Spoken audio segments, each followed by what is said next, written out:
and I have improvised weapons at my house, but I don't have like anything else. Well, you have an axe, right? Well, yeah, I have guitars. Yeah. Today it's an axe. Today it's an axe. So we have a bard. We have a bard. Yeah. Barbarian. Can I be the barbarian? Yeah, barbarian. Yeah. All you need is a table leg.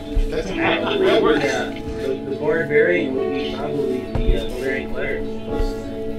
Yeah. I'll let I think Carlos handles that one. He is legend lore and tribal legend lore anyway. Yeah, but we have to have a barbarian. Yeah, I mean, that's barbarian. He does that rope waddle thing that the Mongolians do. What do they call that again? Throat sing? Okay, throat sing. Yeah. Got it. God, I need new Reaper ad. You do. I was going to need to tell you that. Dude, I've been asking him, and it's just like, oh my God.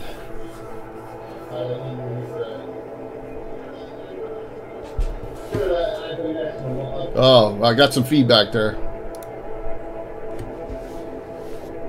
Okay, cool. You guys can keep talking, man. We talk over ads, so keep talking. I'm all good. I'm all good. Are there any questions about the house rules? I know that everyone probably did read them. No, I did and forgot. In typical old man fashion, I read them. That's okay. The biggest difference, I guess, about one of the things about fate points and fortune points and how they compare to hero points that Jay normally is using, like special hero points. So a fate point is basically, the first thing you run into, you get bit and you're, got a snake and you fail your save and die. Well, that fate point, you keep it where you survive so you don't just die instantly. Because you're favored by fate, that's why you're still here, you're the adventurers. right. It also kind of determines how many fortune points you start with each game day. So they refresh. So you all have one fate point, so you have one fortune point. A fortune point is kind of like the special hero points. You can apply them.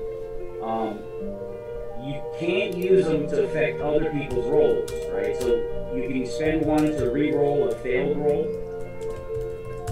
You can spend one to get an extra parry, or you can spend one to get an extra half action during your combat. And then you have half actions. That's critical. So some things don't take a lot. Like we kind of do them, and we always do them, because you can like move a certain distance and then attack. So that's really that's like a 2 half action.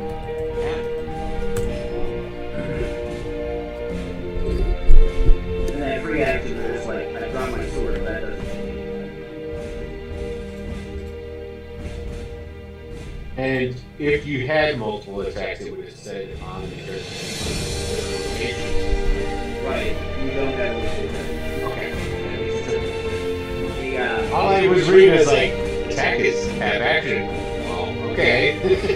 Well, basically, that allows you to move. You can move up to your movement for like your movement rate's 9, right? So you can move up to 20 feet in a half action and then do an attack. Now, if you have multiple attacks, let's say like Anna's character has 3 every 2 with her weapon, specialized weapon, so she can attack twice the second round. When she does that, that's a full action. You don't move and get to attack. Okay. I like the aim and half action is kind of cool. You increase +2 to hit. I'm hearing some echo from somebody. I'm hearing like music and such. Yeah, me too. Someone has the. It's probably me. Wait a minute. Okay. Yup. Come on, Jay, we're about to start. I'm a dumbass. I don't have my headset on, right? So. They'll do it. They'll do it. Yeah.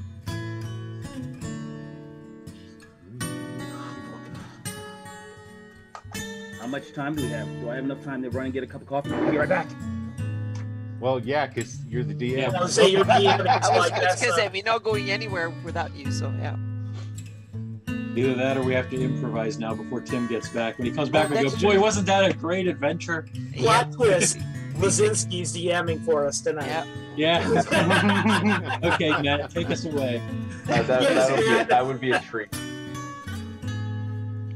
Or we have to change my name to my character name here. So I hope you read I was those just looking books at closely, Matt.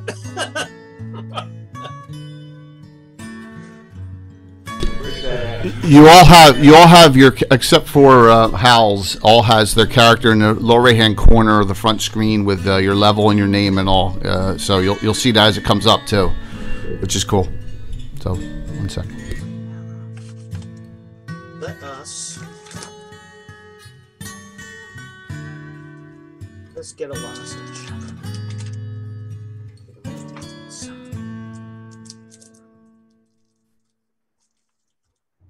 Remember all that talk you had about professionalism and all that stuff?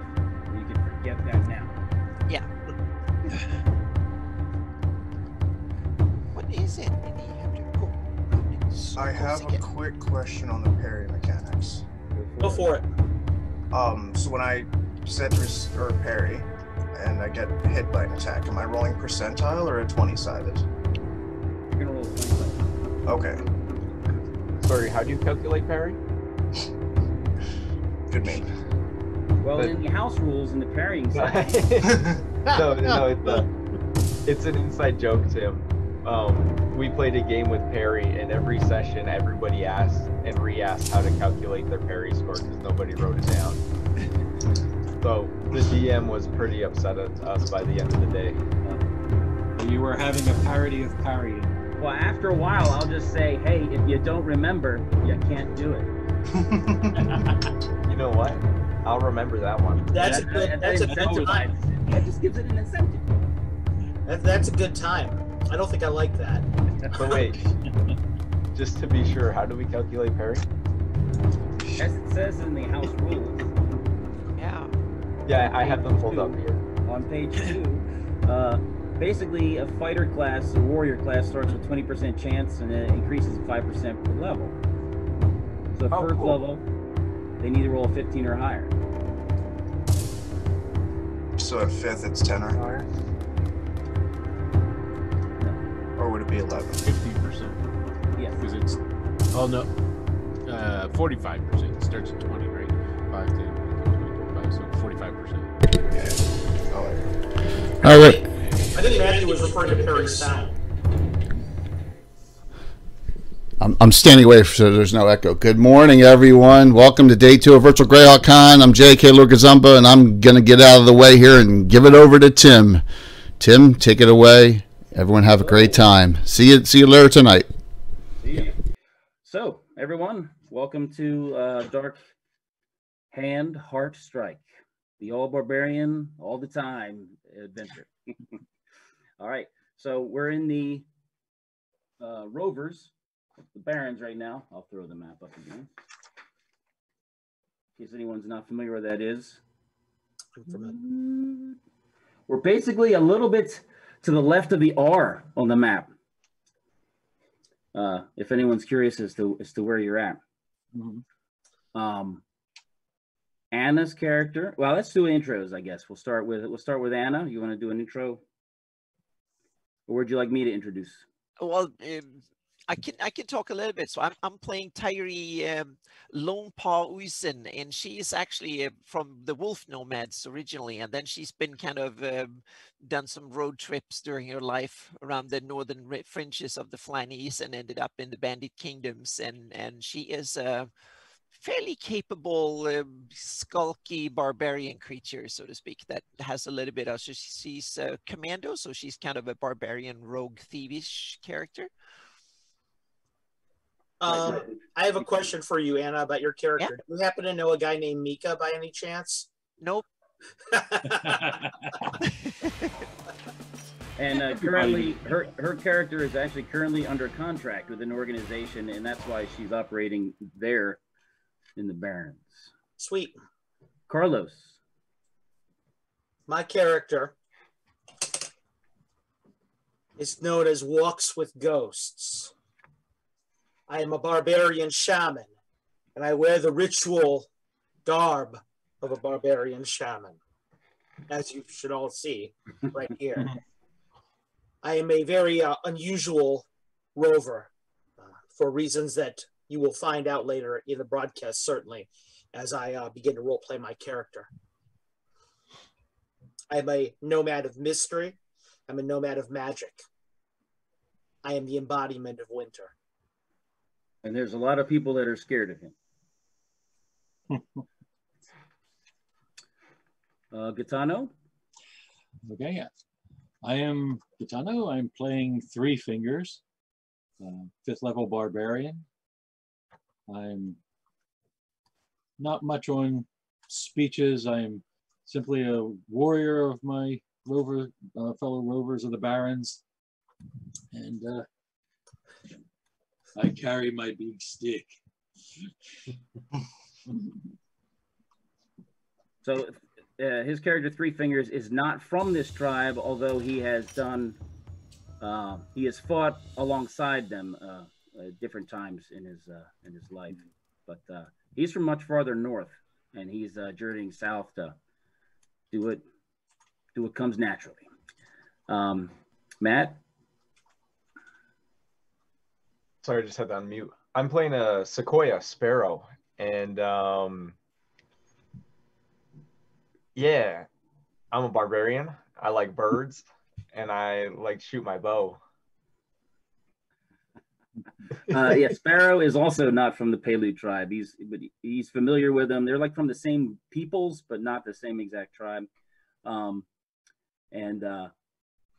Yeah, it's the summertime, so he's doing what barbarians do when they're trying to not get destroyed by IU's forces.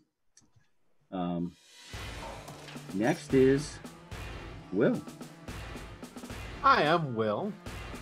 I'm playing the dreaded Rattlebones, a massive Palu warrior who gets bone powder to make his skin light like a bone.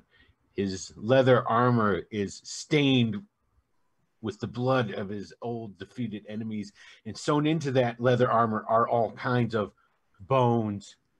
His helmet is a bear skull, and he tends to slightly rattle when he walks.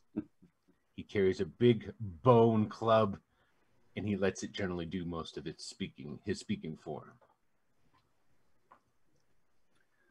Very good. And now, Stetson, I'm going to introduce your guy since it's a little bit of a special situation. Go for it. Stetson's character is going to join us in a short little bit. He was part of another tribe that had basically kind of made the bid to go ahead and attack the nearby fort. And they were pretty much calamitously almost wiped out, and the entire tribe got massacred. And then he fell victim and was captured. Well, he barely escaped. So he'll join the rest of you a little bit later. Tim, you got 1 hero point already in Cheers. I did? Yep, Troller Games. Thanks, Chuck. Did they specify? Not you.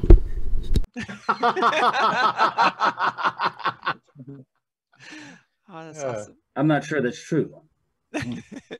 I have it in the bank, all right? So if we get some granularity, otherwise I'll randomly determine. All right. So, like I said, it's the summertime. After the terrible tragedy that happened with the Volterra tribe, the war chiefs of the Pailu have been like scrambling because they kind of counted them as allies in their future plans, anticipated working with them. So now they have to kind of go to a contingency. They sent out some old man couriers and criers to go to the different tribes in different areas and do the call of the Pailu, trying to call all the remnants that don't have leadership right now to come and join them for the next action. And that's where some of you, as you're wandering, that's how you found out about the Pailu and the call. So, and you are making your way this way to do that. So you basically have been traveling with other remnants that are coming to the tribe, and you're approaching the camp, which is in a it's not a heavily wooded area, but there's a few trees, and you can see they have tents and a decent number of patrols out, and there's a lot of activity. The camp is set up kind of traditionally, sort of like in a big C shape with all the tents basically open facing eastward. That's the way the doors are arranged. And they have a large meeting area kind of in the center. There's a bustle of activity. I'm going to say that Carlos, Walks with Ghosts, and Anna Lone Paul, you were both kind of in the camp already.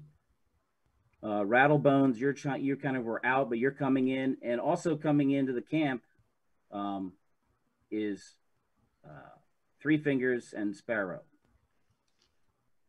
I think I've hit everybody, right? Yes. All right. So you're all kind of coming in. It's mid-morning. There's a lot of activity, and there's people roaming around. There's cooking fires. There's people eating. You don't see any kids playing. Everyone seems kind of busy right now. Carlos, what are you doing? Or what do you want to do? I'm looking up into the skies. I want to see Brother Raven, Sister Crow in the sky, and determine what the weather will be like today. Okay. Anna, you're kind of meeting with the commander, the advisor that the tribe calls Pale Rider. Uh-huh. And he's basically the one who's been helping them with strategic planning so that they don't just squander their human resources and get themselves killed. Yeah. His name, he goes by the name Hijilak, but he is called Pale Rider by them because he's very tall, fair-skinned, and has blonde hair. Mm-hmm. So he's just discussing with you, making sure that you're stocked up on all your supplies. Mm-hmm. He gives you those special items that you're keeping in your pouches.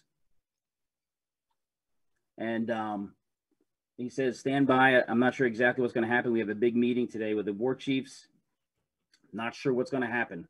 But I have a feeling I'm going to need you to take some leadership and get some of these guys move in the right direction for me. Okay, I'll check I'm standing by and going around checking the outer tents and the perimeters while waiting for something to happen. So okay.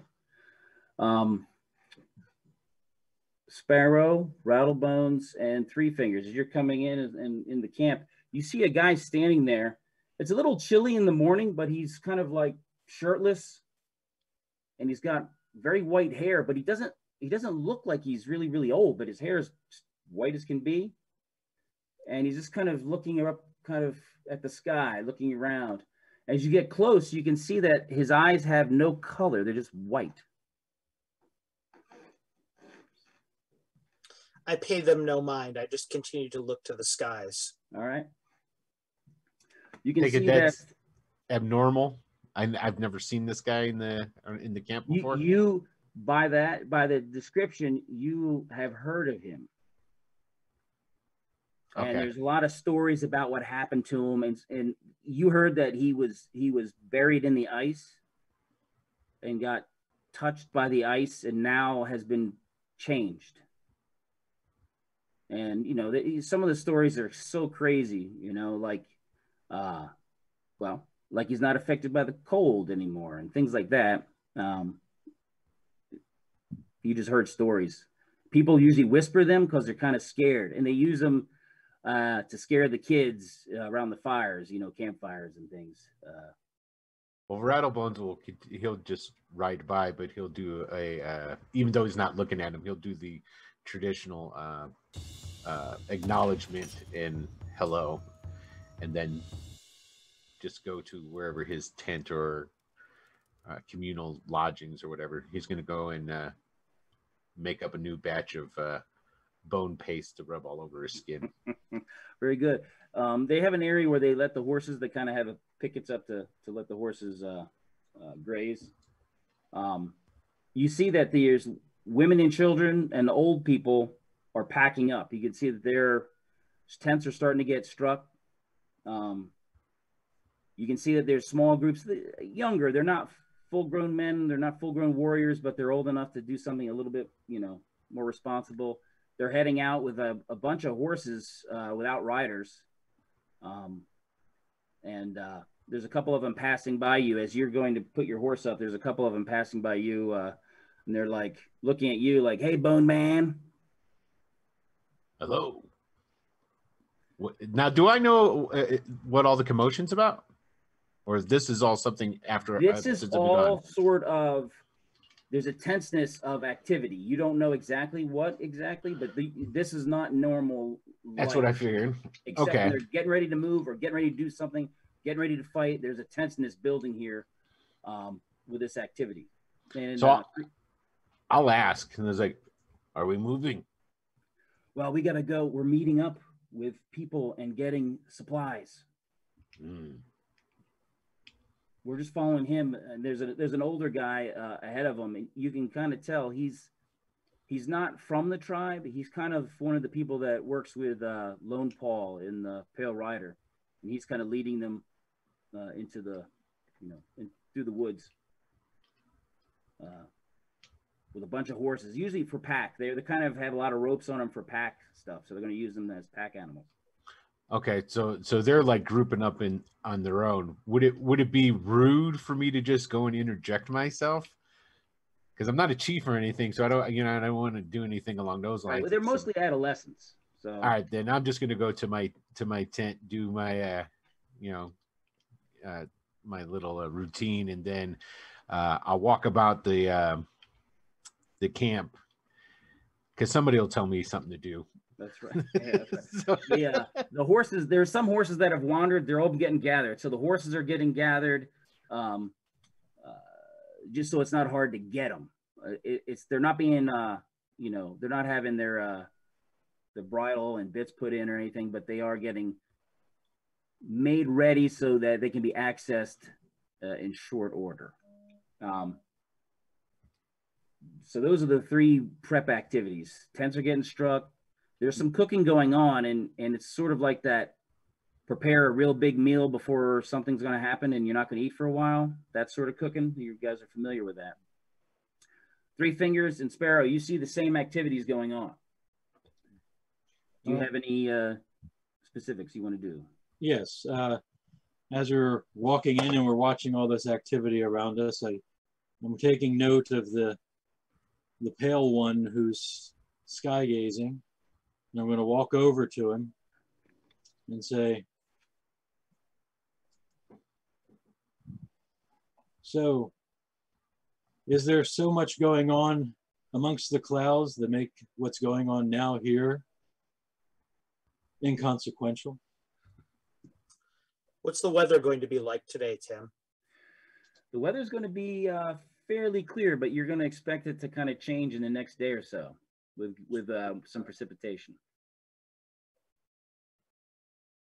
A long pause for me, and then still not really looking over. The clouds foretell our destiny. What is to come from them will impact us directly. I look over at Three Fingers, eyes white as snow. I do not look to today, I look to tomorrow. But often there's much that needs to be done today in order to prepare for what comes tomorrow. I am Three Fingers. I lift up my arm and allow the crow to land on my arm, my familiar. Call it Jimmy. I am Walks with Ghosts. This is Kanji, I say. Cool. Kind of pet its head a little bit and look at him, and I say, today is of consequence, but tomorrow our lives hang in the balance. This is why I gaze to tomorrow and not to today. And interestingly enough, when he says he looks at you, you can't tell because his eyes are totally white. So it looks like he kind of turns his head, but you don't. Okay. You don't know if he's looking at you or not. Mm-hmm. Now, Tim. Yep. It says I speak avian. Does that mean I can speak to birds? That means you can read birds. Okay. I mean, if a bird has nothing to say, it's not really. You can see the way they're acting, preparing to mate, looking for food, looking for nest materials, fearful for something. You know, so you're very, very familiar with that because of your background.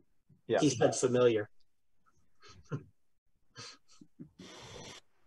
Yes, I answered to him there. I say, further, tomorrow we will ride side by side. I am divining the weather. It will rain tomorrow. This will change the way that we address what is to come. I will tell the wolf of these things so that she might plot our course properly. All right. The while you're staying there talking, another one of the shamans comes over. He's like a sort of like a shaman in training, or you know, he's inexperienced, but he's like, hey, Walks with Ghosts, Wise Owl said for us to get the sacred fire and sacrificial bench ready for the meeting. I look over at Three Fingers. You will forgive me. There are things I must attend to. As you said, now is greater than the whole of the future. And I walk away. All right. So some of the younger guys have been, you know, people have been bringing wood over to get the fires going and setting up the sacrificial bench. You can see there's some effigies being prepared because everyone loves to burn a good effigy. They hold it down in the desert every year. Yep.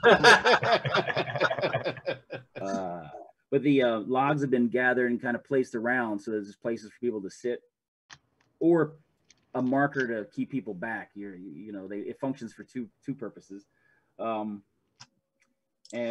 you can see that there's a party that comes in riding hard, and you can see that they're kind of encircling an individual who's kind of on a horse, slumped over, wrapped in like a cloak and some hides. You can see that they are looking bloodied and a mess, and they're being kind of, you know, the guys are like, move, and they're kind of, people not moving fast enough, they're kind of hitting them with the reins and you know, out of the way, and riding towards the great tent where the chiefs usually meet, the war council tent, and they're helping him off. You can see as he's coming off the horse, you can see the cloak falls off, and you can see that he has a terrible, well, shocking looking arm and back. You can see that it's bright yellow, like really bright, but you can tell that it's scar or open wound or something bad has happened to his shoulder and the back of him on his left side. And you can see that it's bled before, and in the blood, you also see that some of this yellow coloring has kind of dripped in the blood that's run down his back. And you can see that it had been bandaged, but the bandage just slipped off after it kind of got saturated. And it's very yellow as well. And they basically take him into the work council tent.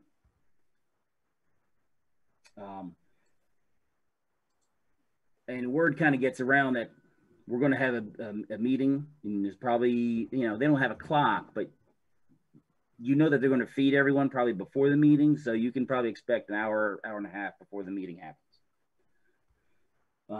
So now's a good time to get some food. The food being prepared, the lion's share of it goes to the warriors, and then everyone else can get some soup or some stew. So the non-warriors get some stew, and the warriors get actual meat. And there's ladies that are walking around and handing this to you. Now, Sparrow, Three Fingers, Rattlebones, you guys are like legendary because anyone else greater than you, a lot of the ones greater than you are dead. You survived, so you guys have Remember, with barbarians, you take your level and add it to your charisma, and that kind of affects how people look at you. So if you look at your statistics, so some people are really liking you. And you can see that in this interim time period, there's a number of ladies that make themselves available because they're widows and they're looking like they would love to have a child of a legend. So they're making themselves available. And that's all we're going to role play on that. Throws all over that. So you may afford yourself that or not, as you see fit. Anna, your character, you're not from the Palu tribe.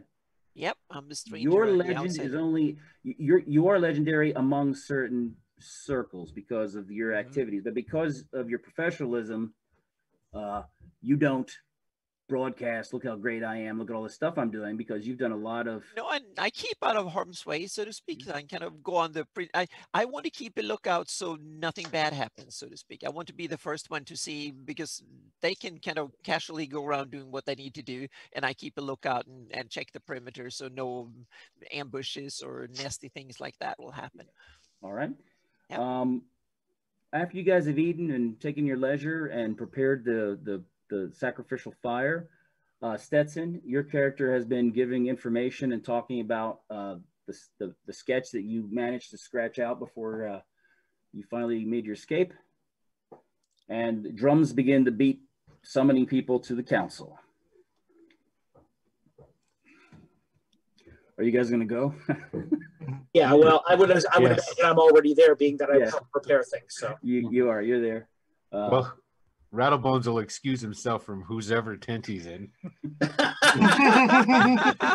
and make his way to the fire. Pardon me, the drums of war. I must go.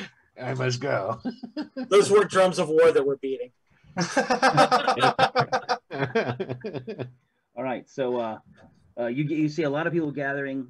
Again, it's warrior centric as far as the audience, although some younger people who aren't working right now, and some of the ladies are also there paying attention and seeing what's going on. Mm-hmm. And out of the war council tent, the war council comes forward. So I mean, amongst all these people, there's about probably 40 chiefs. Chiefs they call someone chief when they're old enough and been around enough and are cool-headed enough to be respected, and then they are kind of voted into being a chief.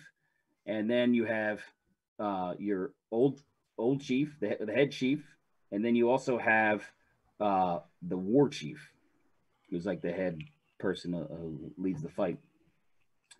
And the head chief, Owl Bear, he stands prominently by the fire, and to his left he has Wise Owl, his head shaman, and Wolf Runner, who is the war chief. And then on the other side of it is the one they call Pale Rider. And again, he's fair-skinned, platinum blonde hair. And the chief is like, puts his hands up, and so everyone's, all the murmuring stops. He's like, brothers, I see you. We have all met with the chiefs and the great war chief, Wolf Runner. We must take action. Know this, all chiefs agree that this is what must be done. And he steps aside and lets Wolf Runner step forward. And it gets even quieter. You thought it was quiet, but it then gets extra quiet. He got his name for actually running a wolf down while hunting it. So everyone's kind of scared of him. He's like, Pelu, we know the Fanged Ones have had a strong fight against us. We've ridden hard, shed blood, and traveled on many rocky paths till our souls bled. But we always attained victory and pushed Fanged back, killing them, slaughtering their remnants. And everyone's like, yes. Yeah. Sorry if I'm reading this. I don't speak the way they speak. So I got to pay attention. He says, on every battle, there lurks the evil spirit of defeat. We remember the dark years. We all know defeat happens even to the best. My brothers, we have received some burdensome news. The Volterra tribe vowed to strike the fort at Split Rock. They failed, my brothers. As some of you already know, The Volterra were a strong tribe, proud and respected, different but still of our people. Our souls mourn their loss, but rejoice in the glory that they now rest in the green pastures. But calamity sometimes magnifies calamity, as the Fanged Ones attacked the families of the Volterra.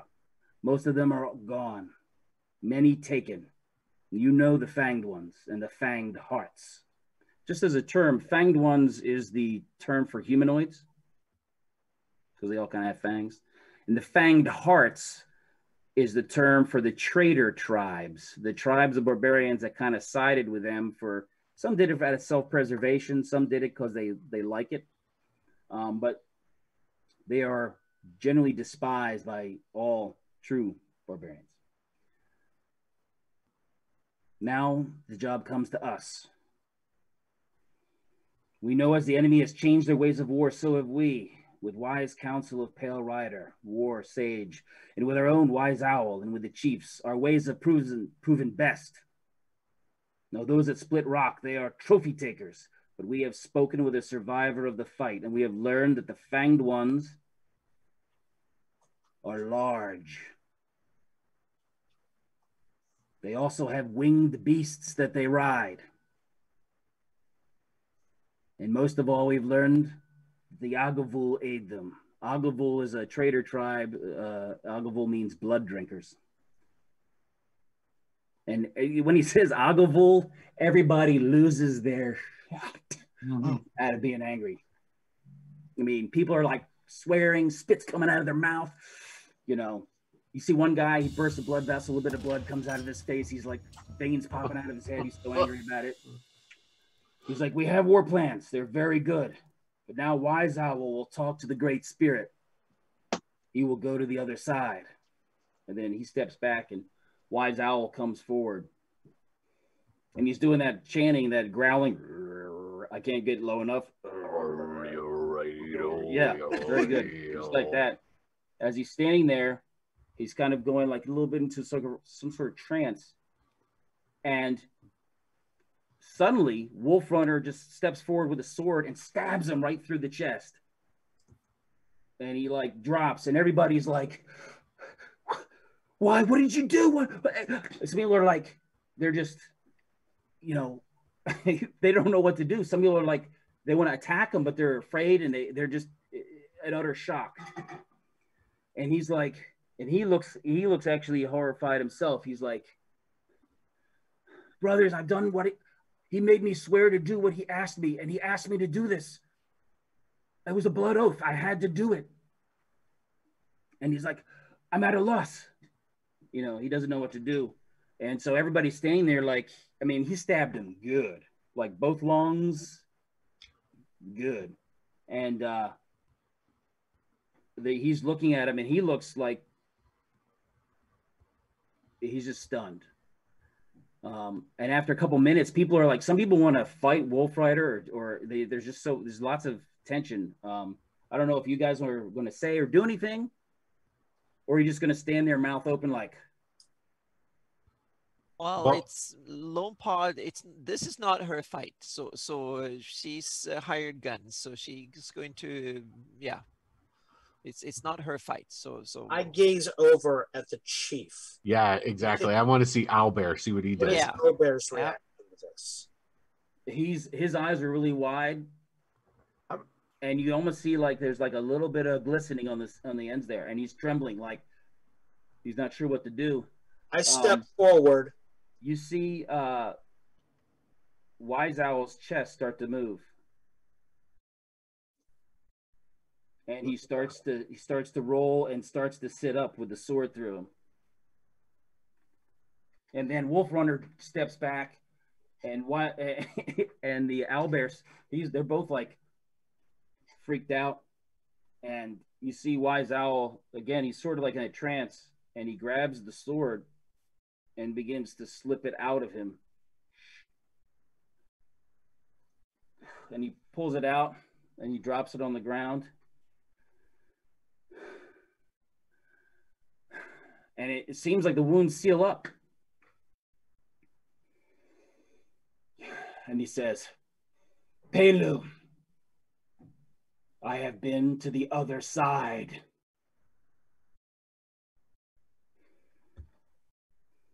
The great spirits have blessed our plan. We go to war, but we need some special warriors. And they're like, for what? And people are like, everyone is like freaked out and like, well, to do what? And he's like, all I can say is the path will be dangerous. If it fails, we could follow the Volterra. There will be glory and open battle for all. But those who step forward risk death or glory. Who are we going to send? And you see there's a number of people that start stepping forward. Stepping past the logs forward towards the light. Over the logs closer to the fire. Sparrow steps forward as well. Rattlebones will just stand up.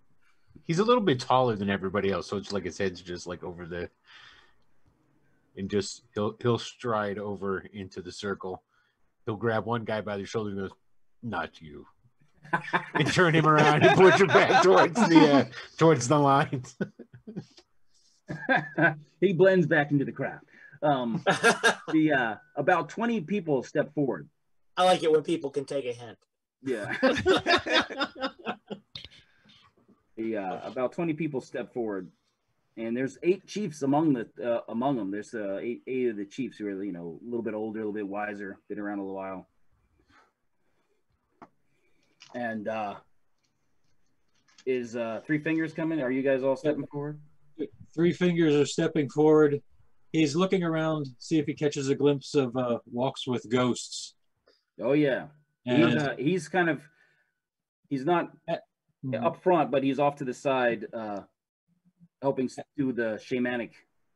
And well, as he not that he can actually see Walks with Ghosts' eyes, but as he tries to meet them, he says, "I will go, as I've already been told that I would." I nod his direction. And I whisper into the ear of Haji, and I say, "Fly to the one who knows you." And I release him, expecting him to go over to Sequoia and land on his shoulder. He does. And you go ahead and wring its neck just to show him. Yeah. No, it shits on him when it lands. Pulls his eye right out of the socket. Yeah. That's a sign. Good luck. Yeah, that's a sign he likes you. Yeah. Right. So he basically he says, all who want to step forward, he brings you over to the altar. And he says, place your strong hand upward and towards the altar. So he wants everybody to kind of like put their hand facing the altar. And so there's a circle around the altar. Now, Howls in the Grass, you've been asked to come out of the war tent. Right. And you've been also healed up. You've gotten some medicinal healing, so you're feeling a lot better. You still look screwed up, but you're, your wounds are covered. are covered now. I mean, you were not treated nicely. You were treated very badly. So you kind of come out of the tent and you see people gathering around this table, so you kind of walk on over. What's going on? Drums start.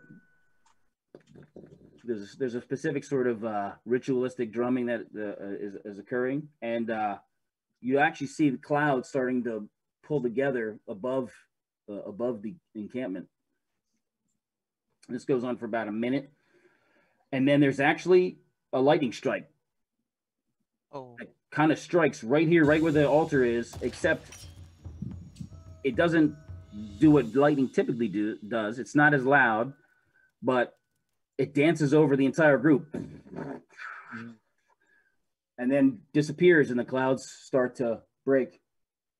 Is that when the heavy metal music starts? Because that's metal. Big diver. Yeah. And they Wise Owl says, "Show me your hand." Is that directed at everybody or me Yeah. in particular? So when you open your hands, you guys open it, it's like your whole front of your hand has been, it's like char, it's like black. And there's a number of them. Everyone else is like, their hands are just, there's nothing. And so he's like, he just tells anyone who doesn't have a black hand to leave. And he's like, you over here. He starts separating you out and pulling you over to the side. Now, did you step forward with the group Walks with Ghosts? I did not, because I will be asked. I will not ask. Well, you actually find that your hand is black as well. And in that respect, I've been asked, so I will step forward. And after that, there's some people are really mad. There's a couple there like, well, why are they going? How come I didn't? I'm chief. And I'll go quiet all of those guys down. As soon as I hear somebody say that, I look over with my white eyes and meet their gaze directly and say, "Would you take my place?" Yeah, his two buddies that are with him are like, yeah, they're like, we're not going to whine like a little baby about not getting to go with the team. And then I turn around and go back. And he's like, well, there'll be Gloria in the battlefield, so he leaves. He's a little bit miffed that he doesn't get a chance to be cool. So you guys are, he says, follow me. And yeah, we do. And he also says to you, Hal, come with us. And you basically go into the war tent, the war council. I call my familiar back to myself. Okay. He doesn't go. Go walk. Oh, yours now, pal. It's all whoever's got the snacks. That's really what it all boils down to. Yeah. I should have asked pets. I should have asked Lone Paul. Did you go with us? Did you step forward with the group or not? She was already there. Would she kind of figure out that that's where you're supposed to go to? She kind of just sneaks in and she's just there. So right. All right. So you got the black hand as well. Yeah. Okay. She just assumed. She didn't even look. She just assumed that yeah, whatever needs to be done, then she's there doing it. Yeah. Hey, okay. Tim, what time of day is it? It is now evening. Okay, so we're not probably planning to leave tomorrow? Tonight. Don't know. Can I use my command avian to speak with Carlos's familiar? Yes. Cool. You want to say? Nothing going on there. No, I was just curious. Just prepared for later. Yeah, well, I mean, I got all day to talk to it, right? As long as you're alive. So I was gonna kind of wait till after the war council thing, but yeah. Okay. There's a time and a place for practical jokes, my friend, and the war council is not for it. Yeah. Very true. Ask yourself if this is the character you want to play a practical joke on. Well, maybe he just wants to talk about you. It could be. It could be. Somebody who knows. I know. Okay. So you go into the council tent, and Pale Rider is in there. Wise Owl is in there. Wolf Runner is organizing the main body, so he's not in there with you guys right now. And he's like, he looks at each person, he looks at them, and he's kind of nodding like, all right. I think it's a good selection. He says, this is Howls in the Grass. He was with the Volterra in the battle, and he was taken. You show them what they did to you. I'm going to kind of reveal my shoulder and my back and the flesh that was taken from me. The the trophy takers fillet bits of flesh off people, and then once they do that, they throw pigment, bright pigment to tag them. So it's like a very big, that's what the yellow is. It's very bright yellow because they've thrown pigment right into the wound. So it's basically healing with a giant tattoo of this bright yellow. They also have other colors too, so you have that to look forward to. So he said, Pale Rider's like, he has been there. He's been in the fort, and he barely escaped. His injuries were pretty serious, and he was also extremely lucky, showing that it's often better to be lucky than good. Question, Tim. Yes. Does Howls in the Grass, how does he look physique-wise? Does he like look to be like overly remarkably strong, or? He looks very healthy. His left arm and left side has been damaged, but he looks pretty strong. Yeah, because I want to look to Howls in the Grass, and I want to say, how is it you were taken while so many others were slain? I understand by what I see that you've been marred and tortured, but any could have been taken for such a thing. What separated you from the rest? That's not a question I have answers for. I couldn't tell you why they picked me, but they did. Rattlebunch just speaks out. All he just says is fate.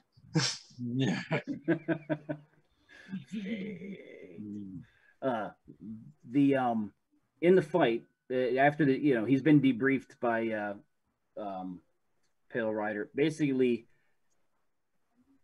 when the tribe attacked the main body of the humanoids, they kind of engaged, and they're not doing shock battle as much as they are doing skirmishing along the front, back and forth. There were a group of large winged reptilian creatures that flew, dropped large spears down on the group and all that, but then they flew and kind of disappeared.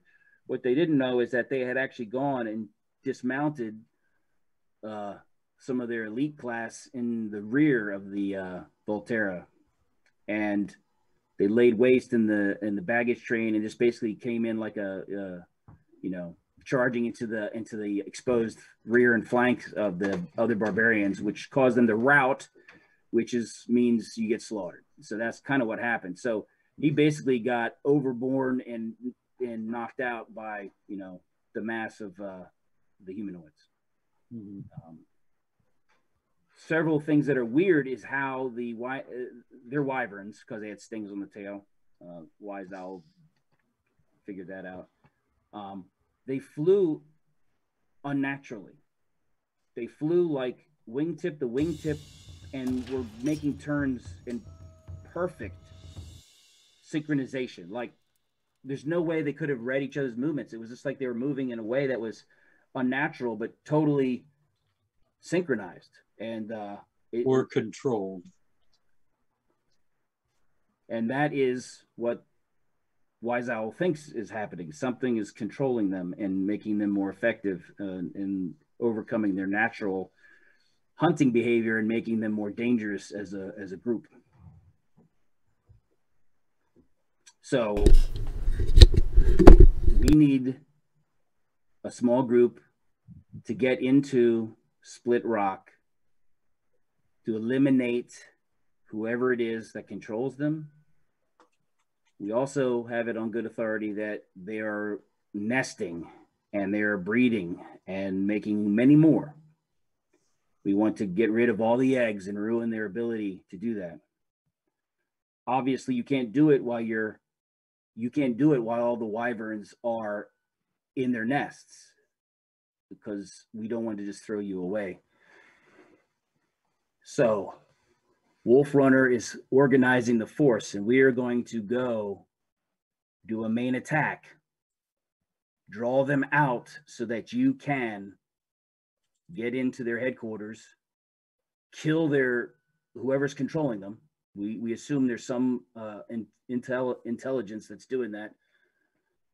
and then destroy their eggs and destroy the chance to procreate.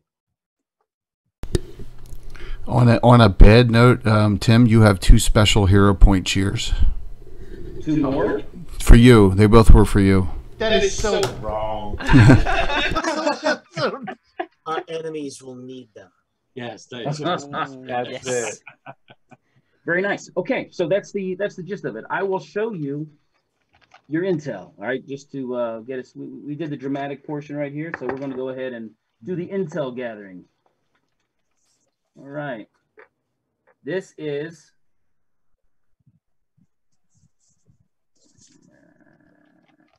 okay. If you will notice, you guys are actually off to the Which one side is that, here. Tim? Which Yep. map? What's the name of it so I can pull up my? It is.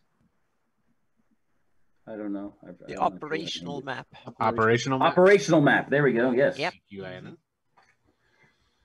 So you guys are basically camped out here somewhere.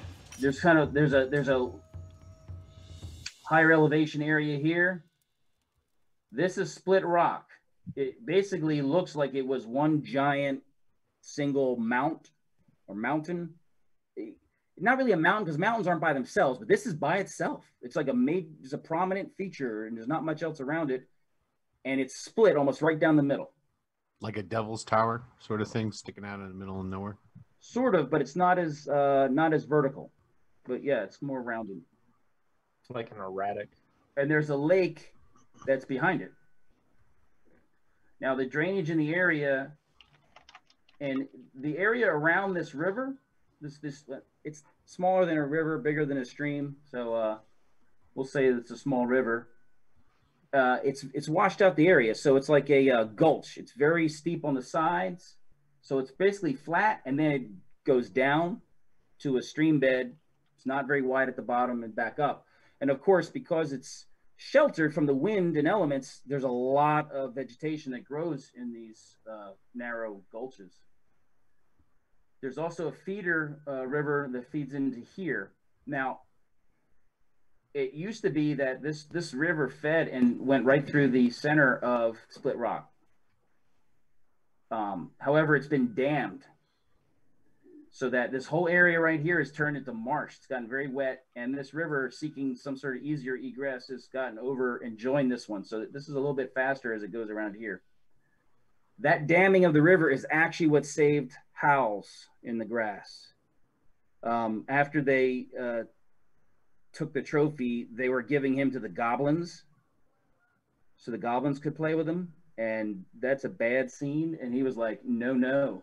So he basically ran and leapt, thinking he was leaping to his death, but he actually was not close enough to the edge of the cliff. It was rounded, so he actually leapt and then rolled, hit a few ledges, and there's a large tree down and near the pool of water that's right in front of the dam, and he went through the branches and landed in the water. He's a good swimmer, and he managed to duck and get away, and then use the cover to flee. He ended up fleeing and evading capture through here, and ended up getting found by one of the scouting tribes when he went back to his tribal area and found everybody he knew was dead, and got found by one of the Pelu scouts who brought him in, and that's what you witnessed when you saw him bringing him in. Kim, how much do we know about Lone Paw? She's been operating with you guys for better part of 2 years. Okay, thank you. She's led small groups of other barbarians.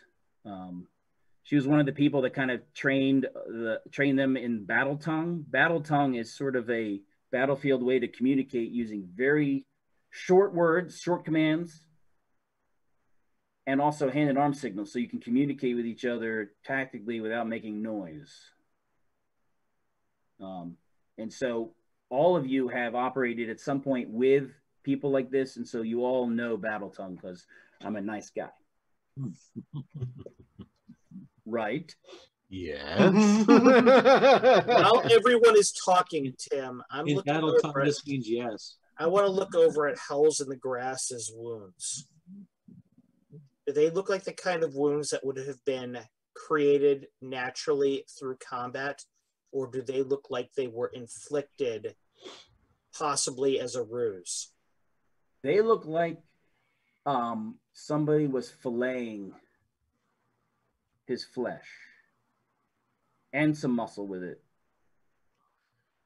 It doesn't look like combat injury. They were injury. trying to kill him, though, clearly.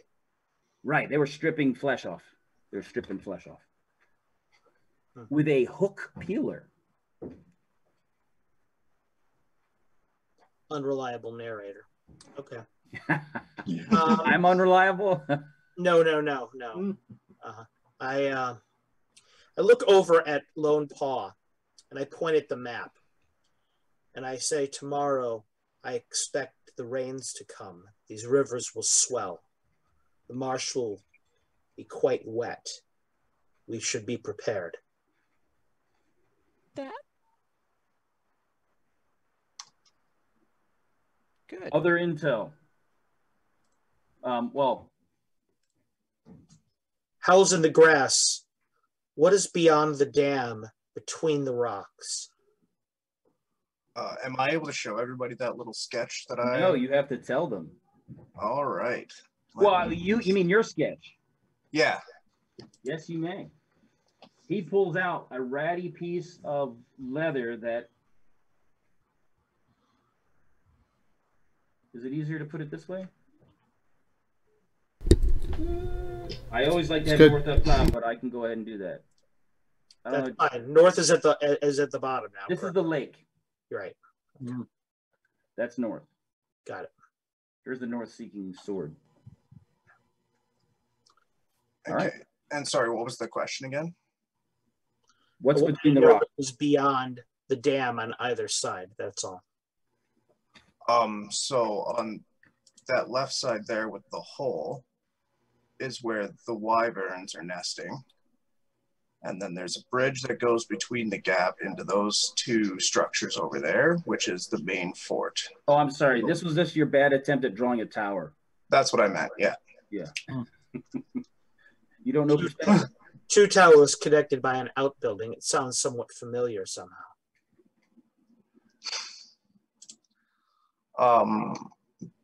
That's about all the information I got before I jumped. He was taken into this, but he had passed out from his injuries, and so he missed some of the trip up. This is a town. Yeah. Go ahead. You can talk. Yeah, I was going to go ahead and bring that up too. That by the wyvern hole there, that whole scribbling there is a little shanty town that I was brought through. Numbers, how many? I didn't see that information, so if I have it, I don't know. More than the horses you saw out in the pasture. And guards at the towers? And at the wyvern's nest? Numbers, types, everything that you know, we need to know. Now. He saw wyverns moving in and out of this hole. This hole's at the top of that mount. Over here were elites. Really, really large. Way for the wyverns to possibly escape. Not that I saw, I don't think. Other than that hole, I think that's the only thing I saw them coming in and out of. Now, Pale Rider had a group that was going out and sketching, taking sketches, drawing. Of course, their parchment got kind of ratty. I'm going to still put it this way. I'll do better this way. So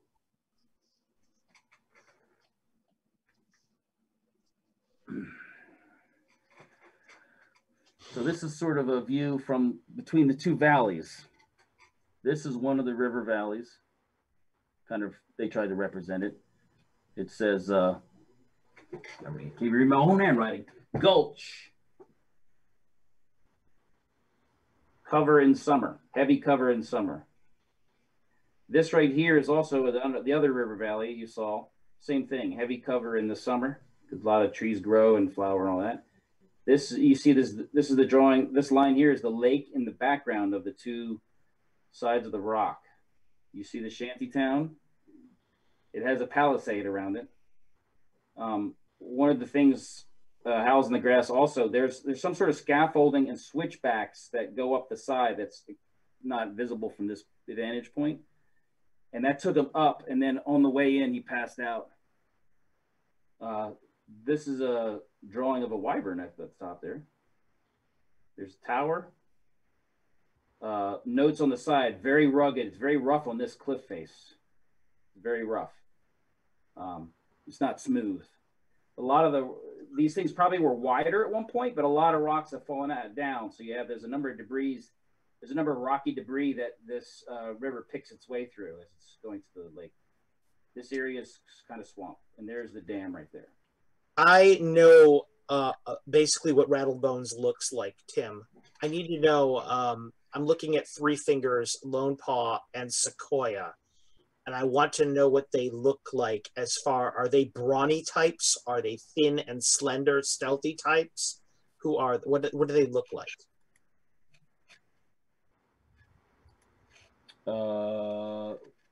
Who first? Go with you first, Three Fingers. Okay. Let's see what I have it on here. Pretty solid. Okay. Lone Paw? For being a female, she's built solid. She has a strength 17, and she's fairly tall. So she's tough. Yeah, she looks tough. Sequoia? Man, I'm all of the above. Of course you are. Yeah, the whole wolf pack. pretty big, but pretty quick with my fingers. Lone Paw is that sinuous, thin, but muscular, so to speak. Yeah, I would say Sparrow. He's more on the thinner side of strong, thin, strong, and fast. Got it. Thank you. All of the above. I said you're the whole wolf pack. And then Rattlebones is big. Yeah. That's why I didn't ask, because I knew what your description was. Yeah. Everybody else, I wasn't really sure. Yeah. All right. That answers another of my questions. And see, Howls, he looked like he was fairly solid. He looks like his left arm might give him a little trouble. Like maybe he's not quite as strong as he used to be. I don't care what Howls in the Grass looks like. He's for information purposes only. No, because Howls with Grass doesn't have a choice. He's coming with us no matter what. Yeah, don't kick me out. I got a black hand, man. You're good. Yeah, I'm in the club. Yeah, you are all the 5 fingers of the dark hand, and he's like the palm or the wrist. I don't know. Yeah. I look around at all of them. He's what joins I us. say it would behoove us to approach from the north. Agreed. Less defenses. However, they will know this. I would expect there to be some sort of a guard, which is why Howls with Ghosts must speak, or Howls of the Grass must speak. Tell me where they are. What did you see about the lake? What did you see about the foot of the mountain, of the hill? Tell me everything. Well, I'll fill in some of the details since he probably doesn't know. Yeah. That is not acceptable, Howls in the Grass. He was unconscious. That is still not acceptable, Howls in the Grass. And he was very resistant, which is why his face is busted up and his comeliness he took -3 to his comeliness. He's been jacked up. I'm not taking him to prom. I'm taking him. He went from 12 comeliness to 9. We'll see. So he's been rearranged, and he doesn't look. He's pissed. He tried to kill himself and failed. So it's not that for lack of fortitude, but lots of smaller humanoids down here. Some big ones. Up at the top where the tower was, that's where the that's where they took him. The guy who claimed him as his trophy took him there so he could use all his special tools. Mm-hmm. What is the composition of the bridge between the two? Wood? The Rope? bridge is, yes, it's wood and hanging. It's also ropes. Thick ropes are also supporting it. Could climb up the east side of the mountain. Don't forget, we need to know where this trainer of wyverns is. The suspicion is that the tower is the headquarters. That's what they think. It's the only prominent feature that has visibility. It's directly connected to the side that has the hole in it. When I say hole, the hole is like 80 feet across. Oh, wow. It's not a little hole. They fly into it and they fly out. All of you, if we are seen, then we have failed. Recon in the area has shown that this area, heavily recon. This is all heavily recon. I mean, there's lots of patrols. This valley gets some patrols, and there's activity here. There's activity down here. There is almost no activity over here. They've sent people around to keep an eye out, and they don't patrol in this area. Why? Unknown. Perhaps they wish to keep their attention more around where they nest their wyverns. Perhaps. And they think that may be, and since their settlement is also on that side, that may be one reason why they patrol that area more heavily. Walks with ghosts. If you choose not to protect one side of the camp, it must mean that you feel it is heavily defended. It is defended enough that you do not need to do so. I approach this with caution. So there is this place near the housing area. What housing area? The shanty town. It had a back and forths that kind of went up, switchbacks, scaffolding to kind of walk up this side of it. This side was bare. There was nothing on this side. So the only way up that side is to climb it, basically. Yeah. Wooden scaffolding, yes.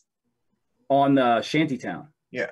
On the shantytown side. Yeah. On the shantytown side. On this side, the nothing. side with all the defense. The lack of patrols on the other side could also indicate why Howls in the grass was able to escape, as there were no patrols to stop him from leaving. Perhaps. Although he took the easy way down the cliffside, even Took the fast route. He took the fast way. We won't be able to use that method to climb back up. I don't know. It worked for me. Yeah. Oh, climb back up. Yeah. Fair enough. So, okay.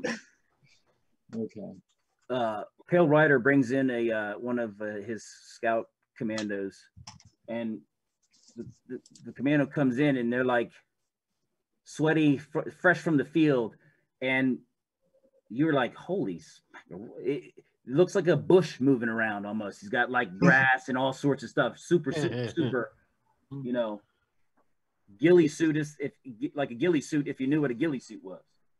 Mm-hmm. And he unfolds this little wooden, I don't know if you can see how it's tied together. Mm-hmm. So it can be rolled up, and basically says, I did a river study. This is very detailed with regards to the turns and bends in the river. And I could put eyes on right up, you know, right up to the base. He didn't get to the base of the area, but he had eyes on the river, so he could see that the last leg of it here is accurate as far as its directional, how they turn, where they go. Mm-hmm. And he says, I didn't have time to draw a lot of pictures, but you can figure the valley at the bottom by the stream is 25 to 30 paces across. 25 to 30 paces, very steep sides as well. The bottom of the area is heavily covered in growth. The grabbers, lots of grabbers are there. And grabbers are a type of bush that Legend has it that they're evil spirits because they always grab onto your stuff and make it hard for you to move through. They're very difficult.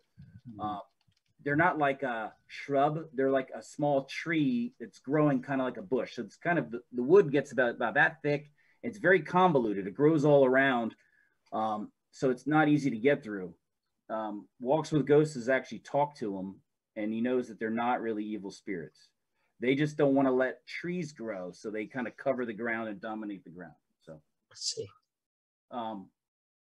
In the areas where there's a split, like here, and areas where there's a nexus of the river, it widens 50 to 75 paces across, possibly more. Again, it gets deeper as you go forward as far as how deep it goes. How swift does the river flow? The river is not very swift until right here. As it goes this way, it gets a little bit shallower because it's kind of overfilling, and there's a lot of fallen rocks that have filled this area. So it's a little bit wider, but much quicker as it goes around to the lake. When it begins to rain, it will go even swifter. It will get fuller with the rain. What time is it expected to rain? You have to answer that, Tim. You expect it to start raining tomorrow, and you're also feeling like it's going to be a sort of a long, slow soak, not torrential. You're not feeling the torrential at this moment. Would it make sense to move up the river tonight? It would make sense to move under cover of darkness, certainly. Okay, so I will put up whatever maps you want. Pale Rider, his recommendation is using this river valley to do the approach, and thinks scaling is a good idea, but he doesn't want to tell you what to do because it's not him doing it. That seems to be the logical thing, but well, we should probably decide on when approximately we'll be doing our movements, or even estimating where we'll be at certain points, so that we can let Pale Rider create the distractions, presumably at the same and around time that we'll be where we'll be at. I agree. Basically, we'll have about 3 days. I look over at Lone Paw, and I say, you have come here to aid us. You will lead us as well today? Yeah. Good. I can do that. I nod. You will know that which I know. So the distance from basically the end,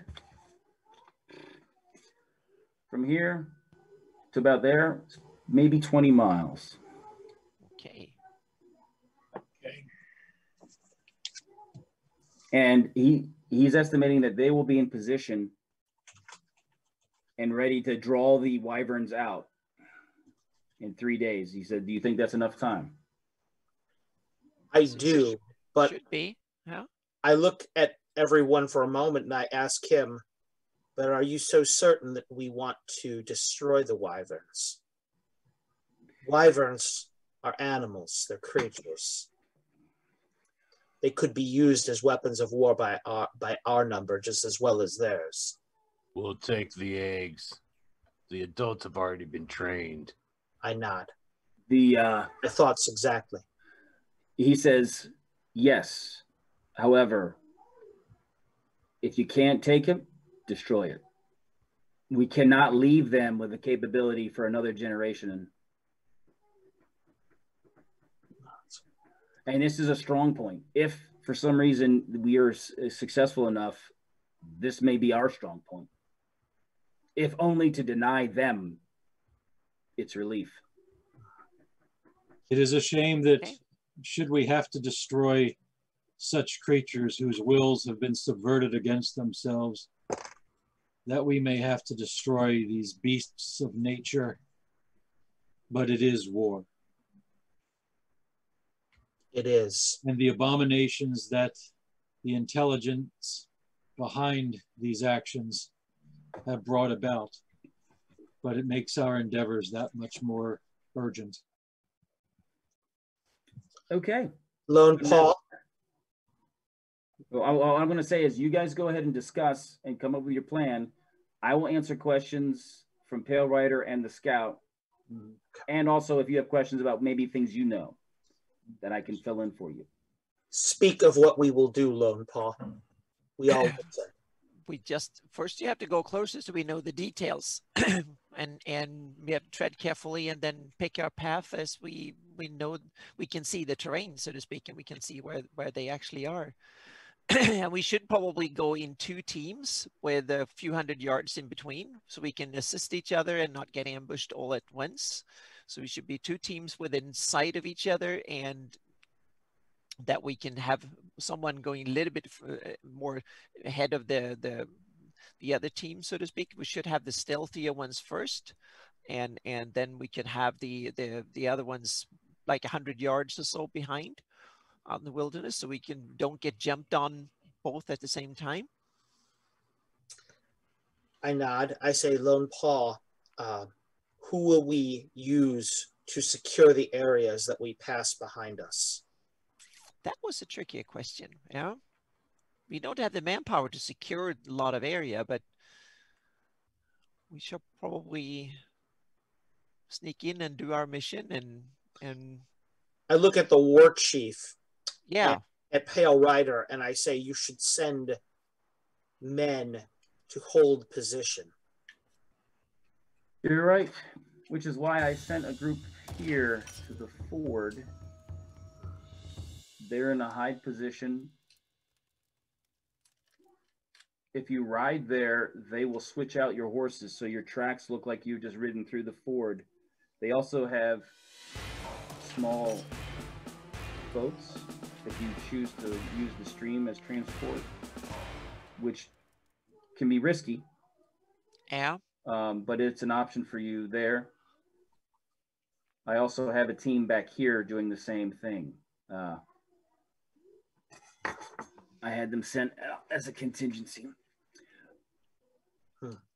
Also, for coordination, there is a means by which Lone Paw and I can coordinate so that if you are not yet ready, we can delay our attack. And if you're ready, you know, our reaction time is somewhat limited because of the numbers, but we can communicate. You know what I mean, Anna? Yeah. All right. Tim, running totals 2 for the players, specials 3 for you. Thanks. I look at the rest of the group and I say, it is my standard procedure that when I wish to scout an area, I will take Kanji. I look over at Sequoia, my raven that's on his shoulder, my crow. I will turn her invisible, and then I will send her forward to scout, to return to me and tell me of what she sees. This is an option for us as well. That is perfect. Yep. I leave it at that.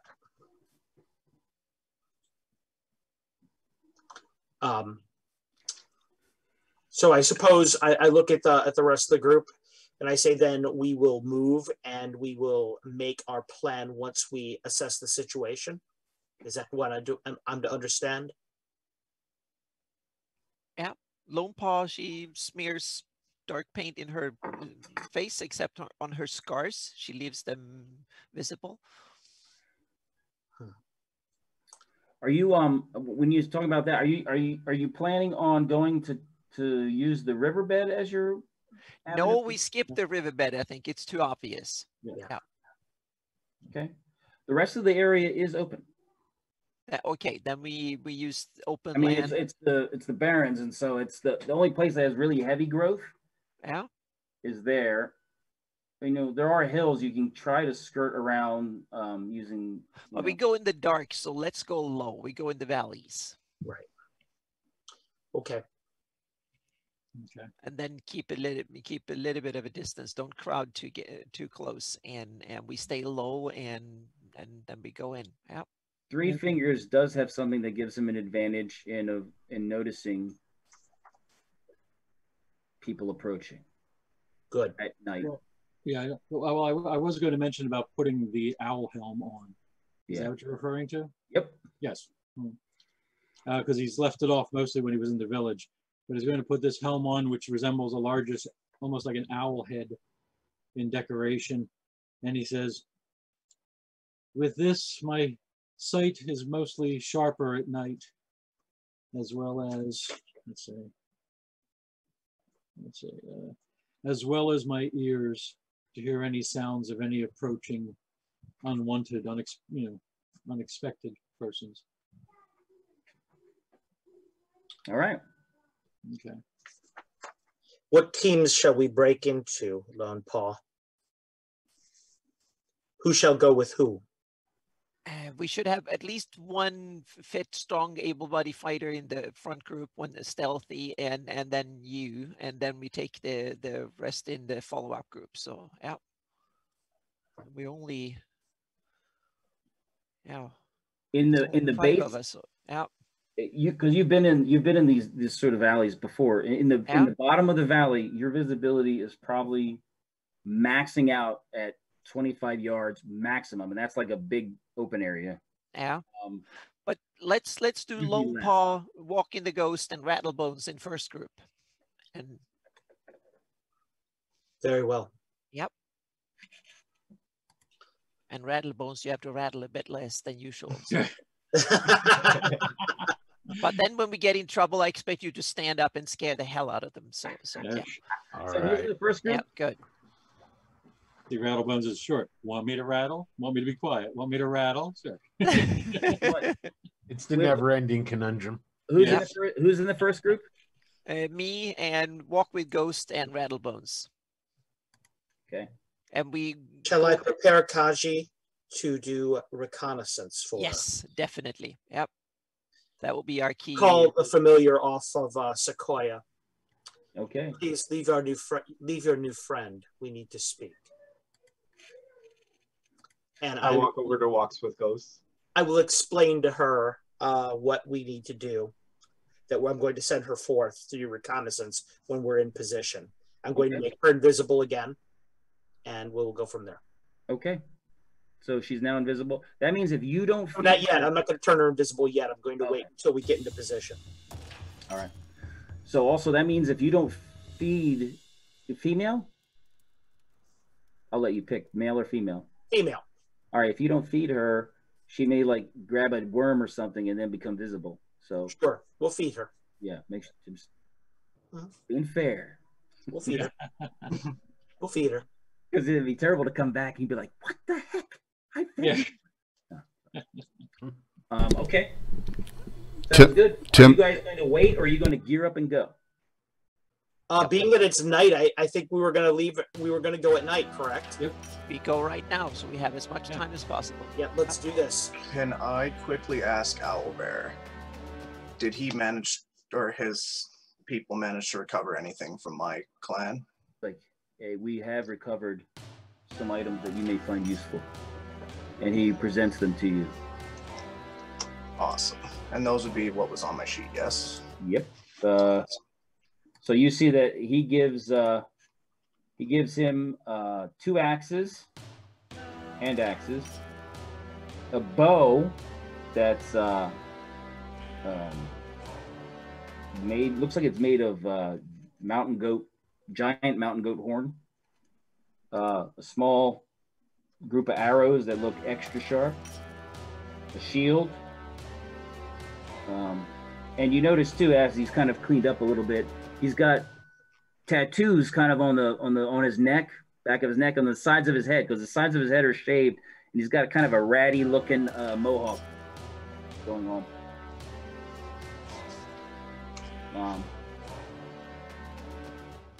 So that's what he's got. I'm going to thank Owlbear for recovering them and accept them.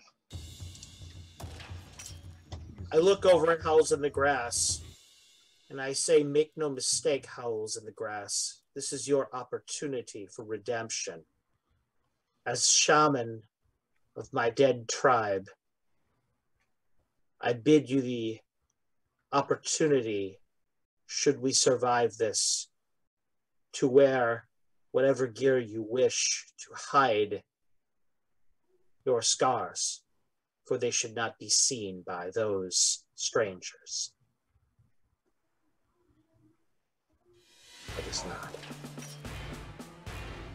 Terry puts on a mask, and then she takes out 2 arrows, and she puts something on the tips, and then she put them back again in the quiver, so she has them in a special place. And I put on the robe. Oh, yeah. You guys, he pulls out this robe. I don't know, do you want to describe it? No, go right ahead, Tim. He pulls out a robe. It looks like it's made of some sort of reptile skin, but it's like a dull white. And you kind of like dawns on you, that's like white dragon hide. The robe he puts on is white dragon hide. It's very, very matte color though. It's very, and he puts it on, and after he sits there a minute, you can kind of see it looks like it's now a little bit iridescent. It looks like it's a little bit, it's like changed. It's not matte anymore. It's like a little bit shiny. And if any of you kind of get closer and bump into it, you see that it has frost on it. That's why it looked changed color. That's why it looked a little shinier. It's got frost on it. I am no stranger. I look over at 3 fingers to killing majestic creatures. And Lone Paw, she also has a vest, and she checks, yes, like dirks and sharp objects that sticks out. So she kind of checks, and they have different types of the handle end have different shapes. So she kind of checks so which one is in which spot, so to speak. But she's got a draw on the down here. There's knives that are sheaths are pointed upwards. So they're Mm-hmm. And on the small of her back, and on her hips, she's got 6. They look like knives. Although one of the sheaths, a knife sheath, but the hilt looks like a sword. Yep, and she has a bow too, and a quiver of arrows. So yeah. And 3 Fingers is going to respond to Walks with Ghosts and pulls out of his pack. And he says, since he said he's no stranger to killing nature creatures, and I'm going to pull out my wolf robe and put it on around my shoulders. He says, nor am I. I nod in his direction with respect. I only hate the waste of death. How's in the grass? How steady are you? Do you feel? I'm feeling good. I mean, the spirit of death, you may think it's passed you by, but on your tales of how you escaped, it seems like perhaps it may have only chosen to delay it in order for you to reach us to tell us this. Are you fine with that? I am fine with that. Should I die tomorrow, I die with honor. I look at Lone Paw. Let us make haste. Okay. One of the final things, Pale Rider comes in with one of their wise. He's not a warrior. He's like a sort of like a wise man. You would call him a wise man, but he's not magical. But he helps them with a lot of things, and he brings what looks like a bandage, kind of wrapped, kind of tightly in like oilcloth, and he hands one to each of you. Keep this with you. This is a poultice that will help you if you are bleeding badly. It will help staunch the bleeding and help you heal rapidly. It is also, and he gives you another smaller one. And he said, this is, well, a snake bite kit.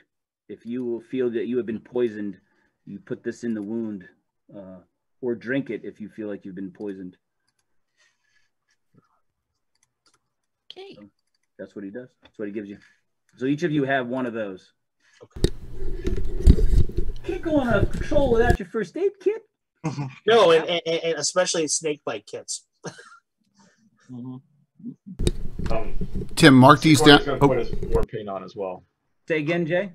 I'm sorry, I didn't mean to interrupt. Tim, mark these down, and I'm going to re-clear. I'm going to re-clear this. All right, one special hero point players. You random. One for Carlos. One for Anna. Okay. 3. Oh shoot! Hold on.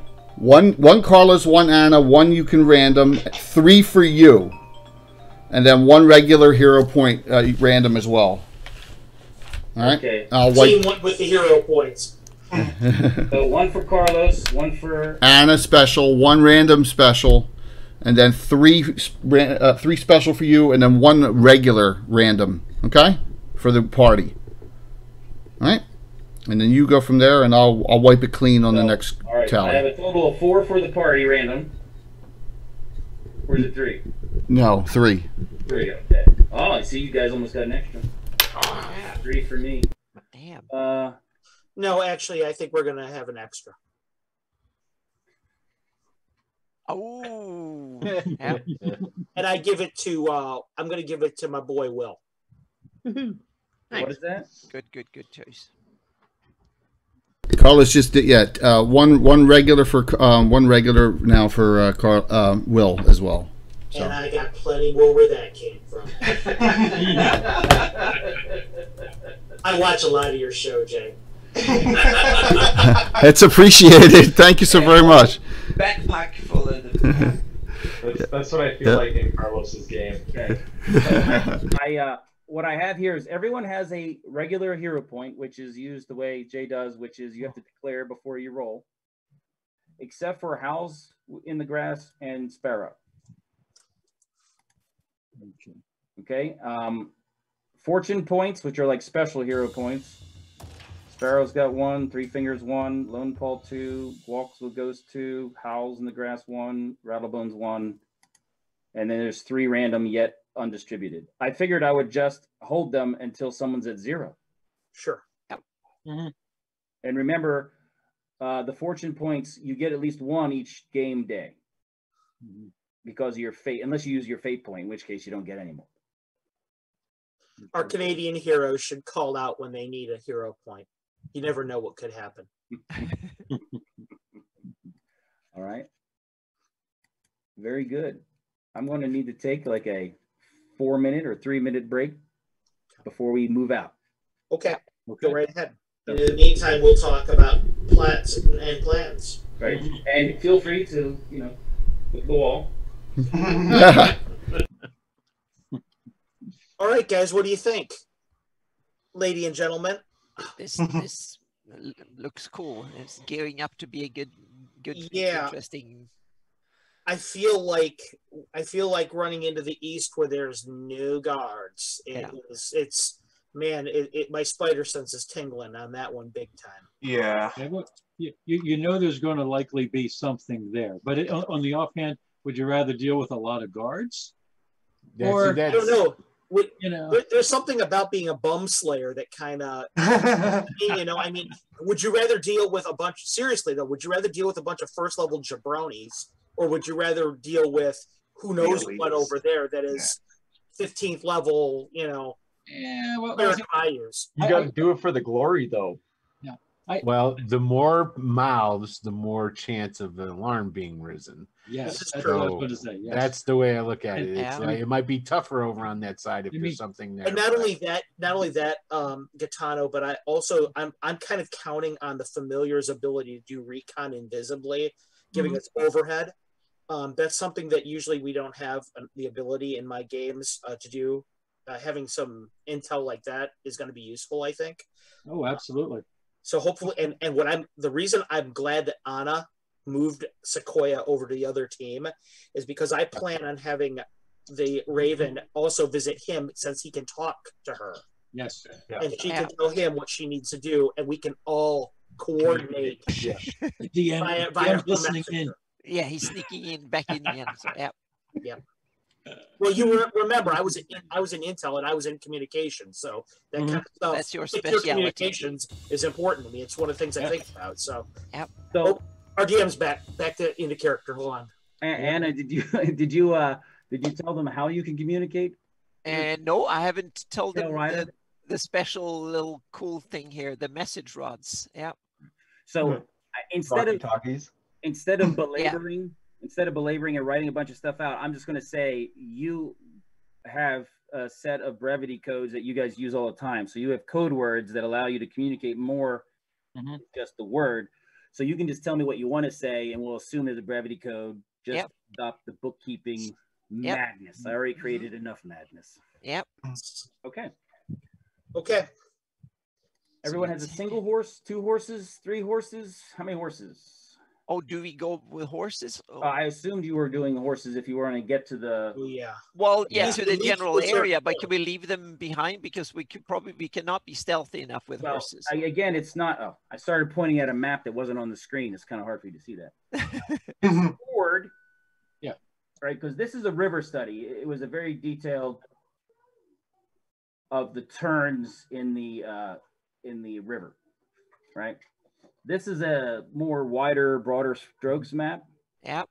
So that ford is basically right around here, right? So you are over here. So to actually ride through this way, it's a long trek. Yep. If you're going to make it, you're probably going to need to take a couple horses each and switch horses because you're going to tire them out. You're going to have to ride hard. Yeah. You want to get there before dawn. If you do, I'm just. Yeah. Well, we have 3 days, so yeah, but we need to have a little bit of we need to find cover for when daylight hits, so to speak. Right. So we have a good place to hide out during the day. So yeah.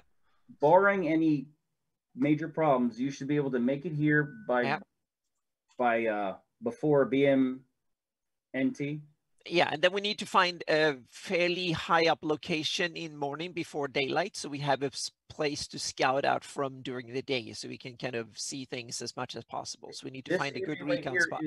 This area here is the ford where there's a team already there waiting to take your horses, so that the perfect. Then we ride really hard to that team, and then we decide from there where we're going to head out. Yeah. And we ride separately, about 100 to 200 yards from each other. So we have 2 teams just in case of ambush, both spread a bit and in depth. All right. So everyone has a missile weapon pretty much. Some people are specifically better with missile weapons than others, and Rattlebones just sucks at it. Yep. Okay. I'm good at it, and I have some special cool stuff. Rattlebones is more of a muscle-powered missile weapon guy, not a. So that's why it's good in each team. We should have at least one that could do distance and be stealthy, and we also need some muscle in each of the teams. So if we have Rattle in the first team, then I'm sure we have one that is good muscle man in the second team too. Nobody is a slouch in either function. Yeah. Some lend themselves because of their specializations to, ranged, and they're more weighted in the range category. Like 3 fingers. Sequoia, before we leave, my raven will speak to you. She will be invisible. What I learn from her, I will pass to you, so your team we can coordinate through that way. But I want you to watch Howls in the Grass carefully. We do not know him. I do not know that I trust him. And further, in order to redeem himself, he may be willing to do rash things. We must be sure that he is not willing to do these things. Right. You don't want somebody who's seeking to die. Yeah, a warrior must be cool, calm, and collected. I do not doubt that he will do the right things. I worry that he may try to do the right things the wrong way.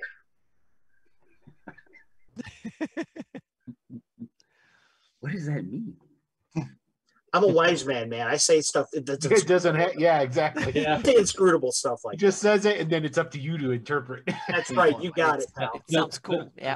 The less it makes sense, the wiser you know he is. There's a great quote from the Vikings when he's talking to that wise man, the crazy wise man, and he said, "The nature of prophecy is that only after it's passed do you realize what it meant."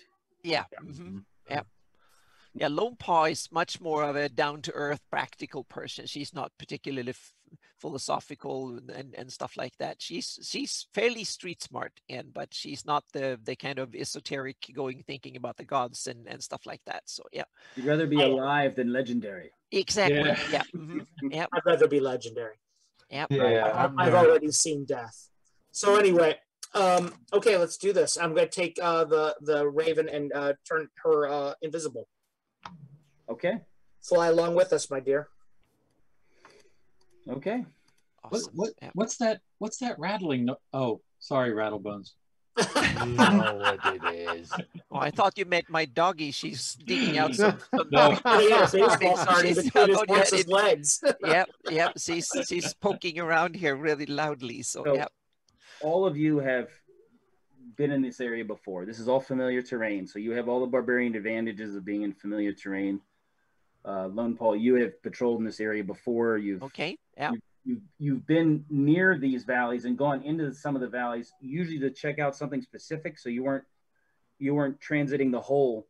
You were just going to a specific location or using them to find a hide site. Like you've been in there before where you've gone down to the bottom, found the worst thicket in a wet spot and crawled in the middle of it, laid in the wet all night, and no one found you. Okay. And, Yep.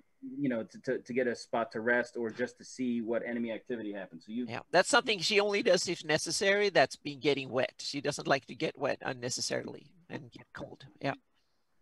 And that's one of the few things she fears is wet and cold. Otherwise she's okay. Yeah. Yeah, it sucks. How about you, Walks with Ghosts? Do you mind being wet and cold? In the slightest. He was buried in ice, for crying out loud. Yeah. Please let me know, Tim, if the familiar sees anything in the meantime.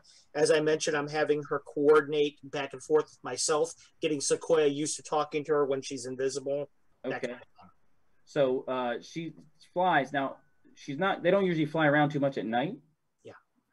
So she's not going crazy, getting too far ahead or too far away. Right.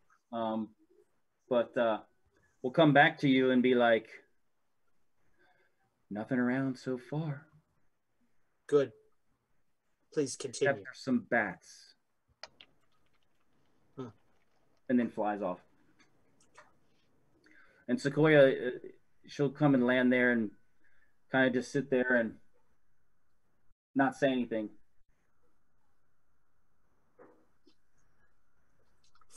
Do you offer her any food?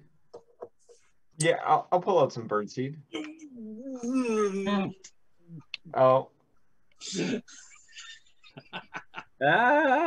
So once you can do whatever you want, Sequoia. Yeah, I'm going to. Sorry, I wasn't sure if he was throat singing or chanting or something. Yeah, he was probably like, and so the raven takes the birdseed and says, and then basically kind of shows by body language, sort of nothing interesting around here. Thanks for the seed. Flies off. Oh, I guess you don't see body language. Yeah.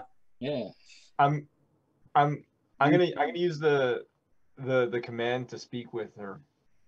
Okay, that only lasts a certain amount of time. Oh, how long? A couple turns. Okay, well, I'm gonna not do that right now then. Okay. When she comes back and I find that my invisibility spell is foiled. It's not spent because she didn't hunt or attack something. Okay, good. Oh, okay. If she had seen a worm, flown down and snatched a worm, got it. Not visible. Okay. All right.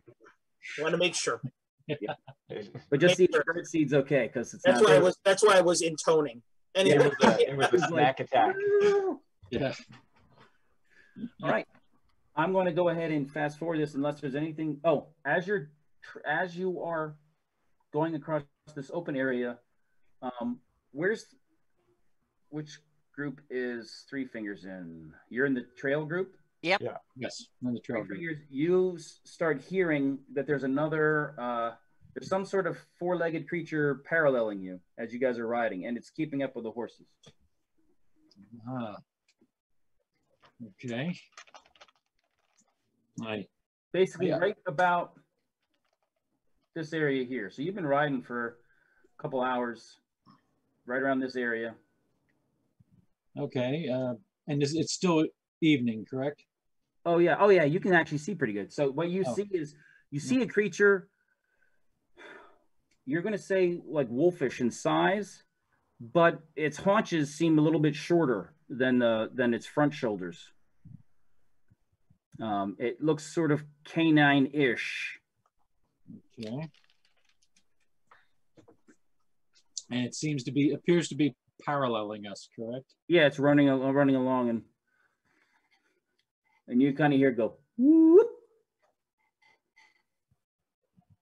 Okay. That was my attempt at a hyena sound. Yeah. Do we all hear that? Yeah, you hear the whoop. I'm gonna whoop back. Okay. Oh. And then it gets closer. Once after he whoops back, it gets closer and starts running. Your horses are getting nervous about it as they get close. So there's a hyena that is running along. Do we hear this? Yeah. Can I ready my bow? Yeah, you heard a whoop. We heard a whoop. Okay, A I'll. whoop is basically the hyenas, kind of like how wolves howl. Yeah. They don't really howl. They kind of have this whoop. Yeah, it's like thicker, but it's like coyotes, but more growly, so to speak. Yeah. And it could also be signaling others of its ilk. And hyenas are natural out here on the Barrens, though, right? Yeah. Yes, they are. All right. It's a cold weather hyena. Oh yeah. Whoop whoop. And you can sell it. It's got. It looks like it's been painted, so it looks like it was like. It's got like tribal markings on it as it gets. Well, 3 fingers. You can see it has tribal markings on it. Can I recognize the tribal markings? It looks like maybe the colors are Volterran, maybe. Okay. Volterra was the tribe that got wiped out, and the tribe that howls in the grass is from. Okay. Well, then actually, even howls in the grass then may have a chance of recognizing the sound of it. I'm going to try to signal the other riders near me that, what I'm seeing and hearing, that, I see that it's a hyena. I'm going to hold up a hand signal indicating Volterran tribe and see how they want to respond back. All right. Yeah, howls in the grass recognizes it when it gets close. It's not coming like it's hunting. Okay. Oh, all right. Okay. And it wouldn't be by itself if it was hunting. True. Okay. Maybe it isn't by itself. I was just going to say that. It's not anymore. Yeah. But it would be hard to get this close to you, 3 fingers, with your helmet on and you not know it, not hear him. And howls in the grass. It is your hyena. Nice. Ooh, most unexpected. Yeah, so I'm gonna kind of dismount and keep imitating the noise and kind of calling it to me. So he comes over and smells you and smells your bag with the food they gave you.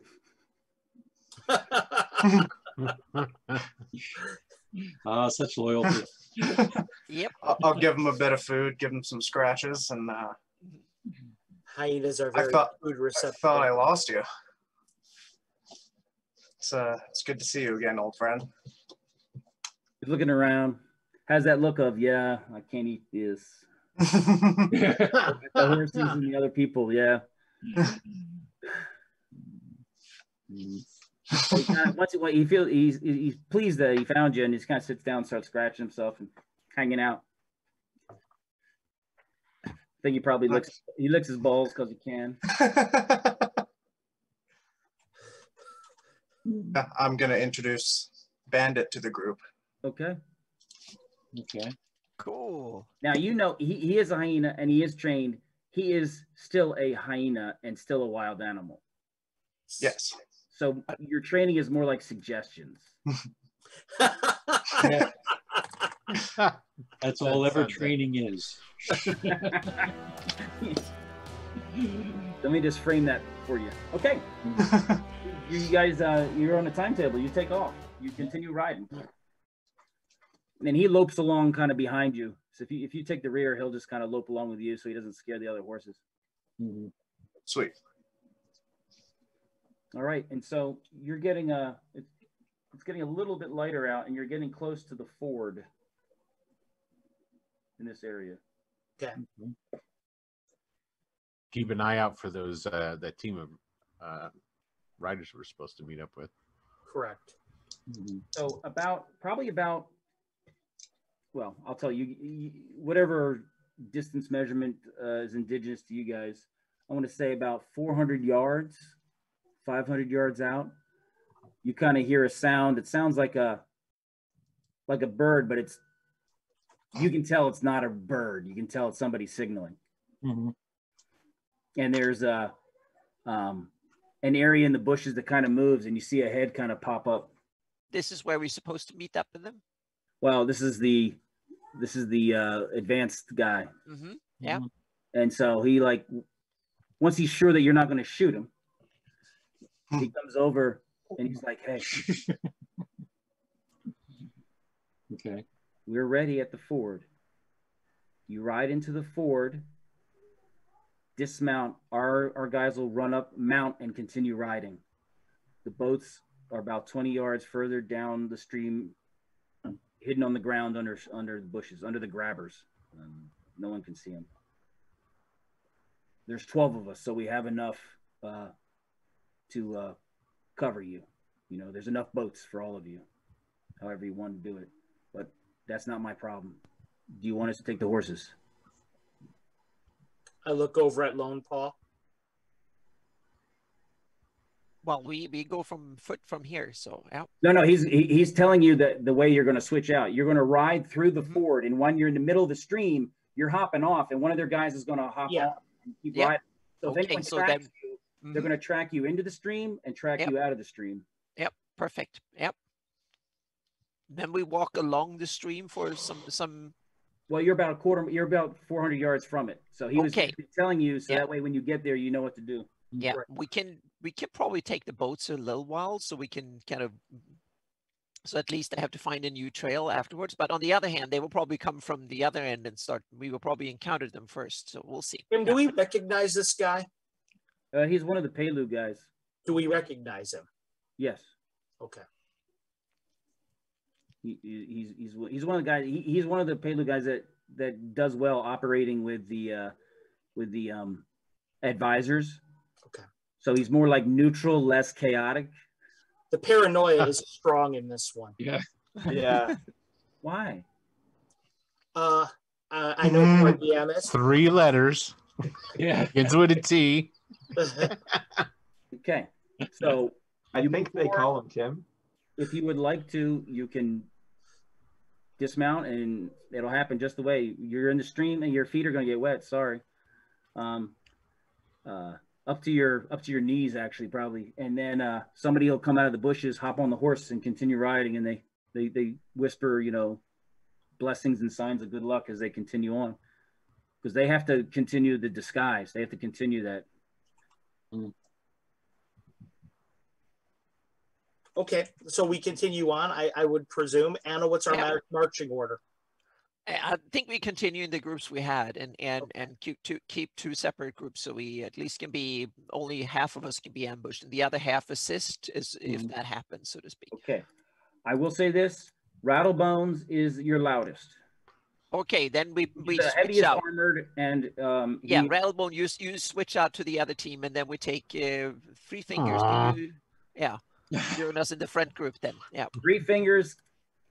I'll just so you understand, his hearing is 4 times human normal. Perfect. Then we want you in the first group. Yep. Oh no. Jim, how you gonna do me like that? Oh, that's a double stab to the heart. Okay, I'm sorry. What happened? You got another hero point. Right. That is, when as daylight comes, your field of view grows much greater with your familiar. Yeah, we make sure that we find a good vantage spot that we can kind of see and defend and during the day. Right. Here's the ford, and remember the distance. Do we have enough time so we can wait during the day and then move again at dusk? You will to make okay. It all depends. You have time to wait and only move at night if you kind of move continuously. Okay, then we at have night. to. I mean, never stopping. If you move stealth patrol, that means you're going to move stealthily. Yeah. And But then every these 10 are- minutes or so, you'll stop and you'll wait 10 minutes and listen. Yep. And then you'll move again 10 minutes Mm-hmm. and then stop. And that way, if someone's tracking you or following you through the underbrush, you have a better chance of hearing them. If Yep. you do that, you have to continue through the daylight. Okay, then yeah, we do that, and also we can presume that the enemy is humanoids and stuff, so they see us in dark as well as during daytime. So yeah. Yep. Yeah. But daytime we track high, and at nighttime we track low. So we see more at day, and at night we kind of use the silhouettes against the sky and stuff. So we stay low at night, and we stay higher at during day. We stay halfway up or 2/3 up the slope, so to speak. So we can easily, if we see something nasty, we can kind of go over on the other side of the ridge. And Not on top of the ridge, but almost. And then we peek over the ridge at times, so we can kind of keep a look on either side unless it's completely flat, because then there's nothing to do. But I guess it's a little bit of rolling hills or just a little bit. The stream is kind of cutting through a lot of it. So a lot of the time when you get to the top, it's, I don't know. Have you ever seen like the streams and rivers in Hawaii? There's like a lot of flat area between the mountains, and then the river's been there a while. It just cut a gulch straight in there. Yeah. Heavily grown. So it's like that, but yeah, we should probably stay not down in the river gorge unless we have to, so we can kind of keep a little eye on the surroundings so we don't get ambushed down in the gorge. That would be bad. Right. Yep. You can estimate, because of this, there is trees, with almost 100% certainty, anyone at the top edge of the gulch cannot see the stream. Okay. Yep. There's certain spots where it gets wider. They may be able to because the stream gets wider, but with the trees and then with the lower shrubs and bushes, it's almost impossible to see directly from the edge down. From the top edge. Yeah. People seeing you most likely have to be in there with you. Okay, then we'll risk it and take the gorge. Your experience in the past shows that is true. Wintertime, totally different. Mm-hmm. Yeah, so all the foliage will be gone. Right. Yep. Then you can be seen. So. Yep. Okay. So which methodology would you like to use? You want to ride down by the stream? Travel at night, or every 10 minutes make a pause? Oh, we make pause we go for like a minute or two, and then we take a pause for 10-15 seconds to listen, and then we move again, and then we move it to separate teams, and we can kind of cover width and breadth too if need be. Okay. Howl and the Wolves, or actually Lone Paul, since Howl and the Wolves picked up his companion Bandit, maybe a suggestion too. We can, even though we'll be going, stopping and starting.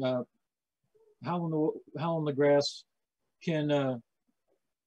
How trustworthy is Bandit for even enlarging the perimeter around where they are in the back, even to make sure nothing comes up behind us? Yeah, and also he's in the back just he could just go in and roam in the general area because he's part of wildlife, so he would not set off.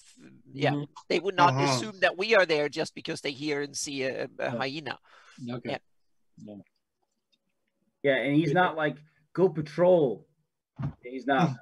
Okay. Yeah, but if you can have him kind of keep an eye out and just scout around the general area, that will be perfect. So yeah, he can draw attention and can be seen and see things and hear things and stuff. So yeah. If you could convey to Bandit in any ways that if anyone comes that may want to take food, let me know. You know? We like that. Blah blah blah, food. blah blah blah, Bandit, blah blah blah blah. Food. Yeah. Others and only sees his food, and he will follow you slavingly just behind, like food. Yeah. Yep.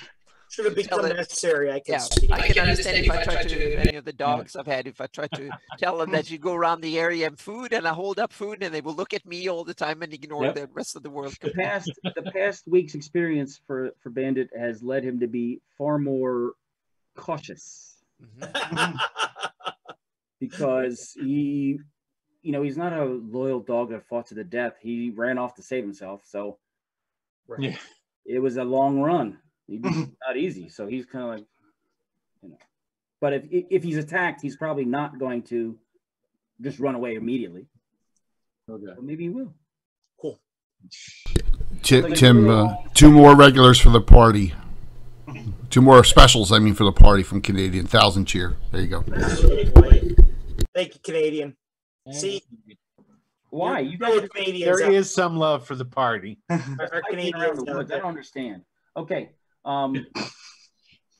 See, the audience at least wants to see us get to where we're going before you kill us, Tim. Right, exactly. Yep. So far, so good, though. So far. So you figure if you're moved throughout, you can move probably 5-10 miles. no. You're going to be moving more like 6 miles in 8 Okay. hours Okay. because you guys are really moving like you don't. If you are discovered and they Yeah. fix on you, you are Mm-hmm. done. Yes. So you're like stalking. It's like you're stalking for a hunt or Right. you're fighting. It's the most dangerous game. So you guys are. You got your aerial reconnaissance. You can kind of see. You're getting close to this area right here, where the stream splits. There's like a little hillock in the middle of the stream, Mm-hmm. and it widens out here. This is one of those areas where the little the gulch widens out, Okay. and just on the other side of it, you get to be about right here. Okay. Go ahead and roll a 20-sided die. Oh no, excuse me. How smart is your crow? Well, she's more intelligent than a normal crow because she's a familiar, but how Roll intelligent that is? percentile dice. Huh? Roll percentile dice. Oh, percentile dice? Okay. Unless you're keeping her only in your link range. You know what I mean? Yeah. No, I'm sending her far back. Okay. I have an 88 for everybody out there who just read me talk about Patrick Kane.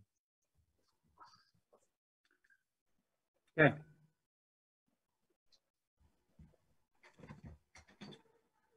As you guys are walking, you kind of do one of your pauses, and you hear footsteps coming through the underbrush from high up on this side, coming down. It's not coming down at you, but it is coming down towards the stream, and it's probably in front of you, not very far. Your lead group is Three Fingers, Lone Paw, Walks with Ghosts. Correct. What do you do? And now, if you guys stay within sight, that means your second group is probably 15 yards back, is the furthest they can go without losing sight of you. Losing this. Mm-hmm. Okay. Yeah. Okay. So figure 50 feet. Sometimes closer, you have to stretch it out as you're moving, if you want to stay within sight of each other. Oh, yeah, at least within sight or sound, so to speak. So, yeah. Okay. Mm-hmm. So I will say Three Fingers, you heard him first. More than 4 feet, more than 4 sets of footsteps are coming down the steep bank. Okay, I'm going to signal Lone Pong Walks with Ghosts, to pause while I... This is freeze. Yep. Okay. I'm going to try and hide a little bit in the underbrush. Enemy, you can point the direction. Okay, and I will. You guys are going to take a knee and just kind of go to a little hide spot from the... Yep, we'll take exactly the bow right. out and ready. As do I. I take my bow out and prepare. Okay. I also take my bow out.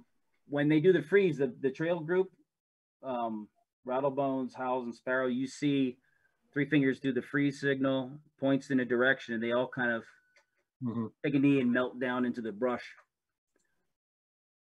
I'll pull out my bow and follow suit. All right. Yeah, I'll knock an arrow. As general, Rattlebones will lay down and then just listen. okay, approved. All right. As they come down, you see that there's a group. You see there's some grumbling and some, I don't know, I was going to say, it sounds like bitching going on. Is that, and they're like, hurry up, shut up, it's your turn, dumbass. What language and It's what do they sound like? It sounds like it's badly spoken Orcish. Okay.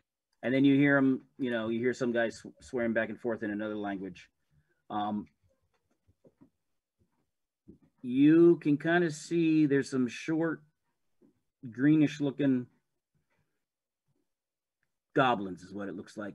It looks to be about 8 of them. 2 of them are carrying, like they're draped with a bunch of like flasks, water flasks is what the water skins is what they look like. They're draped with it, carrying it down to the stream. And there's, it looks like a small group of other ones that are around with them, like pulling security.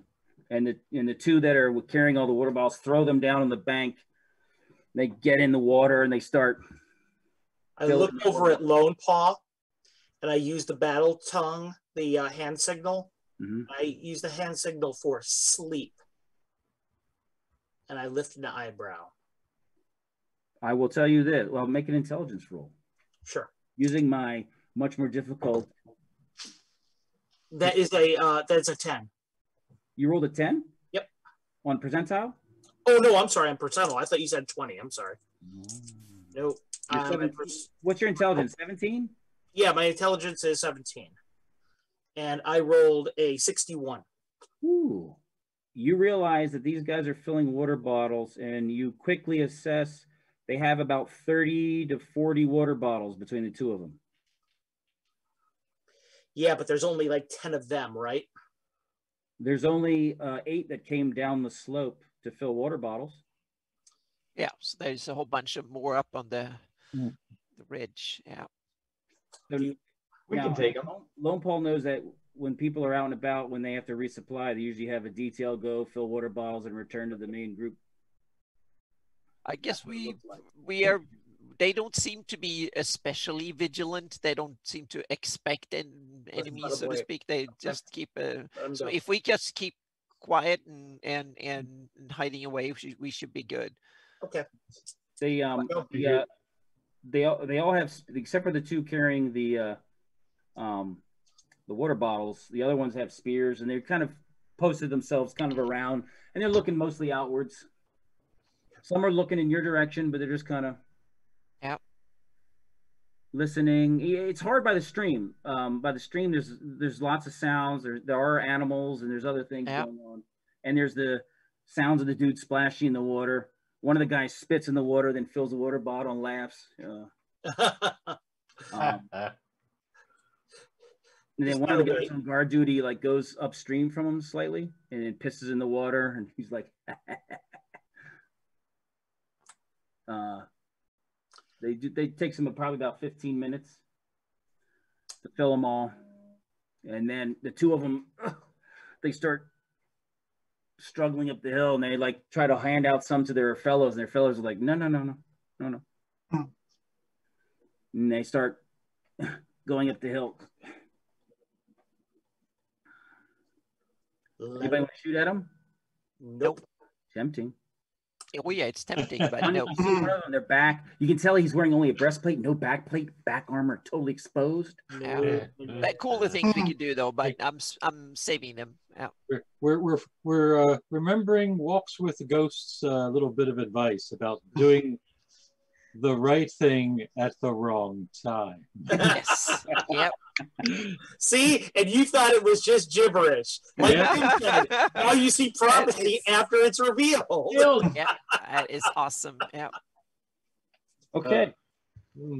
I expect a hero point for my great role playing. Anyway, yes. So anyway. Well, you were about to attack them. I wasn't going to attack them. I asked her if she wanted me to attack them. Oh, okay, gotcha. We were being prepared. Being prepared. You're courting. Excellent. Now, if they would have spotted us, we'd have to attack. Right. Yeah. Let me go ahead and do a DM niceness roll. Yeah, niceness. You know how nice you are. It's okay. Yeah. I was going to say, if there was ever a fudge die roll in the history of gaming, here it is.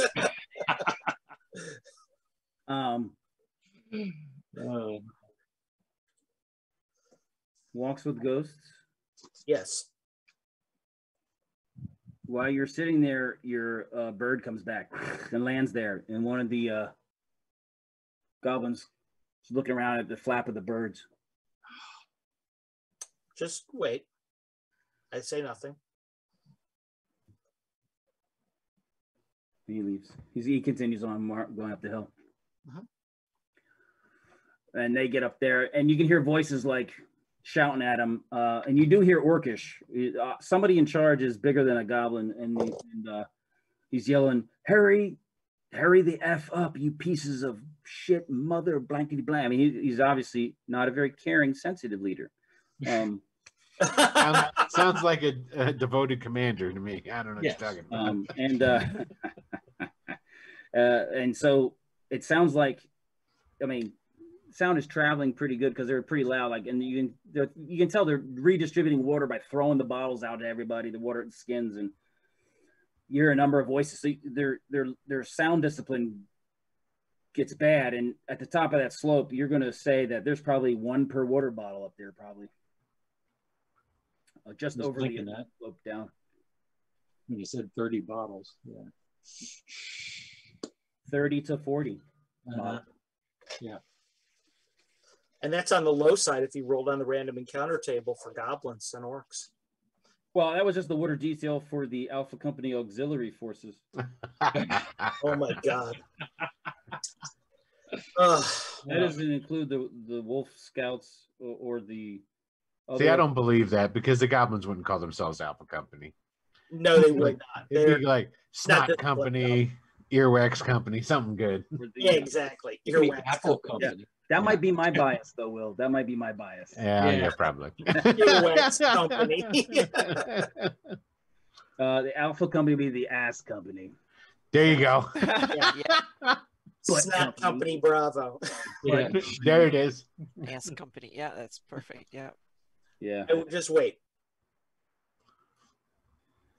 You wait for a few minutes. How long do you wait?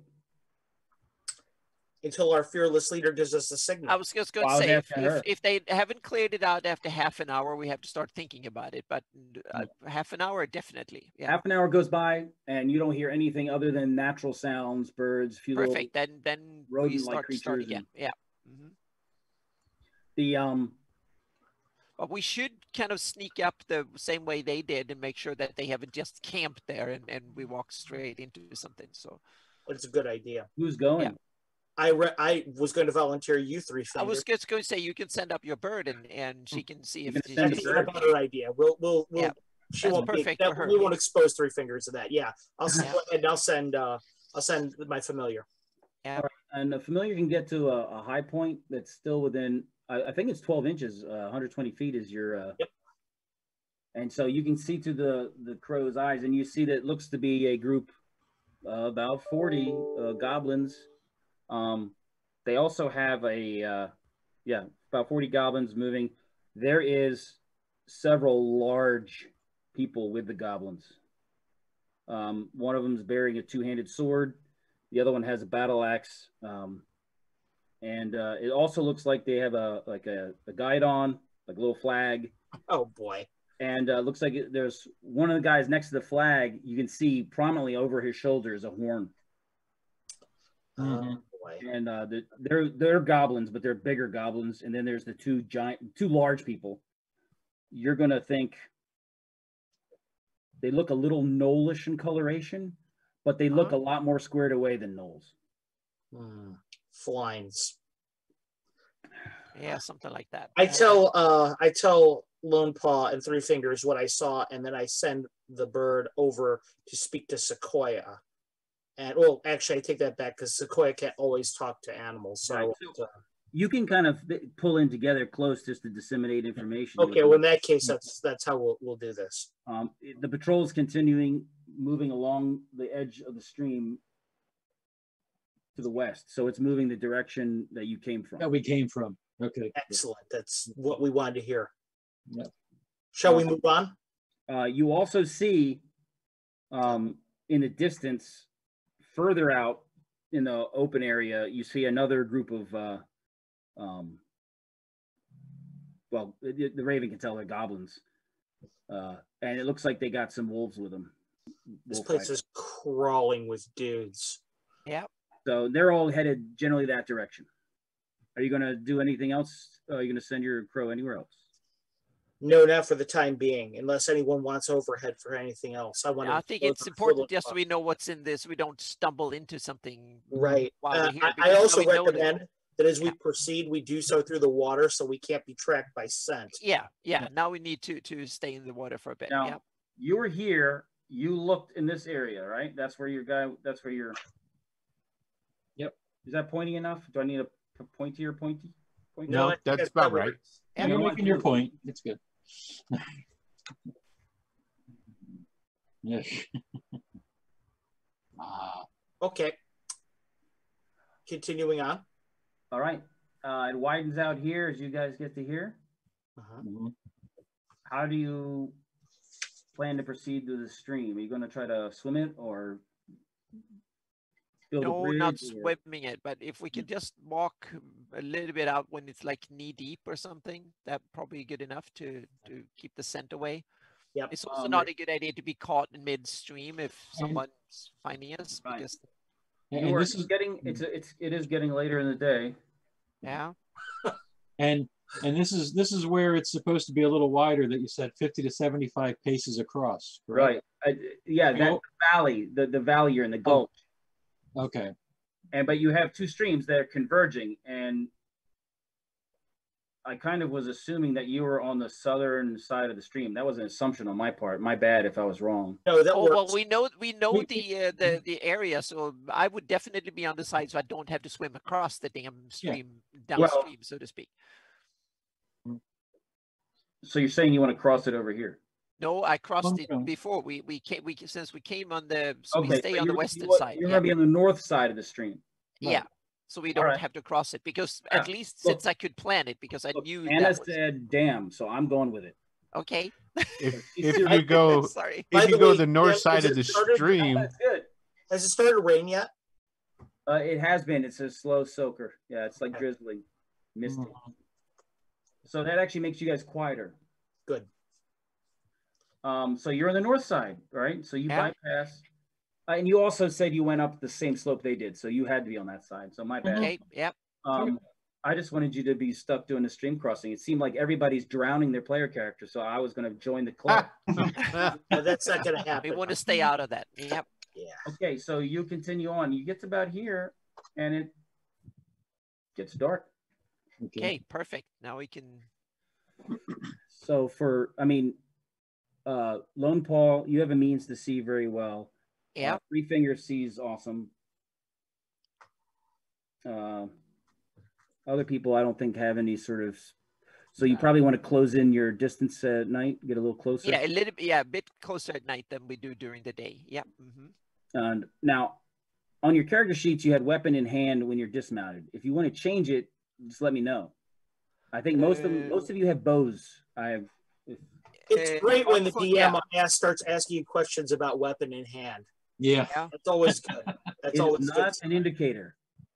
No, I keep my short bow, I think, because at least the landscape is open enough that I can assume that I will see the enemy like 100 feet away or more before I notice it. Chances are, if you have an encounter and they walk up on you, you're going to have time to get one or two shots off. If you because if there is enough brush or tall grass or something for the enemy to hide in, then someone to hide in, then I will probably switch to close-up weapons. But it's much better to have a bow, I think. See them further away. Yeah. You have much less chance of hitting because of all the brush and trees and branches and all that. Yeah. Okay. Unless we use a magical area attack that attacks multiple enemies at once. Fireball. Who's got it? Yeah. Hint. That is true. Okay. You're going to continue moving at night. Yep. Yes. Definitely. Yeah. Slower, but you continue. It widens out here. There's another little island right here. Okay. Are you going to seek to kind of go above the valley, cut across here to save some time right here? Yeah, I think we do. Yeah. Do we see any trails or something? Do we see that they regularly move in some areas, or is it just nature? Do we want to? Eventually, we are going to have to cross that stream. Yeah. Yeah, eventually. You're here. Better to do that further away than Okay, closer. I almost wonder if actually it's going to save us time, because we're going to have to clamber up the gorge, the sides of the the gorge Valley, yeah, here. gorge. Yeah, the gulch, I should say. I don't know if it saves us any more time. Anyway, just a thought. So, I mean, this area with a little island, the stream gets wider, the valley gets wider. I see. The stream's it's a little slower because it's wider, and you'd require very little swimming to cross in this area here. If you want to cross to situate yourself for when you get to the rock, if you want to be on the eastern side of the stream for when you get to the rock. Yeah. Okay. Yeah. I know we could. I know. Can you guys hear me? Yeah. I hear you. Yeah. I'm going to tell the group what I think. I know being on the western side, there's the ground there we could cover in short distance, but I think we might be better off staying to the eastern side, because even as we go up, let me see, even as we kind of go up to that same, to where Tim's pointing a little down, well, aren't we like, yeah, we're right about there. Right around here. Right here. Yeah. Rather than cross the land that's immediately closer to us, even though it'd be more convenient, I think maybe we should cross the river at this point and then continue to go up. I see your point. So we can stay on the east side and circle better. And not only follow up the river, but if we wanted to go up on the land on the east side, right, we can do it on the east side where, at least as far as we know, it's less patrolled. Right. I second that. I think that's a good idea. Yeah. Mm-hmm. What do you think? Yeah. Yep. All right. So I guess we're getting wet. Yep. Yep. We get good and wet, unfortunately. Let's get wet. Right as nightfall. Well, you guys are wet from the so-called day, but now you're really wet. Oh, and I love every bit of it. Yeah. You're We notice Walks with Ghosts doesn't seem to be too bothered by the cold and wet. Not at all. This is what I do. Yeah. He keeps winter in his heart. I know we can't see his eyes, but his eyes actually look happy somehow, even though they're all pale. Your hyena does not want to swim across. Well, just leave it. It'll come. As soon as you're on the other bank, it's gonna go, damn, the food's over there. Yeah. That's all you gotta do. All right. Yeah. Are you The guys, food man. I suppose you're going to cross with teams providing covering fire if you Yes, need to. that is correct. One Yep. covering with the other one. Okay. Correct. It's fairly uneventful, other than you're really cold and then wet. Okay. And the temperature's dropping. This is just the greatest. You continue moving in. Are you gonna come out and cut across? Look, it's just such straight, flat country right there. Not Yeah. during the day. Almost too inviting, but Yeah. It's super easy. but what do you think? I think that you guys are a bunch of sissies if you're worried about the cold, is what I think. Yeah. Meaning, you think that will be battle to warm us up soon anyway? So yeah. I think so. I think battle will warm you up soon. And besides, the fury in your heart should keep you warm. And our enemies. Fury, Lone Paw has a cold heart. Yeah. Yes. He's a Cool. cold-hearted commando. Cold-hearted commando. So, Anna, go ahead and roll a percentile for me, please. Oh, I love Okay. it. Yeah. Here we 48. go. Here we go. 48. 48? Yep. Doctrinally, the way you guys are trained, it is not advisable to leave and go into the open country. No. Okay. Unless time pressure is such that you must do it. It represents a gamble as opposed to a risk at this moment. Yeah.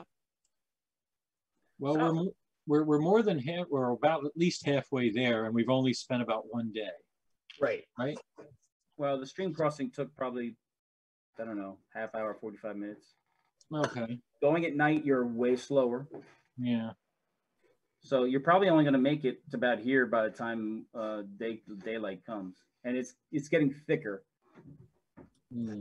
It's getting deeper as far as the sides go, as far as how far down the stream is. And some of that's because it's cutting through hills. It's cut through hills so that it's gotten steeper and it's gotten thicker. So you are going much slower. How's in the grass? Do you want your hyena to come with us? Do you want it to get in the water and come with us? Because I can persuade it to come with us if you want. Yeah, there's another problem of getting it up the mountain because we were going to climb.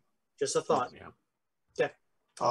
Because I was going to charm it and tell it, no, you're following us. But he kind of, you see him every so often. He's moving along the stream, drinking water, going after, some of the rodents, the small game it can kind of grab a hold of and eat, or the carrion it runs into and it finds fresh enough. So he's kind of staying fairly close to you, but on the other side of the stream. Okay. Okay. Daylight is approaching. You guys are real tired. You guys are probably right around here. Yeah. I look to Lone Paw. Should we need to rest? Should we take a couple hours here, find somewhere where you probably want to get probably as far away from the stream as possible. Yeah. You probably want to get as far away from the stream as possible without leaving the gulch, because camping right by the stream, it's so easy to be lulled to sleep by the sound of the stream. Yep. Yeah, so we need to take cover somewhere. It's a good idea to not be within at a stream. Yeah. And plus, it masks sounds, so then it's easier to sneak up on. So we are, but time-wise, we are fairly on schedule. So we can rest some hours and recover some strength again. Then we did that. We find a. You've been up 2 days straight. Yeah. Yeah, we need to sleep for like at least 5-6 hours. So, yeah. Okay. All right. I suppose we'll need teams of watch. Yeah. You could just do one person at a time. Well, we need two guards and then sleep. So we get like a spoken like a true DM. I volunteer for the first watch. I'll sit on the first watch with Walks with Ghosts. Okay, I'll take the last. I'll take the middle watch. The two bird talkers will hang out with each other on first watch. Yeah. Okay. Bird watchers. I'll stay up in the last watch as well. Oh, Sequoia! Look, that's a blue jay. Okay. Now this is during daylight. You're doing this, so you found a little hide site and you're sitting there. Mm-hmm. As you two are sitting there, you heard something in the distance. Define distance. You heard a sound that was, you're not sure if it was a laugh or a shout or some sort of internet. It was like a little sound. It didn't sound, it's a little hard to define what it was, but you heard something that's not natural. It's like, it's not an animal sound. So. Yeah, but how far is what I'm asking you? Like, was it echoing over the? No, you would say, well, really, you just have to listen and pay attention because you're not really sure. You just heard it. You know how when you first hear that first sound, you're like, what was that? Yeah, okay. Yeah, but I mean, was it something just like around the bush over there, or is it something no. It was half a mile away? It's over the outside the valley. Yeah. So you're hearing it from over. It's a distance. That's what I wanted to know. Right. Yeah. Go ahead and make a saving throw from versus magic. Both of you. Is that a percentile? No, it's a 20. And that is a 16. You failed it. No, I'm just kidding. I was just saying, I hope I passed it. What'd you roll? I got a 7. Okay. I think that's a fail, right?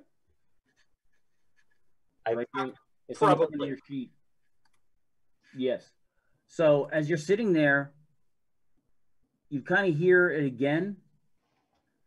And Walks with Ghosts, you're sitting there and you see Sparrow kind of leave his position and he's kind of looking the direction he heard the sound and he starts kind of walking in that direction. I cast Snow Silences the Earth on a stone and I put it in his backpack or his pouch that he's walking away from as he walks away. He won't hear any sound. Okay, so you're Sparrow, you really want to find out what that sound is, and you see and you're trying to hear it, and Walks with Ghosts suddenly, as he gets close, you hear nothing. Does he act any differently? What I mean, he's a barbarian, and now he can't hear. Yep. What? But is he acting any differently? Is this thing obviously still affecting him now that he can't hear it any longer? He's reacting to not hearing right now, and he's looking at you. And I put my hand on his shoulder, and I just give him the battle hand signal for calm down. Sit with me. There is no calm down. There's freeze. Okay, then freeze. Then freeze. Alt. Kind of lead him back to where we were, our position. All right, Sparrow, you want to find out what that sound was? Still affecting him. All right. But I can't hear though, right? Right, but you know it's that direction. You know it's up there. Okay. I'm gonna continue to investigate. Can I speak? Who? Can I speak? Yeah. Not with the rock in your pack. Yeah, okay. Well, he wants to put something in your backpack. Are you going to let him put something in your backpack? Did I notice? I thought he did it as I was walking away. Roll your percent. Well, he may not have noticed. Most people traveling notice when someone puts a rock in their backpack. Oh yeah. Yeah, but I really wanted to find out what that noise was. Right, well, is your backpack on? Probably not. Oh. I guess I was watching. Yeah. I'm gonna motion to Walks with Ghosts to come with me. All right. Okay. All right. I wait till he tries to get it. You tried to get it on him. I'll have you roll dexterity. Walks with Ghosts to see if you can slip that into his person somehow. Okay, that is a 7. Percentile dice. Oh, percentage dice. Sorry, my skill checks are all on 20, so forgive me. I know. I made 47. You made it. So you got it into a pouch or something on him, or put in his quiver. Okay. Well, I'm gonna wait then for him to turn around. He's trying to signal you to come with him. I point at him to go ahead, like I'm gonna follow him. Okay. And as soon as he turns around, I'm casting sleep on him. Good night, Sequoia. He's 5th level. Oh, is he 5th level? Yeah. Yeah. Ah, damn it. All right. Okay. Well, in that case, DM niceness roll to see if I'd let you know he's too high level for it. Yeah. That's okay. What's that? I smell a spell burning. Even if it doesn't, it doesn't work. It doesn't work. You're about to cast it, and you go, yeah, never mind. All that right. won't work. Well, in that case, I'm going to hit him with hold person. Ooh. All right. Make a saving throw. -2. I give a saving throw? Yeah, he's casting. Well, actually, you're gonna have to wait till he's outside 15 feet. Then I'm gonna wait till he gets outside the 15 feet, and I'm gonna blast him with hold person. Okay. Make a saving throw, Sparrow. Is that a percentile? Die 20. Yeah, basically, if it's an attribute saving throw, it's with a percentile because I put it on a scale of 1 to 25, so it's harder. Cool. Right. Yeah, there's more differentiation. Yeah. Yeah, I got a 4. All right, so you made it. A 4? Oh no, I'm sorry, he didn't make it. I was gonna say, holy moly! What the hell is your freaking saving throw? He's badass, is what that is. I was gonna say, holy moly! All right, once he's frozen, I walk over. I'm going to wake up Lone Paw. Okay. And I'm going to say, Lone Paw, I'm sorry I've had to disturb your slumber, but our friend Sequoia here, who is acting like a frozen statue here, has been enchanted by the sounds of laughter on the prairie, on the out in the wilderness. So we lost someone to idiocy. Yeah. Yes, he won't be going anywhere for the time being, but I can't assure you that his mind will be intact when the spell is released. Okay, stay with him and the other ones, and I'll go out and I'll take 3 fingers and we do it like a fish hook and go around a bit. Do you want me to coup de grace him? No, you both. No, stay here and make sure that he is okay, and the other ones, and wake them up, and I'll wake up Three Fingers, and okay. kind I of wake start up. going Howls on in the grass, rattle bones. Go ahead. You both hear a sound. Make a saving throw versus magic. Okay. Uh-oh. 14, and that I'm is gonna a say make from me, barely. Yeah, I make 14 as well. So let's see here. Magic, adjusted saving throw. Where's magic? Death magic, poison. Is it spells that you mean? Yeah, it's by under magic? spells. Yeah, yeah. When I Spells, say yeah. magic, So I I have mean 11 spells. is my saving throw spell. So 14, I made it. Yep. Yes. All right. You really felt like you wanted to go find that, and then you kind of like realized that it was what's happening to Sparrow. I look over at Lone Paw and I say, I'm going to run out of hold persons at this rate. Okay. Yeah. I look over at Sequoia just. Yeah. But Three Fingers, we need to go and go around and yeah, I sneak wake out up and Rattle stealth Bones around. and Howls in the Grass and tell them what's going on. But they know we're here. Can I estimate roughly how far away that sound was? Not far over the edge of the gulch you're in. Not far from you. But just Okay, so let's see here.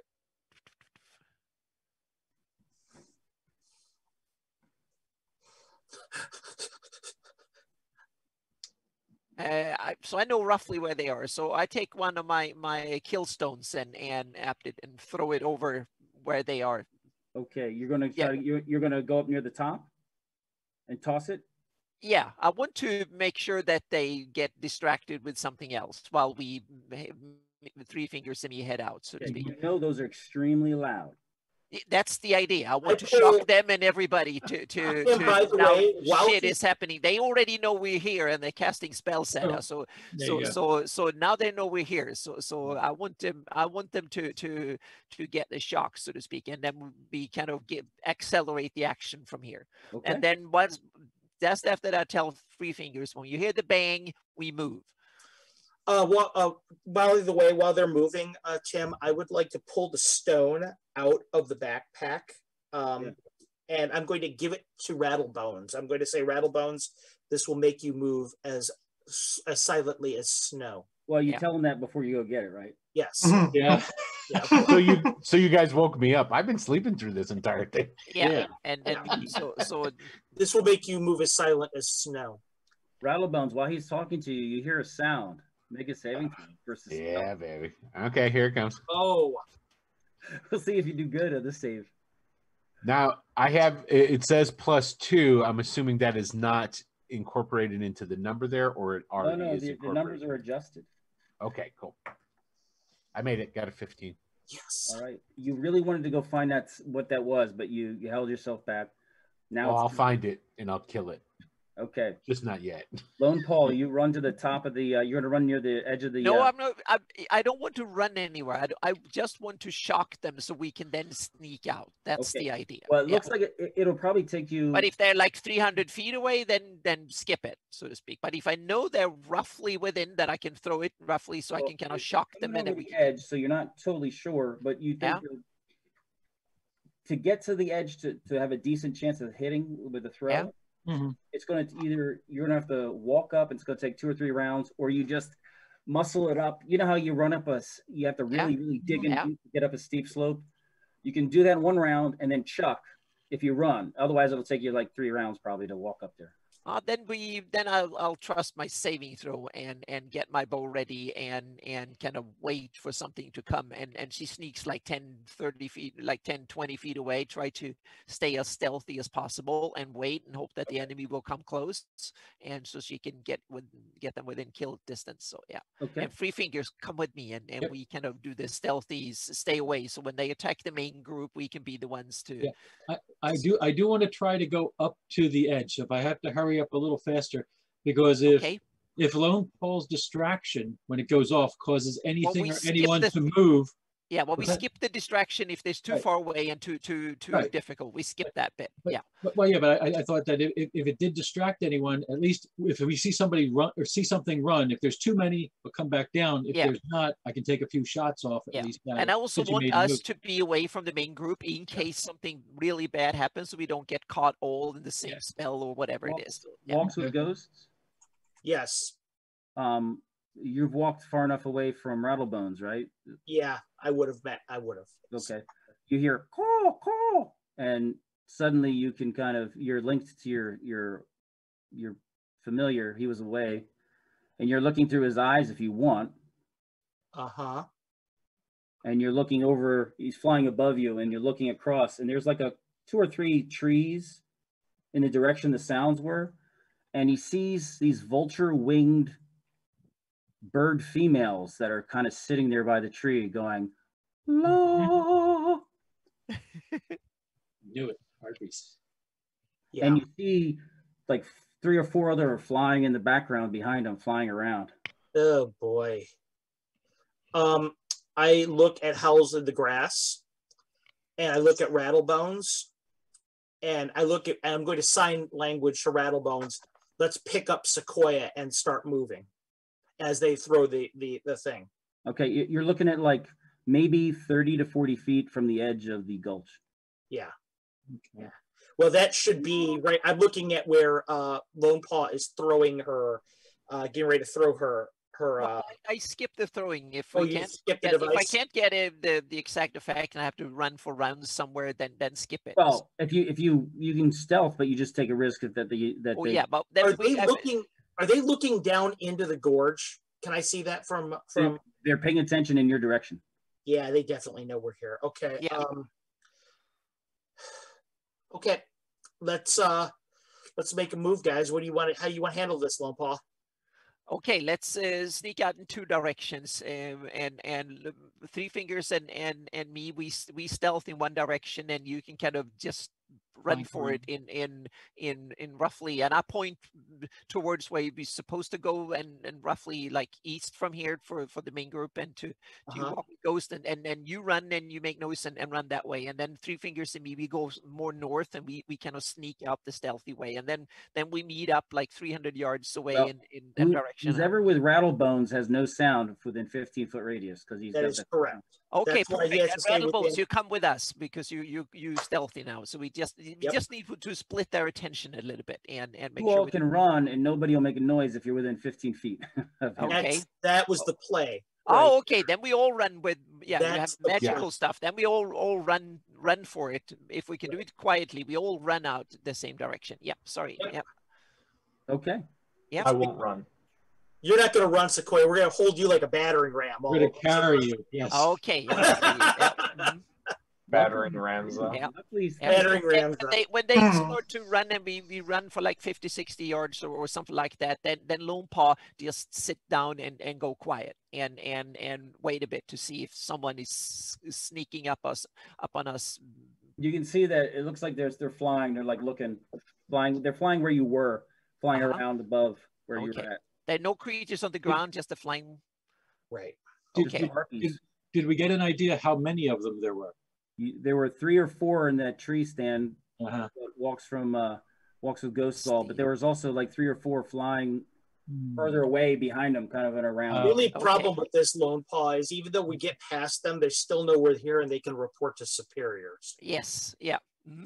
Do I remember seeing harpies when I was going through their camp? Nope. No. Okay. You Okay, tell then- everybody that? We Yeah. just need, we need Intelligence to check. yeah. Now we need to speed up a bit, so we yeah. Tim, is it using too much DM knowledge for me to remember that a harpy is a 3-hit dice creature? Wow. Yes, you don't mention it, Carlos. Damn it. Go ahead and make an intelligence roll here. I got 77%. You don't know. I got a 58. All right. Hey, maybe this is why this area is not patrolled that much. Yes. Yeah. What you're thinking. Yeah. Yeah, because they be charming their own patrols. Yeah. Or maybe they're not affiliated. Do they have any markings on them that Walks with Ghosts would have seen? No. Yeah, no. Ready. Let's keep going, guys. We've Yeah. already made this play. We got to stick to it. Yeah. Yep. Yeah. And now we need to speed up a bit so we can stay ahead of the information, so to Okay. speak. Yeah, exactly. The stream bed takes you a little bit of ways. You hear sounds from the hill fort. You hear some like horns blowing way off in the distance, way off in the distance. Mhm. You hear some other stuff. That's the distraction. Well, you don't know. You hear drums. You hear other stuff that's far away. Would that be time-wise roughly when the distraction is supposed to be? So No, you haven't gotten an indicator yet. okay. You know, he gave you 3 days, so you got one more day. Okay. Before then they, yeah. before they launch. Yeah, but now we Tim, need to get ahead of the harpy information, so to speak. Just do in we case see the harpies flying? Do I see the harpies flying away from this area towards the hill? You can have your bird kind of. Yeah, I just kind of wanted her to just give a look. Don't get too close. Just All give right. a look. Well, they're hunting. They're moving around hunting.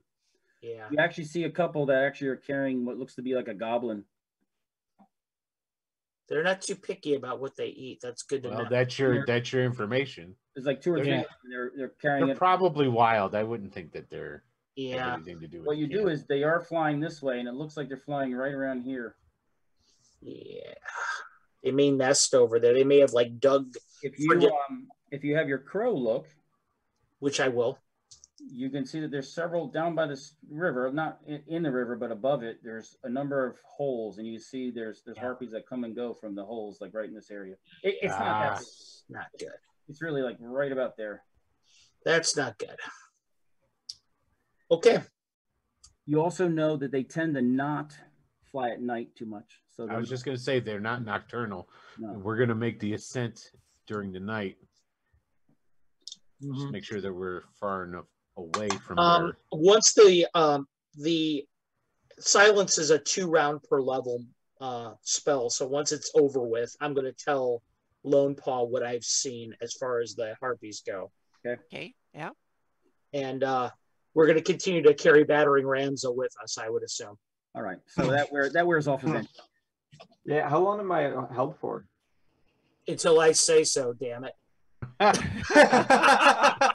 rounds per level. And you thought it would wear off. No, 4 rounds per level. 4 rounds and then plus 1 round for level. So you're going to be you just sit tight there. Not So too long. At least he's getting some rest then. While we you just sit tight, Sequoia. You got this. Okay. You that's what you know. You can kind of, as you creep along, you have a choice now. Are you you're on the eastern side of the stream in the gulch. You're getting to the point now where you can actually see the area kind of open up and swampier. If you recall this area here, it's less steep on the sides where you're at, more rocky down by the stream, and there's a big pond right over here, and it's kind of swampier, and the other stream is sweeping around the stones and joining yours here. It's very rocky. It's very kind of loud, actually, right there. It's not rapids, but louder. I look at everybody and say, this is going to be a very short-lived mission if we can't get any sleep soon. No, you got some sleep. Yeah, we got some sleep. Yeah. Some You first got watch. some sleep. Me and Sequoia got 0 sleep because we were first watch. True. Now Try to sleep now. No, I think I'll pass on that right now, but I'm just letting you guys know that if you guys want me to memorize spells like silence again, it might not be a bad idea to find some way to do this. Is it still daylight? Yes. I recommend burying me under ice.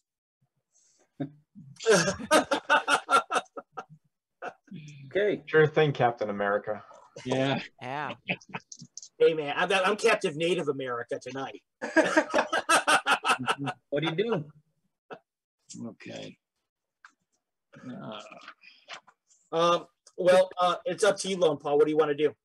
I'm thinking now we traveled some miles, so I think we need to find some higher ground so we can kind of scout around to see what the terrain looks like, because we're starting to get closer to the target area, so to speak. So we need to, and you, if you can send out the bird again. I was gonna say we ahead don't of need us. higher ground for that. I can reconnaissance with the bird. Yeah, and then we find a spot so we can at least, so we don't walk into something. We need to This to area see here ahead. is fairly open. It's a Yeah. low rolling hills, fairly Yeah. open. The occasional spotting trees here and there that you know. Yeah. Now we need to. Now we can see the rock, right? And Oh, the yeah. split Oh, yeah. rock, and we can see if there is something up on the rock, and You is there can't quite wyvern see over the edge. It's you're like down here and you're looking Yeah. up and you can see what's But here, we can see. Can we see if there's like are there like some watchtowers or something on top, there's only that one. There's only one structure. Okay. As you approach and you look, all you've ever seen is one structure up there. Yeah. You've A wyvern sitting, staring at us from the ridge or something like there that. are some wyverns on the far side that have come and gone. Okay. Yeah. But not your direction. Okay. Yep. Like they're going out in like pairs Mm-hmm. every so often. So no activity that seems to indicate that they're waiting for us, so to speak. Is there anything mounted on them? Sometimes. Yeah. Okay. Mm-hmm. Not what I wanted to hear. You know from the description from Howling that if someone's on it, there's no bit or bridle. Oh, well, that's interesting. Yeah. Right around here, there's a couple of holes that the harpies come and go in right there. You can see that on this face, it's very rough and very rocky. About halfway up the top, it's probably about 200 or 300 feet high.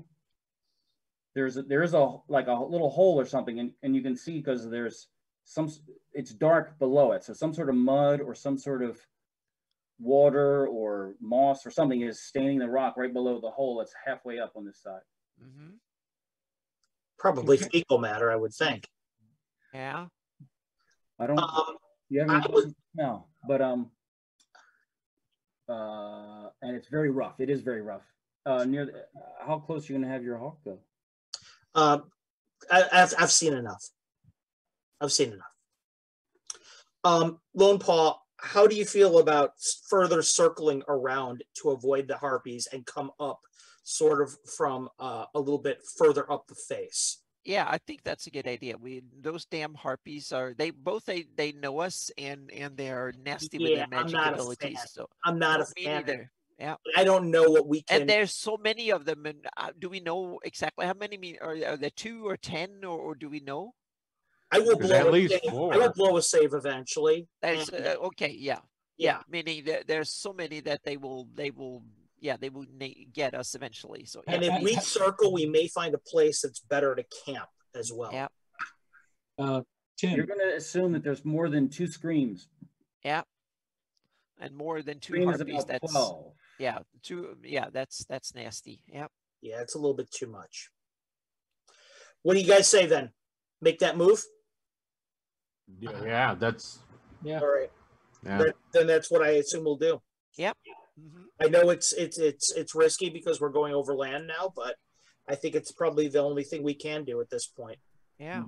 Can Well, what time? What's that? Run into random goblin patrols because those. What time of day is are it? going to scare them off. Is it like afternoon now or is it? Afternoon now. Yeah. Well, You're going to try to get a couple hours and then move at night? yeah. That is probably a good idea to take a Because we're right at the time of the ascension. The Yeah. distraction is set for Tomorrow. tonight or tomorrow night. Yeah. Tomorrow. So we're way ahead of schedule. We have time to take some hours off in the afternoon. And we've been traveling pretty much for 2 days without any rest. Yeah. I vote that I sleep first. Yeah, I want to hop on. Well, can I? Am I? How's his mental state? If you don't And get I got enough, to if sleep last Sparrow night, doesn't I get can sleep, take you're a going to watch. start taking penalties. Yeah. Yeah. And I got some sleep last time, so I can take middle watch. Yeah. I'll Yeah, take if you first guys watch. are Pharaoh's tired. sleeping, I can take first watch as well. I'm out. I'm sleeping. as you guys are sleeping, you hear the sounds of, you hear some shouts from a distance. And I suppose, Lone Paul, you probably put like a little LPOP looking over the edge there just to kind of keep eyes out. We have to keep our eyes open. Yep.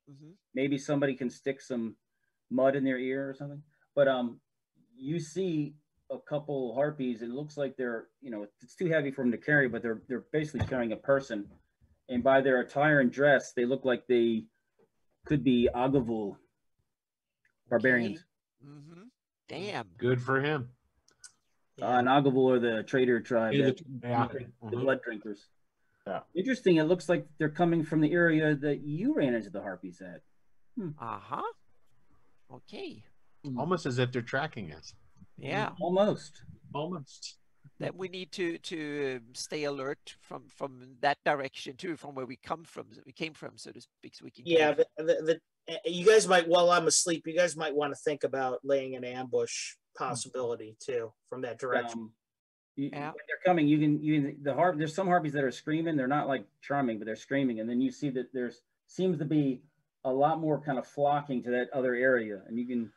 Okay, then it's time to wake up. An arrow in it, and then it's time to wake up the team, and we backtrack on the sides. They're all going away from you. They're not going near you at all. Yeah. Oh, yeah, but just to be safe, we kind of prepare for a fishhook ambush. So we kind of go out on the side a bit and backtrack a couple hundred yards down. Are you going to still let the two guys sleep? Yeah, so we kind of go out on the side, and then we backtrack a few hundred yards and then make a new camp, so we can kind of oversee. So if someone is tracking us, the tracks, we can kind of see them coming, going past us. You're going to double back on yourself so you see them tracking. Yeah, the fishhook maneuver. Yep. Yep. You do not have anybody come up in the interim that you're waiting. Okay, then we take our rests and. You did hear some screaming, and you did hear some fighting sounds, and nothing came your way. Okay, good. The harpies did the job for us, so that's good. About. Oh, that's perfect. It looks like the harpies got about 3 people. Good. Yeah. Just had to make sure. Yeah, make precautions. That's good to know. That's good to know. Okay. I'm definitely getting my rest and my beauty sleep. Yep. So right now, I'm going to take another 3-minute break, and I'll be right back. And then we'll begin the ascension. Okay. The ascension. Yep. All right, guys. This is a real mission here. Yeah. All right, folks. I'm going to memorize again silence. I thought that worked very well. Oh, silence is a golden spell. Casting it on an inanimate object and giving it to Rattlebones, I think, was a really good idea. Yeah. Rattlebones, don't be afraid if we see a spellcaster to rush them with that on you. Okay. I'm never afraid to rush spellcasters. I love it. That's one of the things I would like to try and do. Does anybody have any questions that they'd like to ask the spirits? Because I have augury memorized right now, and I'm willing to burn it. If you guys can think of a yes/no question that we might want answered, like, is this going to be a good course of action? Is this going to be a good course of action? If you can think of a good one, let me know and I'll cast it. Something about wherever, because we got to take out whoever's the trainer. Isn't that one of the objectives here? Or is it something to narrow down if he's on one side? Because we're going to go up on the side that has the fort. The wyverns are on the other side across the big long ass bridge. Yes. So I think that we can achieve that goal in one of 2 ways. Either we can kill the trainer, or we can make sure that he has nothing to train. Well, I think we still got the trainer. We would prefer to do both. Yeah. So, I would say that you're right. The trainer's probably the first move. He's probably the one that's mounted on that wyvern. My problem with this is we're going to be scaling that rock face. Pretty much we're going to be very exposed. What kind of move are we going to make sure that we have maximum defensibility? There's really nothing you can do when you're climbing. I know. What do you got? Nothing. Exactly. I was like, when you climb, the one thing that we got is just being as quiet as we can be. Yeah, and also that we have to have a team that is like 100 yards out. They can cover with bows and stuff. They can, if someone comes up on the ridge and look down, then we can be able to shoot at them. So the people that are climbing don't have to do the attacking and the defending. Your greatest advantage is your early detection systems. You have that bird. Yeah. You have the guy who's 4 times as sensitive human hearing, so Yep. it is hard. I mean, it's nigh impossible for people to sneak up on you. People have to lay there and not move for them to catch you, because you guys are so sharp. And then at night, between Lone Paul's night vision ability with their mask and with the owl helmet. And then really we need to get someone capable, kind of beefy person up first that can kind of hold off if there is someone there who can really make a stand, so we can get up. It's like when you breach a wall or something and get up there, you need to have someone beefy that don't get thrown over or beaten to senseless immediately, so to speak. So this is probably a good time for me to tell you what I have in mind for our tank. Yeah, I have memorized a certain array to give somebody that's very tanky. Yeah. I have the following spells that I'm prepared to lay on somebody, and that would be you probably. Strength, Enlarge, and Shield simultaneously. I need if I need to turn somebody if I need to turn somebody into the Incredible Hulk.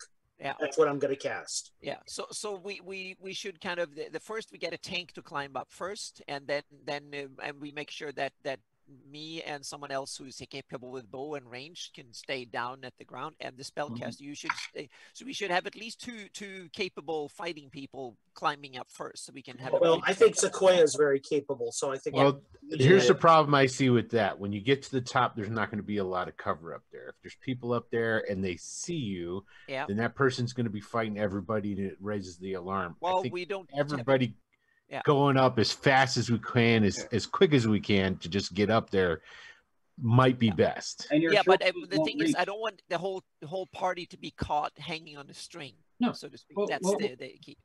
Well, like you said, Anna, maybe like since you're good with a bow, and Rattle Bones would be the tank. Yeah. If yous both at least start ascending first, maybe with someone else, and myself and whoever stays down can try to protect. If anything comes out at you while you're going up the sides, I have my bow.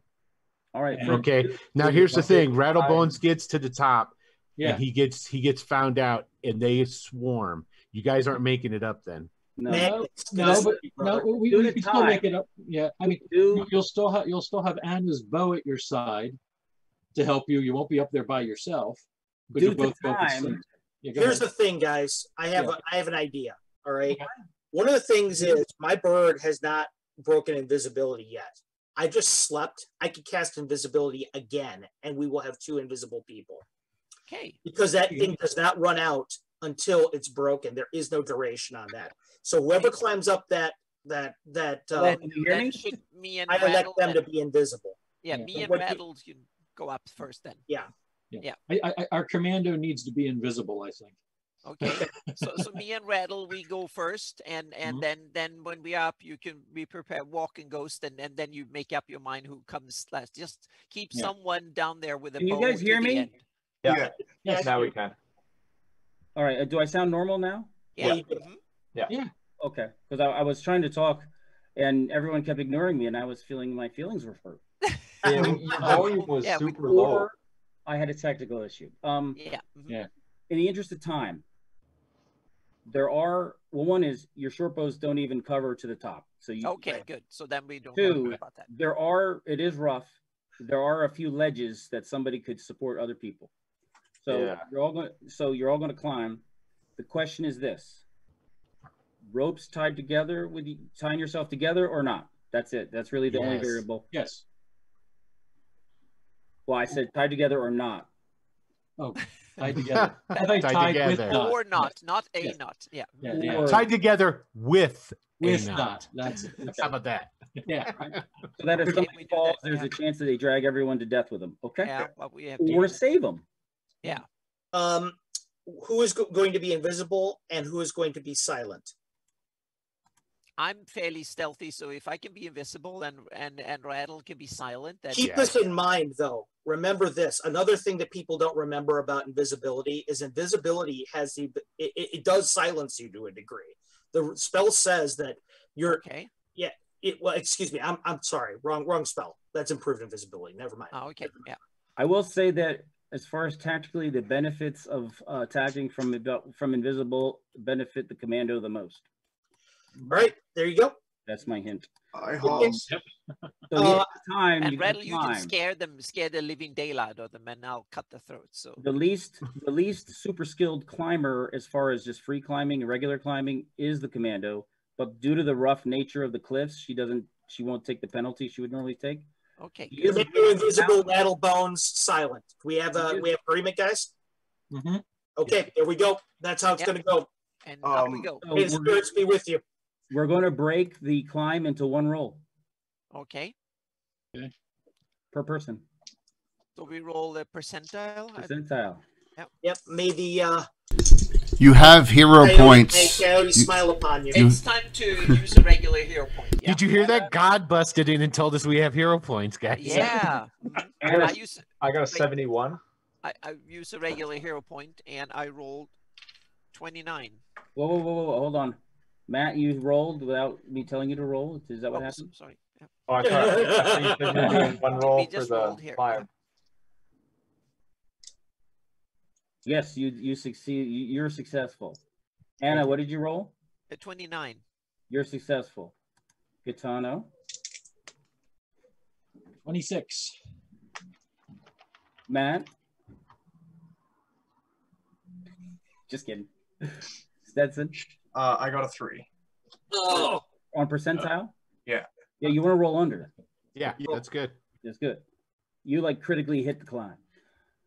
You were really mad. You're ready to get up there and have a round two. Rattle bones. He goes up as 37. well as he comes down. low. I was worried. Yeah.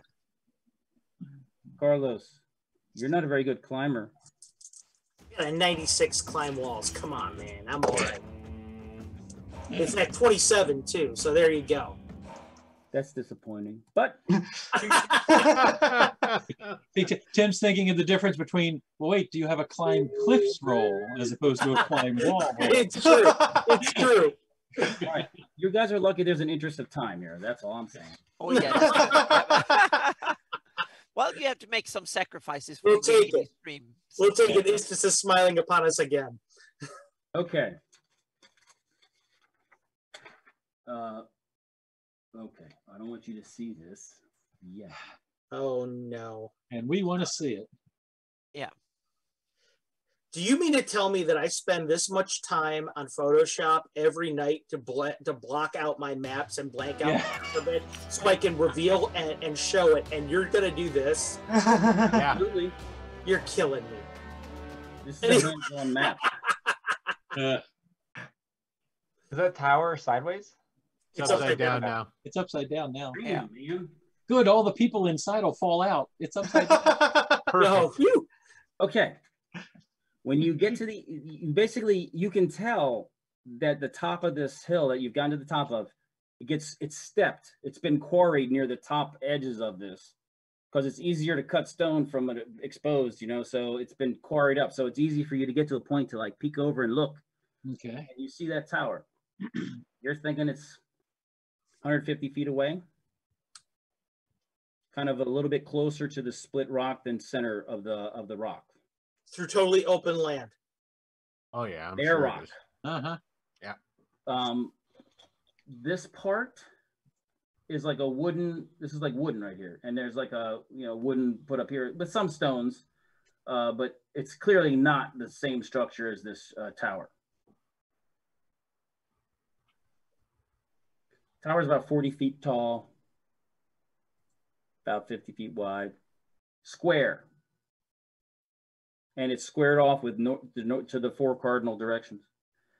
This on top is actually more like a tent pavilion with the lines tying it to the corner. It's not really a structure on top. It looks like somebody put it up there to have some shade or not Look get flammable? Huh? Does it look flammable? Not as wet as it is now, but it looks like it could, well, it might be leather or cloth. You're not sure Got it. from here. Got it. Cool. All right. Is there not any visible door on that the side that we're looking at? Maybe going door through is the probably- wood. It looks like the door might be on the front of this wooden structure. Okay, that's what I was thinking. Okay. We could just climb it. Can we see people? You're gonna put it under observation for a while. It's night still, and you see dawn. You see it. There's a little bit of movement on top here and there. All right. How much time before dawn? There's about an hour. Okay. Oh boy. Actually, you know what, Sequoia? That's not necessarily a horrible idea. Is climb the back of it. We can all climb. Anna, you get a your message rod kind of vibrate. Okay. The pocket. attack has begun. Okay, so I say it's time. The diversion is here. So yeah. So after about 15 minutes, you see there's a whole bunch of wyverns leaving. You see them flying out, and they're flying almost wingtip to wingtip, like perfectly. It's like, yeah, we made it up, so we are up on the top of the cliff now. You're on the top of the, yes, remember Split Rock, there's two sides. You're on the headquarters side, they're leaving the other side and flying in a different direction. And this structure is on our side? No, it's on the other side, right? It's on your side. Oh, on our side. Okay, good. The hole is on the other side. Mm-hmm. I say we just bum rush the door. Yeah, now we need to get up there, so yeah. Yeah. We got our running shoes on. Well, the time has come then, huh? The time has come for this? Yeah, I think so, yeah. Are there small arrow slits or windows or something? They look like very small. They look like very small windows or arrow slits. It's too small to fit through for you guys. You guys, yeah, but are they within reach? You mean, could you climb that wall? No, I was thinking, are they like 30 feet up, or are they just like? No. 10? Yeah. The lowest one is probably about 15 feet at the bottom of it. The lowest. Oh, okay, yeah. So is the door, is that a sturdy thing that is supposed to take a siege attempt, or is it just a little thing? The rocks look like they're very heavy because they were quarried up here, and that's all they had. The wood is looking a little flimsy. Yeah, we can see the door or the entry. And I'm going to remind you guys that we're supposed to be waiting for a distraction. Also, if we're going to lay siege to this, we could also just hold our fire until that distraction comes. Oh, it just happened. That's the one that turret over there. Okay, yeah, with the wyverns taken off. Okay, yeah. I'm sorry, my mistake. I didn't get that. Okay. Your raven can look, and your crow can look and see that there is a door on this side. Okay, that's exactly what we were going to. I was going to do next. Was a tall door. A reconnaissance. Okay. A what? Tall. It's tall. A tall door. Okay. Rattlebones, this sounds like if there's a tall door there, this sounds like a time that you might want to be really big and strong and tough. Yeah. What do you think? Yes. Okay. Be ready, my friend. Tim. Yeah. Tim, we're going to buff. I'm going to buff the hell out of Rattlebones right now. Okay. Rattlebones, you're getting strength. You're getting enlarge, and you're getting shield. How many kill stones do I have? I'm emptying the tank. On your sheet? Yeah, it just says kill stones. How many? Write down 100 next to it. 5 right? I believe that in the description there's more. On the fast reference, it may not be there. But I will tell you in a moment. Oh, it says 5 round and 5 club. Yeah. Ooh, I have 10. Damn. I mean, the key is to deliver the scunion at the right spot without being discovered. You are all able to deliver scunion if you don't mess it up. You know what we could do, Anna? Yep. If you wanted to, I could have the raven fly with one and drop it in that hole. I was thinking if we encounter, I was just thinking if we encounter resistance, when we get in the door, we can. It's actually probably too heavy for it. Well, not if we're both ravens. Yeah. I was thinking that those are flashbangs. I mean, it's like we'll pop the door, you chuck one in, and then we charge in. Yeah, and I wanted that. Yeah. I just wanted to tip while you were banging in the door. I can just throw one in through the arrow slit at the same time.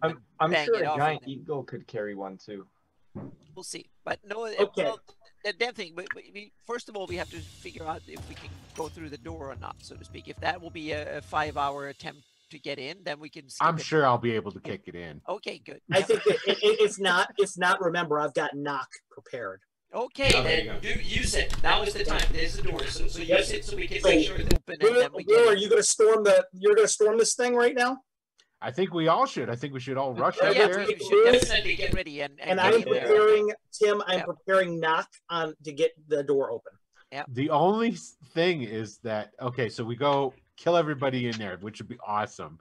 Yeah. We still got eggs that we have to take care of across the bridge. Oh, okay. Well, Do but we if want haven't- everybody to go into the fortress? I hate splitting parties, but all the grown wyverns should be gone.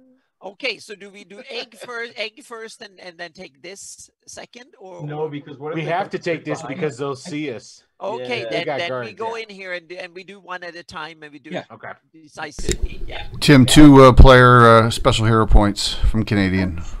Nice. Yay! Thank you, Canadian. Okay. We got to distribute this now. Okay. So, Sparrow, you got 2. 3 fingers. You now have 2. Howls, you have 2. Rattlebones has 2. So now that means there's 3 left to be randomly distributed. Who wants it? Anybody want to nominate someone or not? I have one, so I've got a couple I'm good. myself right now, so I'm ready to go. Okay, I'll just put them in the bank. All right. Before we go in, by the way, how long does it take to apply the war paint, Tim? It just takes like 4 minutes, 3 minutes. Speaking Okay, well, of, while yeah, we're having this discussion, I'm applying my purified war paint. how long does it take me to apply my oil? Same on- thing. on- Well, you can sit there as you wait to dawn. As you wait. Okay. And as a matter of fact, I'm looking around the group. I have 8 applications of this. I'm going to apply an application of it to Sequoia, Howls and Grass, Lone Paw, and 3 Fingers as well. You've got your own thing, Will, going on, right? Yeah, I got it. Okay. So I'm going to apply it to all of us. We're ready.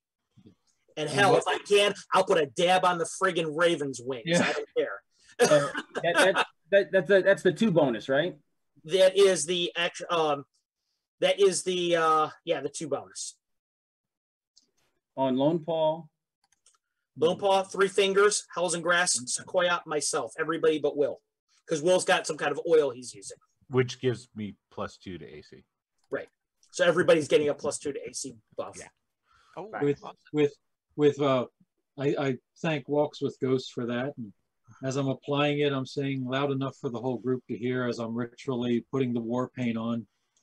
I'm just saying, the fingers in hand arise to conquer our foes with fury and grace. In the world we were born, in the world we shall die. Upon death we shall lose our name, station, and face. Death over weakness, death over despair, death over personal gain, death over dishonor, death over undeath, death over fire with no flame. We pledge ourselves, the dark hand, to the great Khan of the spirit world, to serve over death's endless tide, our oaths in our heart, our eyes from our face, with our teeth in our hands at our sides. That's a hard act to follow. Yeah. All right, I'm ready to kick ass. I know that, boys. Okay, batter up. Let's do this. You're going to go over the wall. It's like World War I. You're going to go over the wall. I'm going to toss a pinch of Coyote's Mischief over there to begin. Okay. So we're going to come out of this cloud of fog, Yeah. all of us together. Right. So when he throws it up there, it creates a big dust cloud about 5 feet, about Right. 10 feet across. Mhm. And you rush out and you charge. Yep. Yes. Yeah. Yeah. Okay. All right. You charge over the top, and you hear, "Whoa! All right!" You hear sounds yelling from the top of the tower. So you get your one action of running as hard as you can, which is going to cover a lot of ground. Being in large, Barbarians. I have longer legs. Yeah. Just Well, throwing it out there. It's true. We're following in his shadow. Will's our giant right now. Yeah. Hey, come on, brother. You're like a siege engine. Even he won't quite make it. He's That's this way. okay. He won't quite make it, but the rest of you can make it to the base of the wall if you so choose to do that this round. Are you all just covering distance, or is some of you going to stop and hang out in the wide open? No, I'm going to Oh, flatten big myself coverage. up against a piece of the wall near the door that has no arrow slit there, so that I can, by angle, I'm going to reduce their ability to shoot at me, and I'm going to try and hit that door with knock. Okay. The door is you're going to go around the face of the door. No, I'm just going to kind of stand to the side of the wood. And, Okay. You all can rush to that point. You hear a voice from one of the arrow slits. What do we have here? Can I shoot my arrow at that arrow slit? Someone from the top fires an arrow, and the only person who could possibly hit is actually Rattlebones, because you're the only one who's still out in the open. And it's an arrow that bursts into flame, and then as it flies, it separates out into a bunch of different arrows. oh my gosh, some Merv. 19 arrows, in fact. Nice.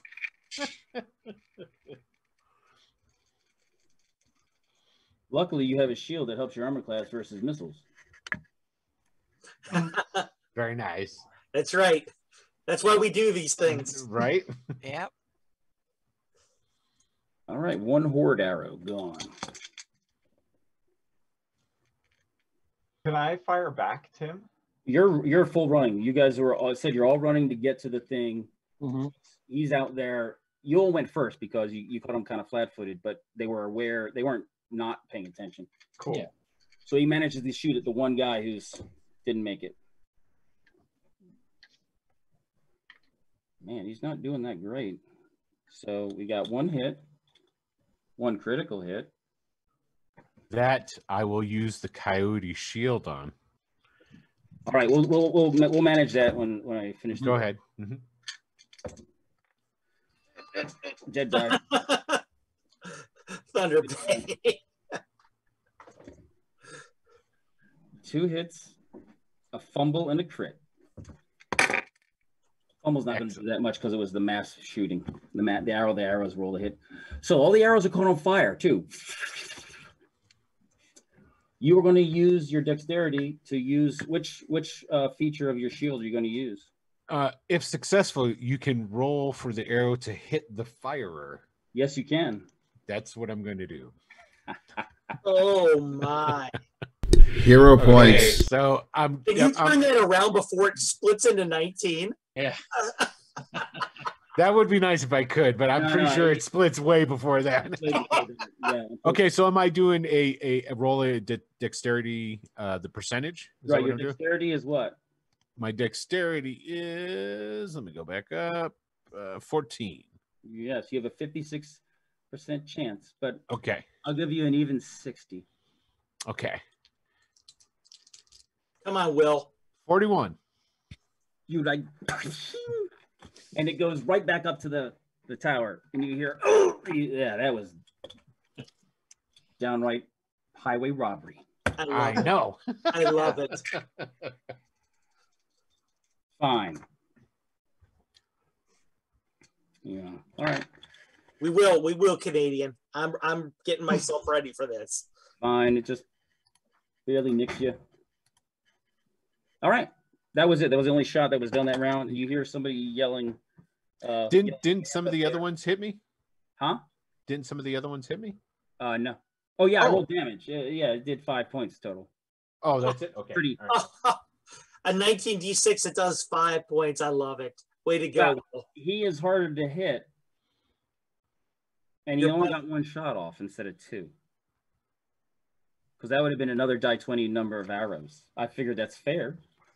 That's totally fair. I agree 100%, sir. I love it. All right. So you're at the wall there. We're going to go now using Tim initiative. Tim initiative says Sparrow gets to decide what to do first. Go get him, Sparrow. You're is the door open yet? Wall right here. Can I back off the wall and shoot back into the? You're shooting. There's battlements at the top that they're shooting through. Probably not. I mean, you could try. There is a guy who's looking over with a bow. You can try to shoot him. Well, I'll just hold off. I'll just keep an arrow knocked for if anything's coming through that door. Okay, so you're gonna basically delay action. So you're holding off one action. Yeah. Okay. 3 fingers. Okay, how close to the door did we get? You can be right next. You can be right at the corner. Okay. Ready to go around the corner. I will show you the other side of it. Oh. Okay. So you guys ran up to this side. Carlos, you went right around. You saw there's a doors there. So that's where you all are. You're right here. So you can run around and go to the door. You can delay action. You can move. You can move up to I think 30 feet. Okay. I want to run around the corner with arrows notched. If I see anyone right by the door, I'm going to attempt to attack. If I see no one there, I'm going to run to the other side of the door and try to provide any supporting fire for anyone who else comes around. 30 feet can put you right here. Nobody's there. Okay. Then I'll run to that side of the door, still looking to... Yeah, go ahead. Delaying air action. So you use 1/2 action is 30 feet. Now you're standing by, delaying your action. Yes. Perfect. Lone Paul. I want to be as close to Rattle as possible, so I can kind of, when he bashed the door, I want to be the second person in there to help him. Okay, so you're hiding in his the shadows? Yeah, exactly. I'm waiting. So when he bashed the door, I want to be the second person in, so I can help him as much as possible. Shield. Yeah. All right. Operate human shield. So then walks with ghosts. I'm casting knock on the door. Okay.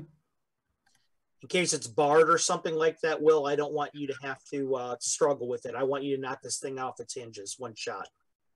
And after I cast knock, I'm backing off of the door area a little bit to the corner, because if that thing is trapped, I don't want to get caught. Okay. So you're stepping out this way, casting the spell, and then going back? Yes. Well, you can step out this way and cast a spell. Fine with me. That's more important. It's more important than the back off. Howls. I'll go up on the other opposite side of the door as 3 fingers and post up as well. Okay. Are you a bow out or your my axes, if I could. Will you do both axes? Yeah. Oh, twin axe attack. I love it. Like Iron Maiden.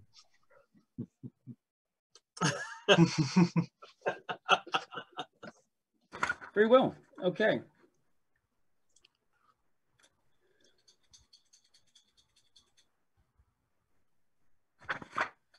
Something happens? Oh boy. Yeah. You hear some commands being shouted on top of the. There's actions going on top of the tower. Rattlebones. Yep. You're gonna power up to the door. Yeah, power up to the door. And you've been enlarged already? Is that right? Yep. Mm-hmm. How tall does that make him? It makes him 140% taller than normal, if he wants to be. That's pretty big. Like 10 feet tall. Yep, you're going to be about as strong right now as a stone giant. Cat, I'm down with that. Stone giants are 11 feet tall. Okay, I'm almost. Well, I said giant. almost. About this guy, don't forget I cast strength on him. So. Oh, yeah, strength. Then, yeah. Oh, then you. Yeah. And enlarge. Yeah, strength and enlarge and shield. Well, the strength, because the enlarge gives him the equivalent strength, right?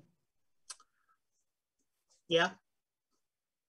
So you're going to say that that's inconsequential? It's like, well, it's not inconsequential if it gets dispelled, and one of them is dispelled, but not the other one. So. That's right. a good idea. Yeah. In that case, you know what? No, then he wouldn't get the strength spell. That will go to Howls in the grass instead. All right, roll. Is 1d6 for fighter, right? Yep. And I will give him. Are you ready, buddy? I am.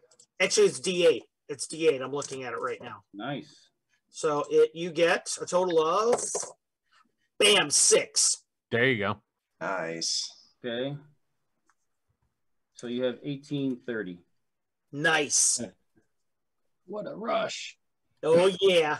Watching Howl's in the Grass just X'd out like Arnold right there with his axe in hand. Somebody has that. Look that up. Look that up for me, just so you can tell him the additional bonus he's getting. Yeah, I think absolutely. it's +2, +5. What was your normal strength? The 15. 15. Yeah. You have that is a nothing, and 1830 is +1, +3. +1, +3. Okay. So that's on top of whatever pluses are on the sheet indicated. Yeah. You go get him, Howls and Grass. This is when we find out he's a Fanged Heart traitor. That's okay. That's okay. What Coyote gives, Coyote can take away. Okay. That's everybody, right? Yep, let's do it. There's motions and movement going on. You're going to go ahead and hit the door. Yeah, I'm gonna go ahead and kick it in. Oh man, you might kick the whole thing right off the edge. Roll 1d6. 1d6. That does 4. not Ben Bar's lift gates. You kicked it open because your knock spell removed the bar off of the door. Knew it. I knew it. All right. So now it's just a big heavy door that you just kicked. It's double doors. Yeah, they weren't ready There for you that. go. Much more cinematic. Breach in the door, guys. That's how you do a door breach, fellas and lady. Yep. Boom. All right. So yeah. All right, So I'm like one step behind you, Rattle. So yeah. Yep. Right. So he's kicked the door in. He's standing there in the doorway in the fatal funnel. And I like the sound of that. Yeah. what you see is here. This right here is a wall. I don't know, Jay. Can we zoom in on that a little bit? I'm going to try here. One sec. I know you did it before. It was so awesome. I am okay. Yeah. One sec. I'm gonna shrink this whole thing. Give me a sec. That doesn't sound good. This is a wall here, so it's walled off down here. There's steps that go up. These are wooden steps to a level here. You're not sure if it's stone or wood right up here. There's another set that goes up to another floor. And you see there's 2 people on here. Over here, you see that there is a very, very rough, very strong looking dude. Hair's black and slicked back. He's definitely looking like a barbarian.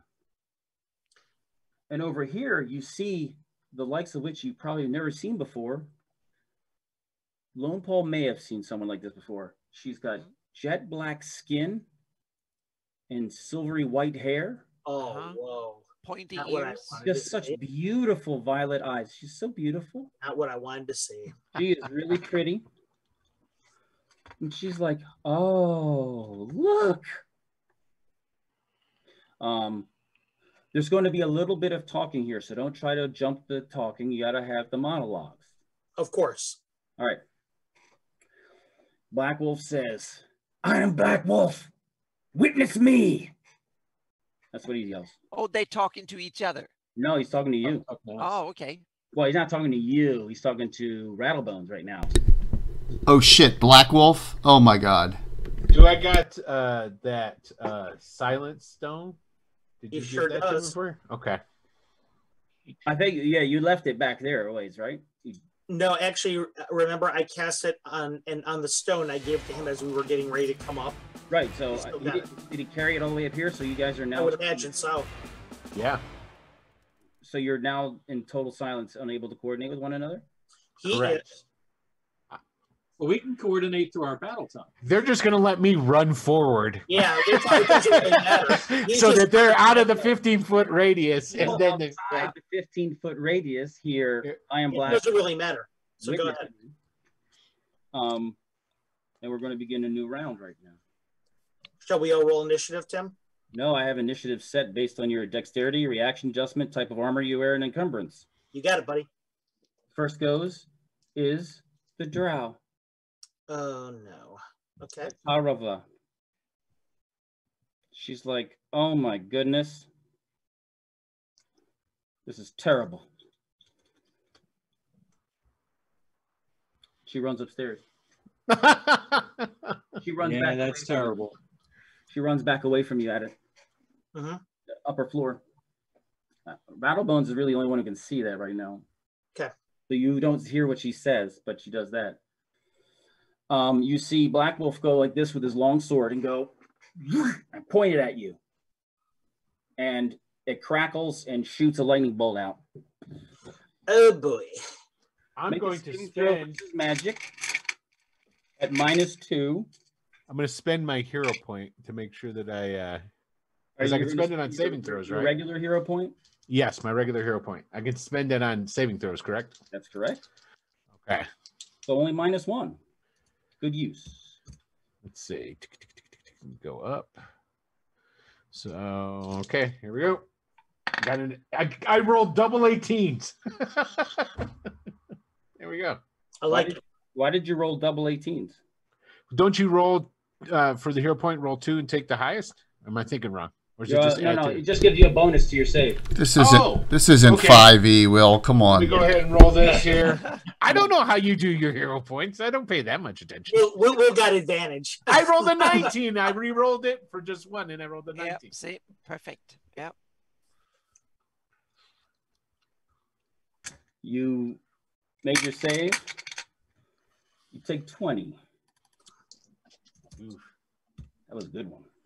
I rolled a lot of 5s and 6s on that one. Not bad. Good. Use them up now. Boom! That's what he does. And he's like, you can see he's a big smile. He is just psyched about it. Okay. Next. Sparrow. I'm gonna move to the front of the doorway so that I can see. You were perched on the outside of the door, right? Yeah, I was holding my action off. Right. Wait. So you didn't hear anything. You saw a big flash of light come out. Okay. And now I want to look inside the door. Okay. You take a half action to do a observation, or are you just going to go in? Or I'm gonna go in leading with my bow. all right, you're going to go in which direction? You're going to go straight in diagonal. You're going to straight and cut right, or are you going to? I'm gonna go straight in diagonal and then kind of corner. Right. So as to you the- go to in, the room. you see. Here's my knife pointer. That's what we need. You're going to see right. You rush in from this side. You see up here there is a barbarian who looks like he's laughing. It's totally silent. You can't hear. Rattlebones is smoking and smells like burnt hair. And you get to right here. Cool. Can I loose an arrow at You the may fire. Rad? You get one shot. I fumbled. I got a 1. Ah, He trips, falls down, shoots Rattlebones. Yeah. So I made up some new Archer fumble charts. Oh, Oh, how fortuitous of us. yeah.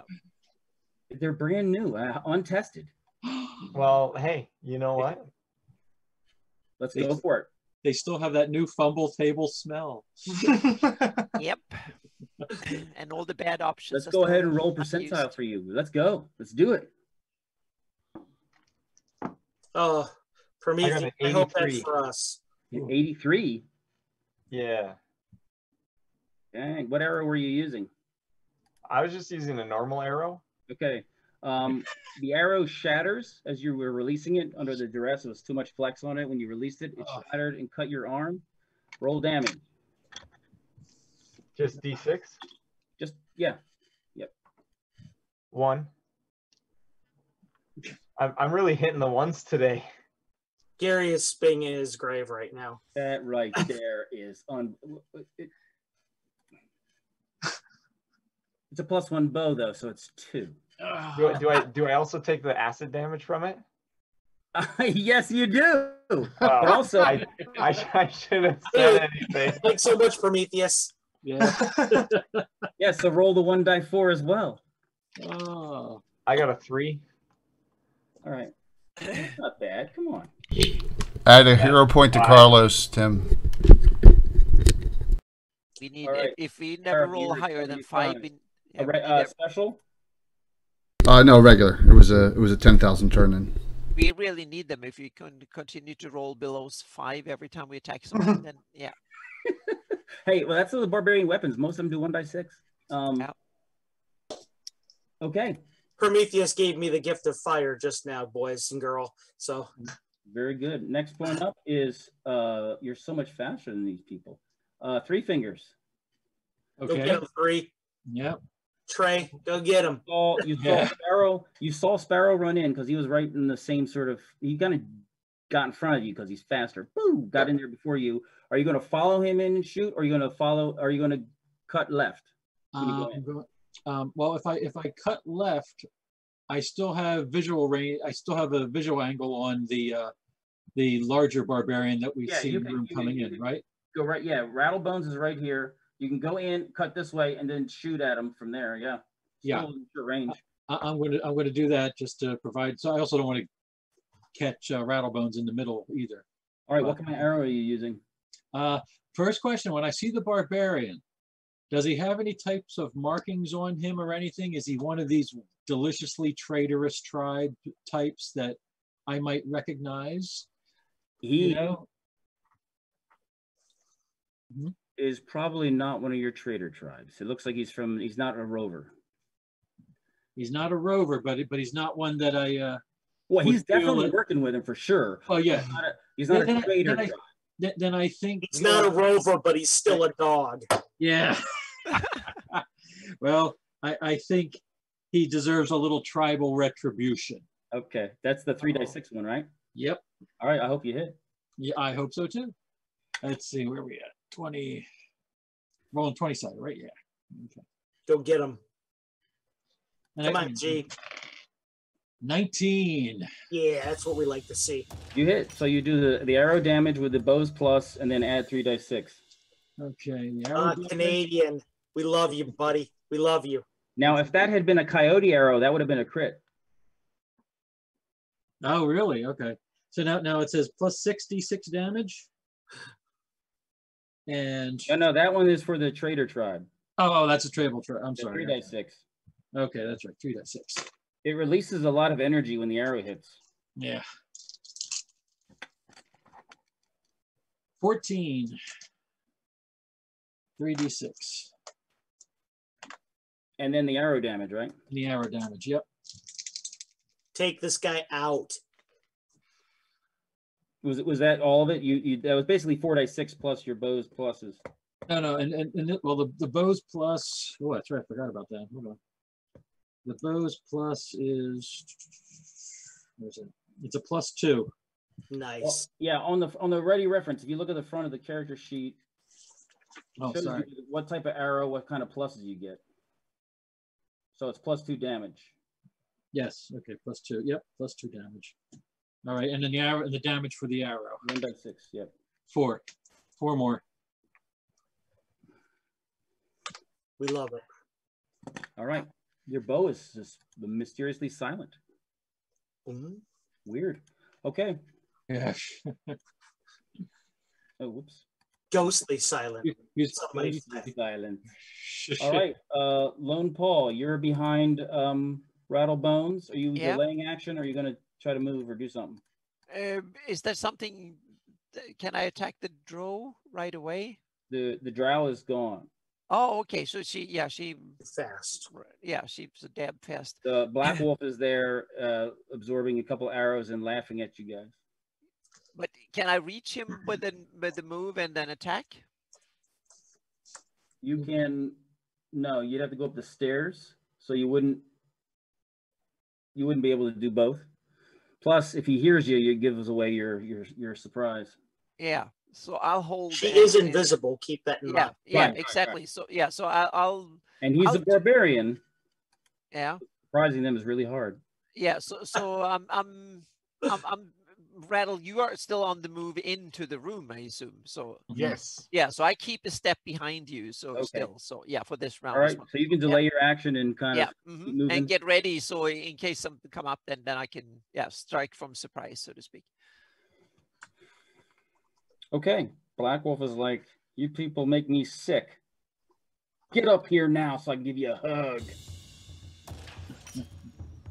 And he pulls out a knife on the other side. It's like black. It's like blacker than like black metal should be. And he says, I named this a Tarava after my lover because it's little, black, it will mess you up for life. You talk too much. Next, walks with ghosts. From behind, since I'm not actually in the building yet, I'm casting Cure Light Wounds on Will, on Rattlebones. Okay. Why? He's fine. Yeah, well, Will that work? Because I've got the Stone of Silence on me. I'm still within range of. Okay, got it. Touch though, isn't it? I thought it was. I don't think it's touch, is it? I believe it is. Cure, you Touch? should be. Yeah, okay, you're right. It is touch. In that case, I will do. I'm holding my action. In that case. Okay. Or you could run up and grab the stone and throw it away. Nope. It's tucked in my loincloth. I don't think you want to do that. Wrong stone. Yeah, wrong stone. Wrong stone. I'm gonna hold my action then. All right. Howls. I'm gonna try and get as close as I can this round. You can get all the way up to where he's at. That is where I will go. I'll go get with it, your Howls. axes. All right. And I'm gonna be howling the whole time until obviously I go through that area of silence. I'm gonna be howling through it, but nobody will hear it. Then howling on the other side. You'll be like, As you get to the top of the stairs, right? You run up you run up here. The barbarian's here. You can see that right here. This is what it looks like. Okay.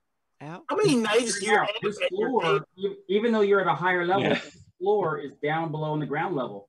And standing in here, and you see its heads popping up, is a monstrous creature. It has multiple heads that are reptilian looking. It looks like it has, well, you don't know how many heads it has. Some heads look like they're dragonish. Some look like wyvernish. Some look like they're human.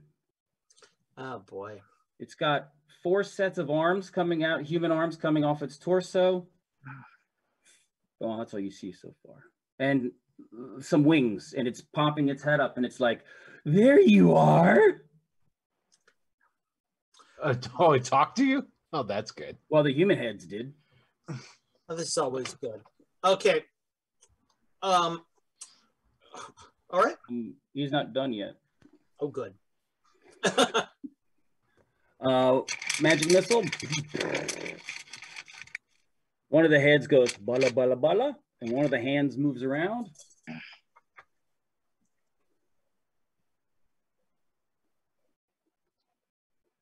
$18.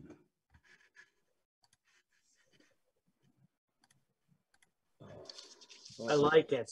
I like it, Sequoia. No talking. No talking in the background. That can't happen. Another one of the heads.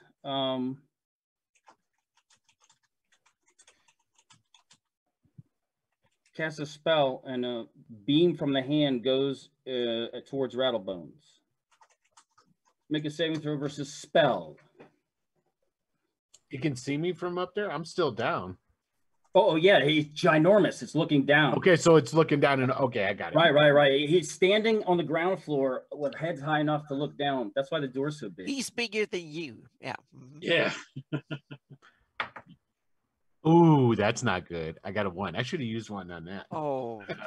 You can use fortune point to re-roll that fail. Yeah, that's actually what I'm going to do. I used a fortune point on that one. All right, so now you're down to 1.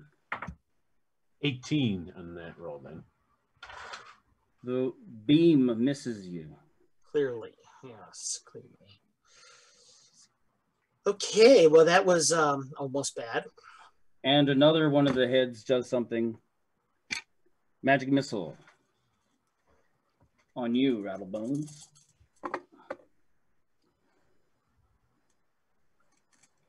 $13. Hold on for a second, Will. Excuse me, Will. Tim? Yeah. He's under the effect of shield right now. You are That's correct. right. Thank you. I don't play a lot of clerics, so I don't know about touch spells, but I do know about magic user spells. You're right. All right. He looks disappointed.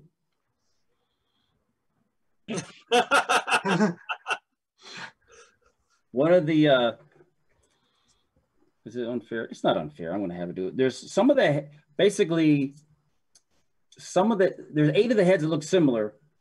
4 of them look a little reddish, more reddish than the other ones. And 2 of those lean forward and breathe fire on you. Luckily, only you take the hit, not Lone Paw. So make a saving throw versus breath weapon twice. Holy mackerel. It's Okay, a natural 20 and a 14. I believe a 14. Does that make 14 make it? I think so. Yeah, breath weapon's 10 for me. Oh. Woo! You only took 8. We like it. We like it. By the way, keep in mind that you also get right now +1 to your saving throws versus attacks that are basically from the front. Oh, okay, cool. Keep that in Because of mind. the shield spell. Yep. Okay. Shield is super underrated. Well, that's a little disappointing. I'm a little sad about that. All right. You don't know about what those guys up top are doing, but Rattlebones, your turn. All right. Well, Rattlebones wants to get up there and put the silence to use with the crazy heads that are casting. So it's gonna he's gonna go and run up the stairs to get into. Okay, so if it can, he'll go into melee, but so you're gonna run and go left because the barbarian's up here blocking. Yeah. yeah, I'll go the other way. All right, here, and you see there's the walkway, and the beast is in here. He takes up most of this room. You can see So it's if I'm 4 sets of wings, and you notice it's got at least 2 wyvern tails behind it. oh crap. Okay, so standing there then is that close enough for the silence to being on that walkway to take effect? Heads to that it are into close, yeah, if they're close to you, and there's 2 that are closer to you, yes, that'll affect them. But the other farther heads, it is a good chance it can move its heads away, but then it can't bite you with the heads that it wants to. Right. And So one half dozen of the other, right? The ones that look human have a reptilian kind of cast to them. Right. Okay. Well, anyway, I'll do that. I'll get up there. Am I still able to attack? Was that half movement? Would get me there or no? You also have some javelins. You can decide to move your allotted amount of footage. Yeah. You can move 20 feet and throw a javelin. Okay, because it's only half action to stow a weapon and half action to draw a weapon. I'm assuming that you would just move your club to your other hand and just grab the javelin. You're right though. You'd actually have to pull the javelin out and then move, or pull the javelin out and then throw it.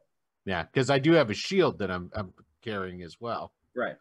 You can hold your club with your shield. I'll give okay, you. Cool. All right, then that being the case, Stand there, you can pull the javelin and chuck it. I'll pull a javelin, chuck it, then move. Well, no, then you have to use another fortune point to get an extra action. Oh, okay, yeah, because pulling it is the half action. Yeah. Oh, I want to get up there, so I just get up there then. Okay, you get up there. I get up there, so then that'll be it. Casting, perfect. Yeah, at least get its attention on me. Right. So, yep. So that's it. Okay. That concludes your actions. Round 3. Hey, we've survived longer than you thought we would. It's all downhill from here, right? Will, this is very important for you. Got some tricks still to pull out of the hat. Will, this is very important for you. Uh-huh. Roll percentile. You are rolling back protection percentile as a barbarian. 34. You did not succeed. You need 25 or less.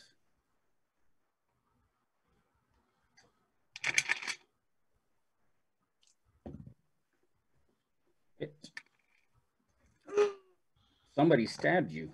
I'm back. Pretty sure I know who it is. Hello, precious, she says. Column? Hello, precious. Just a short sword, though. Don't worry. Actually, she says hello, precious, but there's nothing coming. Oh, you're right. Yeah. Darn, all my...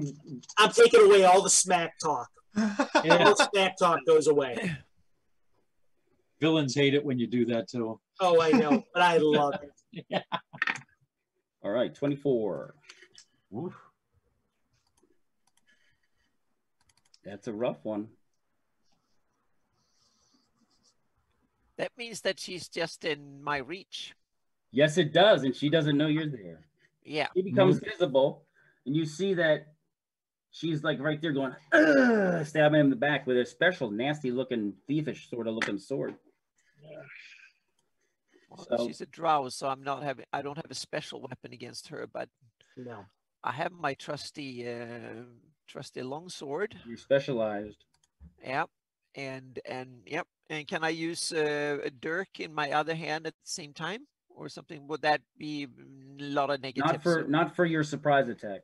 Okay, then I'll use my longsword. So yeah. Well, first we're going to go to Sparrow. Sparrow, please try not to roll one this time. Right. How close is that big, weird-looking thing? There's several heads that are they're short range. Could I want to get it a good sight on it, and I want to shoot it with my my banishing arrow. Okay. So you're going to take a half action to aim and then fire? Yeah, it's probably a good idea. Gives you a plus. Gives you a plus. It gives you a big plus. So go ahead. Cool. You got points too. You might as well use some of those points. Yeah, yeah. Let's hope I don't fumble this time. I rolled a 17. Nice. With my bow. You hit. Cool, great. Just roll your damage as per normal. I got a 5 for damage. 4 acid, 1 from the arrow.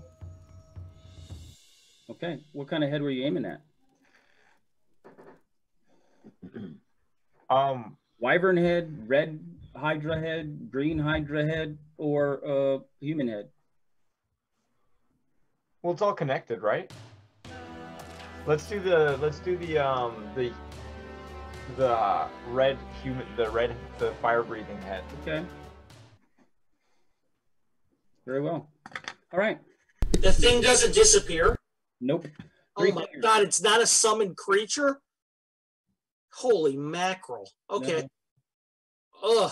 Ugh. From the look of it, it's probably a created creature. Yeah. Holy. I was hoping it was brought from the abyss or something. The beast of red Nelb. Huh. Hail the mother. All right, 3 fingers. Okay. Well, the other barbarian is still there, right? Yes. With his. He's in melee range, so you'd be risking hitting your friend. No, okay. No, I was actually thinking of charging up and attacking, switching my weapon from my bow to my club. You can switch your weapon and move 30 feet. Tim, can you use a hero point or a fortune point to affect another person's die roll? No. Okay. Okay. Which is You can closer to petition me for special instances. I just meant like to influence someone's saving throw or something. Generally, no. It's their own fortune. Okay. Okay. Which is closer to me, the barbarian or the Hydra creature?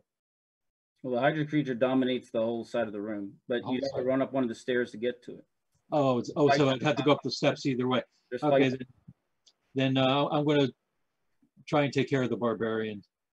Okay. At least eliminate that. Right. So you can run. You're switching weapons and you're running up, so that you're getting in position this round. That's all you can do. Okay. Next person is the Lone Paw. Okay, so now I can try and attack the damn thing. Yes. And this is going to count as surprise because. Okay. Yeah. Because you can't make noise because you're in the silence. Yeah. Yeah. I rolled 16 and my longsword is a +3, so you 19. Hit. Yep. Oh. Hello, Drow. And it does, that's a 1d8 plus something. It is triple damage. Ooh, we like Commando. that. Yay, That's one of the so advantages it's of commando 5. attacking from surprise. You get Yep. backstab bonuses, and you're Okay. a fighter. Yep. So back a D8 plus a D8. I roll 5 on my D8. Roll 3d8. Okay. So 5. That is 9 and 9, 15. 15 plus 3. So 18. Yep. Ooh, she did not see that coming. She is. Tim's Didn't hear say anything, but she seems surprised and unhappy. Tim's special hero point from Will from Shears. Hey, way to go. Look, Lone Paul, you should say hello, precious. Yeah. But I mean the She silence. won't too. hear. I mean the I know, silence she too, won't I hear. guess. So, Yeah. But the smack talk where it cuts both ways, I guess. I think that Yeah. silence is going to be done in one round. I'm sick of this non-talking smack. All right, Black Wolf, same round, same time as you. Black Wolf is like, oh, so you came back, did you? He's using his longsword. You said you have your two axes out, right? Yes.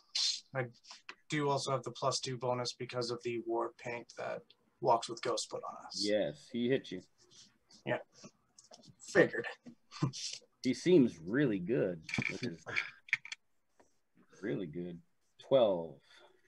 Ouch.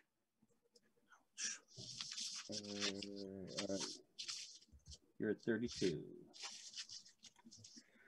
Okay. 37? Walks. 32. Yeah, that's right. Walks with Ghosts. Would your spider build your lair? I cast web on the Black Wolf. I'm going to go ceiling to floor with it to immobilize in a column him right there. Okay, I'm going to have you roll, like a casting roll, to see that you don't get your friends in it. Sure. 20-sided. If you 20 fumble, I get to use my spell fumbles chart. That's fine. You know what? Don't bother. I'm using a hero point. What do you mean? I'm going to use a hero point to succeed on the die roll. That means you use a hero point to re-roll if you fail. Never mind then. I will go ahead and roll. That's a 19. How's All that? right, man, you webbed him. He's like, "Ugh." So he's caught in there and he's pissed. Yes, we're back again. And I'm outside of the envelope, so I can talk smack. He says, "Oh, you got tricks. Howls." You can finish him now, Will. It's simultaneously. So you actually both have the same initiative. So as he's doing that, you are swinging. Can I make him my grudge with my Axe of Grudges? Yes, you may. Okay. And then, so I'm actually only going to do a half. What he's doing is he has an Axe of Grudges, and there's a grudge rune on it, meaning at the beginning of each battle, he can nominate somebody, and that is a personal grudge. And anytime he misses, he gets to re-roll once. Oh, I love it. And then I'm only going to take a half action so that I can also ready a parry against this guy for the next time he attacks me. Okay, very good. My other axe. Approved. Okay. And my attack is 19 total. Oh, we love that. We love that. Darn you. And you're stronger, right? Yeah. Yep. 1830. Oh, it's not fair. We're using our resources wisely, Tim. You told us at the beginning of this to use our resources wisely. Yeah. We listened to you. That'd be a total of 11 damage. Oh, you got tricks. Oh, we have tricks. And wait till you see my next one. That's really unfortunate. Rattle. So, what is Rattlebone's strength right now then? You have, well, what's your normal strength bonus? 18. Well, it's 54. It's on the sheet. It has your normal. You now have +7 strength. Oh boy. Damage. Okay. So you had plus. Well, actually, 1854 is 2-3. you had +4 with your helmet and your normal strength. You had +4 to strength. So now you add 3 more to the highest number you see. okay. So So you 20. have basically, 21 or 22? Did I say add 4 or add 3? You said add 4. At 4. Add 3. Okay. The highest number. So you would now do +11 damage with your club. Well, I'm kind of curious how much that allows me to lift. I mean, is it feasible to like grab said drow and then chuck her over the battlement? I mean, it's like 10 or 15 feet. So, and you may not hit. You probably have a way better chance of hitting her with your club. Just whack her. Could he batter into there? Oh, come on. It's baseball playoffs time, Will. Come on. Well, I was thinking if I threw her out, then, that takes care of her for a couple rounds. Just damn. Remember, Will, the club has a impact. Yes. And if you roll max damage, there's a chance that trust you do more your damage. club. Yeah, trust your club. All right, I'll Don't attack be her with fancy, I'll attack her with the club. I'll attack her with the club. Canadian Ancient Gamer here. We got Sequoia. We got House and Grass. So right now, it's a Canadian club. +6. +6 to hit. And then the damage is after the slash, so it would go up to +8 +11 for the damage. +11 damage. Okay. And remember, you roll 2 dice and take the higher one. Damage. That's what I'm okay. And it's +6, so I got a 17. You like hit. 11 was my highest. Okay. And then you roll 2 dice 6, take the higher one, add 11. And if it's a and then 6, if it rolls a 6, I get to roll it again. Yes. 5 and a 4, unfortunately. Right. So there's 9. So no, 20. You take the higher one. Oh, that's right. That's right. So 5. 16. So 16. 16. Swing better. Punish him, Will. Wailed the day. You were like, you couldn't hear it, but you could feel it through your feet. That's how hard you hit it. Mm-hmm. and Lone Paul, you're like point blank range of, like, when a bomb, like when bombs go off, there's like a little pressure. You feel like a pressure from that hit. You're like, holy. Ooh. Good. It's a shockwave. That is terrible. Okay. Make a saving throw, rattle. Another beam shoots out from the beast of Red Nelb. Is it? I take it it's out of the silence. Yes. Okay. I had to maneuver last round to get that going. Thank you very much. All right. That's okay. I just wanted to remind you, was all. Let me. Well, to be fair, I'll roll to see if he fumbles. I almost forgot we got Snafu Watch, and I feel like I'm playing travel team again. There's so many Canadians here. Well, I rolled a 13, so that would be a success. My spell is 12. You are not enfeebled for a second time. Nice. All right. We like that. New round. You see Atara reel back from your surprise attack. You're visible now, Lone Paul. Yeah. He looks at you with intense hatred.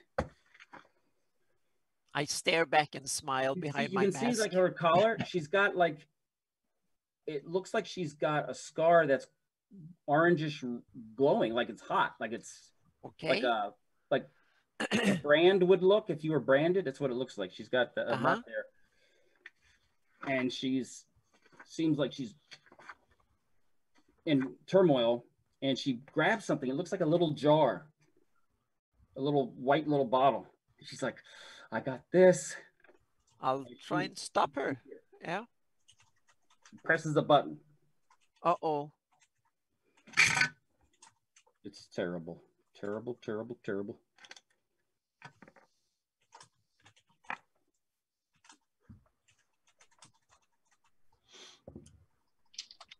All right, hit. You the feel entire castle blows up. You feel the impact of something very sharp. Like a lot of little sharp things hit you.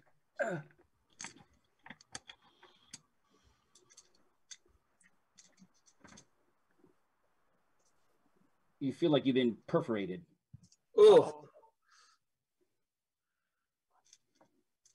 Don't you know it's against Anna's policy to take damage? Yeah, I usually don't do that. So You just took 21. damn, I took 21. Okay. And you've never seen anything remotely close to this. And you see it kind of moves in her hands when she hits that button, and you just feel these really sharp things hit you. Okay. So when it's my turn to do something. If I could only talk, you could know more, but that's It's a silent spell. So yeah. Barrow. I'm gonna. Can I get within axe range of anyone? You mean to hit him? Yeah. It's a little difficult now. You could All run, right. Well, I'm just gonna you keep. could run up the center stairs and then take a swing at some of the reptilian heads. I'm gonna shoot at the one that keeps shooting beams over at Rattlebones. The human heads are the ones that are seeming intelligent and doing stuff. Yeah, I wanna shut them up. There's one that's injured. You're gonna shoot the injured one, or try to? Easy. Or shoot the one that does well. I'm not sure you know which one did the raise. Oh yeah, All right, you're well, silence. You heard him. So you see the head that was incanting. I wanna get rid of that one. Fire away. So we use hero points after we roll. Your fortune points allow you to re-roll a failed roll. Yeah. Okay. Well, I fumbled again, so I'm gonna do that. What are you doing, Matthew? Dude, I don't know. I'm just glad I Sorry, I'm going over a little late. I'm sorry about that. I got a 17. All right, you hit. Hey, Fortune. wait, you're firing a short bow, aren't you, Sequoia? Yeah. How come you're not shooting twice around? You can fire twice, but not if you take the aim bonus. Ah, I see. That's why you're not firing twice around. You didn't say you were, so you can fire twice if you want. Okay, cool. I'll shoot again. Don't fumble again. What kind of arrow are you using? I was just using normal ones. Okay. I should probably switch to what kind of arrow? Everyone firing arrows, say what they are before you shoot. Yep. They're normal. Okay. I got a 7 on my second hit, so I don't think that hits. Correct. And then I did 8 damage on my first one. Nice. Did you really? You shoot it, and it hits it in the eye, and it. Oh, nice. Melts with acid. There you go, Sequoia. There you go. Yeah. So it's an acid arrow, right? Or that's the bow, right? That's the bow. Yeah, the bow puts magical acid so on it has, my arrows. So yeah, it's smoking out its ears as it dies. The head drops. I like it. I like it. Yep. And as the head drops, you see one set of arms drop as well. Ooh, nice. Even better. Even better. Okay, next.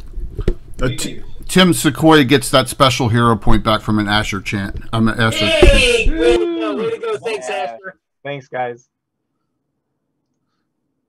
Can't believe everyone's conspiring against me after. Oh, we like this. That's what we players do. That's the whole point. Yep. All right, go. That's why we're the good guys. We're the heroes of the story.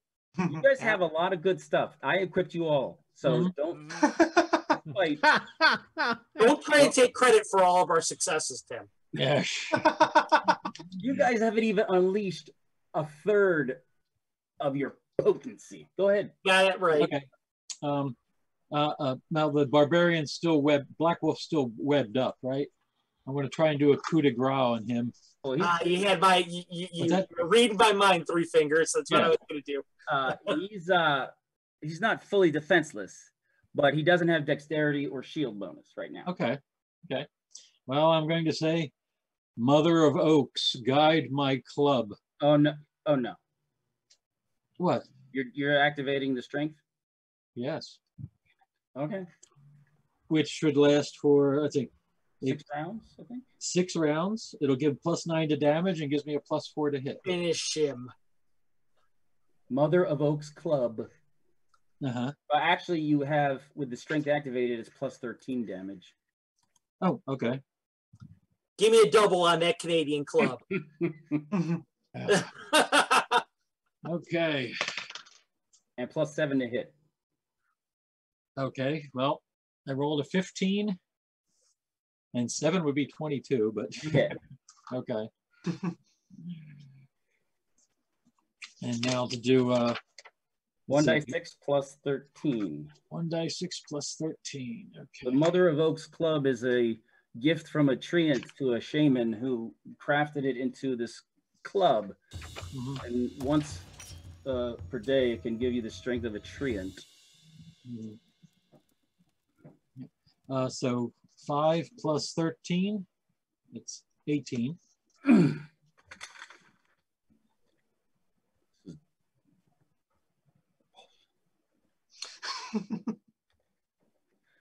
Okay, next. Next. Lone Paul. Hey, well, I'll try to attack her again. Yeah, it looks like she's about to try to shoot you again. Before Okay. you go and do that, Tim, I didn't attack that round, by the way. I think you skipped me. No, what? Yeah. Didn't you? Oh, You did come web. on. Then Carlos, take your turn first. That was last round I did the web. I haven't attacked this round yet. But if Right, you want to yeah. hold me off, you can. I'm just. No, your initiative's 19. Lone Paul's 21. Yeah, I know. But what I'm saying is that I didn't attack last round. I don't think. I think you You skipped web over. last round. Okay, never mind then. Okay. Because I think Black Wolf had just taken the first hit while webbed. Okay, good enough. Okay. So I'll attack. And if I'm wrong, forgive me. No, it's fine. If you're wrong, it's no big deal. You're the DM. You're not wrong. If I'm wrong, see rule number 1. Yeah, exactly. You're not wrong. Go, Lone Paul. Okay. Yep. 9. So that is plus 3. So yeah. 12. Anna, you just received a hero point. It looks like. Jimmy Duffy, regular hero point to Anna. Oh, okay. Yep. There's blatant favoritism going on around here. Yep. Oh, we do love it too. All right. I missed. Sounds like you missed. But this is a 2-attack round, Anna. Oh, okay. It's a 2-attack round. Because you're on the fighter table and you're specialized. with Okay, the fighter 15 specialization. plus 3, so 18. Yep. Mm-hmm. You hit. Oh, I hit. Yep. Mm-hmm. And I do 8 point whatever 3, so 8 points. So 11. yep. She's like, I can't keep taking this. So I got a regular hero point back. Thank you. Oh, I have a regular hero point again. Okay. Oh, I forgot. She shot you first this round, so she doesn't get a chance to do anything till next round. Black Wolf. He's attempting to break free. I forget the rule mechanisms on that. Oh, don't bother. I'll tell you. What do you want to know? Web. For breaking free? Yeah. Well, the funny thing about web and breaking free of it, it's really not very easy to do. I know.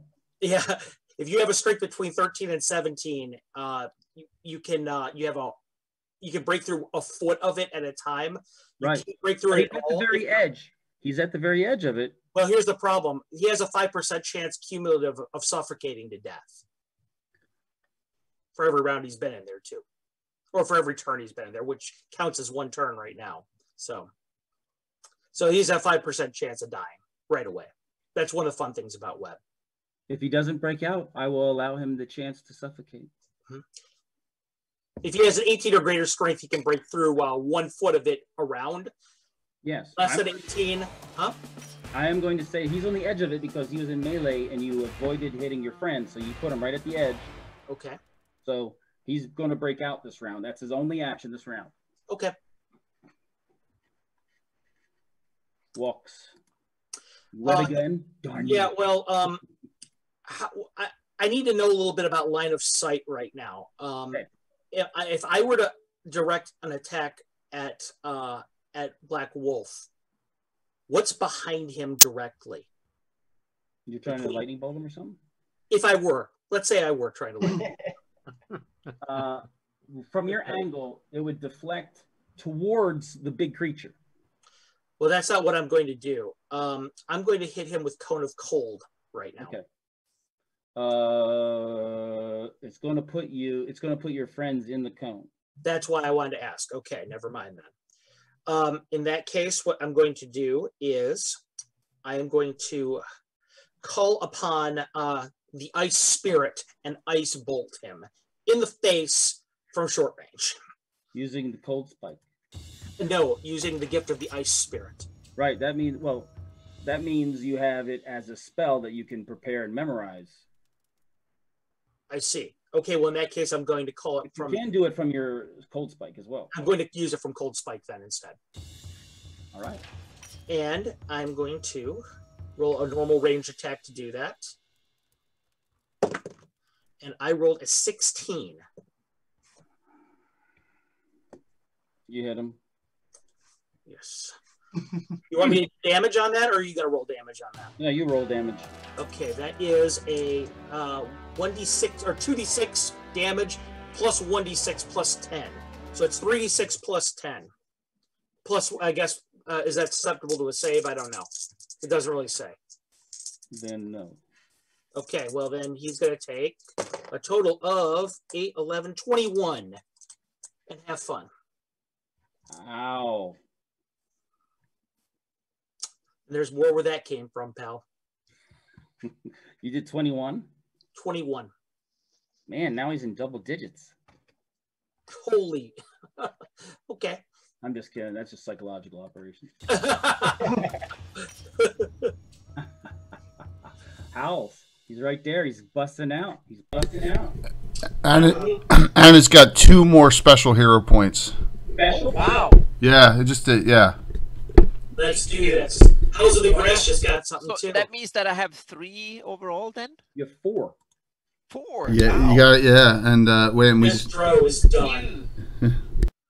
I have 3 on the side still That's fine with me. as a backup. I got about 50,000 points of channel points to go. So let's go. Ow. Keep re-rolling. I can start, yeah. Mm-hmm. So Hal, you're going to go ahead and attack and parry stance? No, I think I'm going to do 2 attacks this round. Okay. It changes your chances to hit for both of them. To which? It's on the sheet. When you look at 2 weapon, so you get +0 to hit with your primary, and you get a -2 to hit with your secondary. Is that before the strength adjustment that I just That is got? before. You have to Okay. change it with the strength adjustment. But that's the basis. So it'd be +1, -1, I think, if I'm working it out correctly. Yeah. What's the strength for the? Yeah, because my to hit only went up by 1. Correct. Yeah. +1, -1. So for the Axe of Grudges, I'll roll first. That is 15 total. Hit. And then the Axe of Breaking is a 4 total. Miss. Could I use a point to reroll that or no?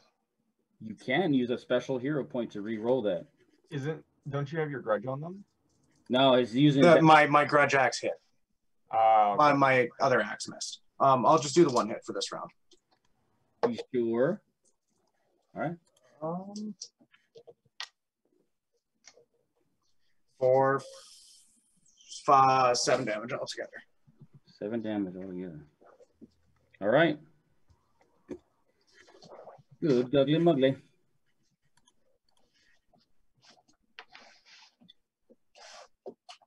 Rattle bones. Well, I guess I'm gonna hit the drow. I'm gonna try and hit her. Good. If you crit, you will probably kill her. No, I didn't crit. No, if you do. Oh, did you roll already? Yeah, I rolled. And I'm +8 still, right? Yeah. So 21. I'm sure that hits, right? Okay. Okay, here goes the damage. It does hit. I did not get a 6, so there's a 4 plus 11, so 15. Okay. She is not looking real good at all. Good. She's looking terrible. And for future reference, asking for a friend, what does it take to apply the poultice as far as time? That's a full action because you're gonna Full have to action? pull it out Okay. and put it on. That's what I figured. Okay. Are you in trouble right now, Will? I got 18 hit points. He's at 18. Howls is 32. Lone Paw 50. Sparrow 75. Three Fingers untouched. Walks the ghost. What? Because we made you the biggest one. No, that's what I was supposed to do. I'm This is cool. exactly- I'm this just is- saying what because Three Fingers has all his hit points. Get in there. This is exactly why Will is he's our damage sponge, and Yeah. I'm gonna take care of that here next round. All right. I believe our silence is going to be over soon. Yes, it will. Yeah. All right. It's a new round. I hit everyone, right? No Yep. one's left out. Yep. All right. Atarava is Dead. fleeing. That's what I wanted to hear. I cast Power Word Kill. You get your. I'm just going to say you, Rattlebones, and Lone Paw get your parting swipe as she dives for cover. Do it now. Killer. Come on, guys, finish her off. This is it. She Yeah. could be the master. I missed. I rolled a 5. I'm pretty sure 13 doesn't hit her. Now you can use a special. Use them. Okay, I'll use a special. I've got 2. So Yeah, I roll 11 and that's +3, so 14. Is that a hit? Yes. Oh, it's a hit. Good. Do it. 4 + 3, 7 points of damage. So 14 would hit then? Hit Oh. for me. So Okay. Yeah. All right. Not super armored. She's like lightly armored. Okay, so 16 points. Talon to the face. She like turns. She's turning invisible. You guys swing. You catch something, oof, and then, well, you can't hear anything. You're in silence. yeah. You don't know where she's at. All I right. don't know. We didn't hear her body hit the floor, right? Oh, she just yeah. She's in a 15-foot silence. Uh, Sparrow. And how many human heads are left? 3. 3. 3 of I'm gonna. Which are 2 hurt or 2 injured? them. 1 red one is injured, and 3 human ones are not. There's only 1 injured and 1 dead head. Okay, cool. So there's 5 heads in total. Mm-hmm. Okay, I'm gonna shoot at 2 of the human heads. 1 arrow each. You nasty. Go. I got a 15. I guess a 16 and a 15. Nice. Okay, well, your FACO unmodified is 16, so you need a 14 to hit total. Do I add my dex bonus? Yeah, it's right there as the adjusted weapon modifiers with your short bow. +4. Oh, cool. So then I got a 19 and an 18. You hit 2 heads. Awesome. That is it. Head 1 takes 7 damage. Head 2 takes 5 damage. Melt them down, Sequoia. Melt them down. Yeah. Okay. I guess that's the way you want to play it. That is how I want to play it. 3 fingers. okay. Going to take another swing with the Mother of Oaks Club. And I'm going to look at Black Wolf in the eye and say, your blood shall fall on barren stone, nourishing nothing. And we and no one else will ever see you. And I roll. After that, you better roll high. Come on. 19. Okay, don't fail. I was gonna say, 19. don't suck after that kind of a friggin' speech. I know, right? Oh, let's see, damage. Let's see, so that was 13. Wait a minute. What is it? It's +13. 1 dice. Plus 13. Yeah, 1 plus 13. 6 plus 13. 19. Ouch. I don't think he likes how this is going down. You can see that you see a mark on him where it looks like it's starting to glow. He's like this rune that's starting to glow. Oh, that's not good. Any particular color? Happy Looks like green? hot iron, like when you heat up metal to forge it, that glowing metal color. Ah. Paul. I suppose I ought to cool it down then. Lone Paul, your turn. Okay, so she's gone, and you get a free attack when somebody flees right there. You get a free shot. So you took your free shot. Now you have your regular round. What the heck? That big creature is nasty with lots of heads and stuff is on the other side over there. So let's get some action then. Can I throw two of my stones over the? You can pull one out. You can activate it and throw. Yeah. Okay, so then I'll do that. The only reason you can pull it out is because of your pouches. Okay, so yeah, so I pull it out and throw it over so we get some action, so we get that one distracted from. Yeah. I was afraid this was going to happen. Okay. Uh-oh. So that roll. might be bad. It might be good.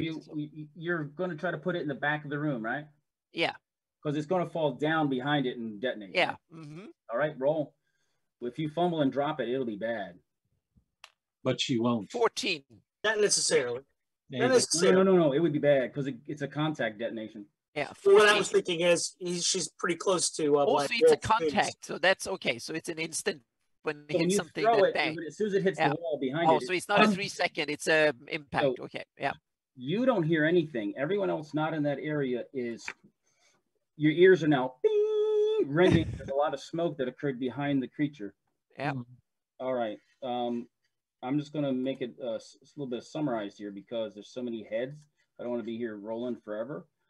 Basically, when this magical metal ball blows up, the radius you are from it determines what it needs to hit you, and then determines how much damage you take by how close you are.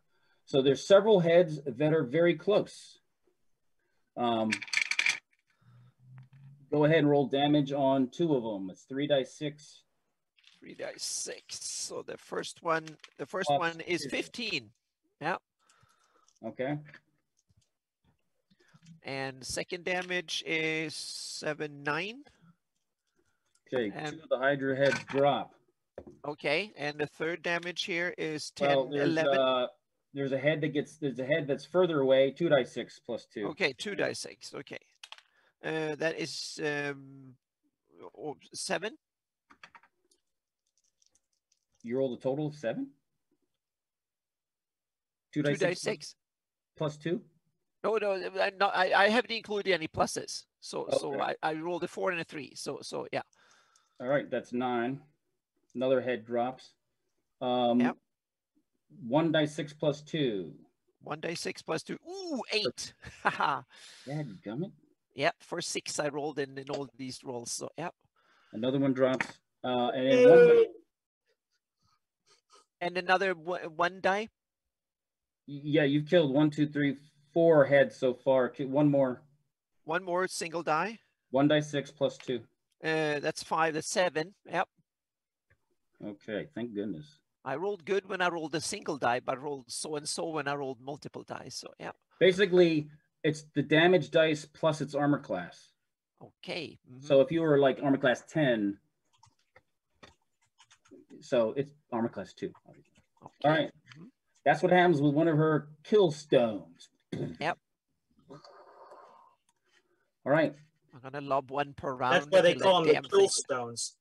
Yep. Only the elite are given those to use. All right. It is loud. Everybody knows where you're at now. Yeah, but I think that they probably already figured that out. Yeah. May have to. Black Wolf, he is really mad at you pounding on him, Rattlebones. So he's like, let's put some hits on you. I haven't hit Black Wolf at all.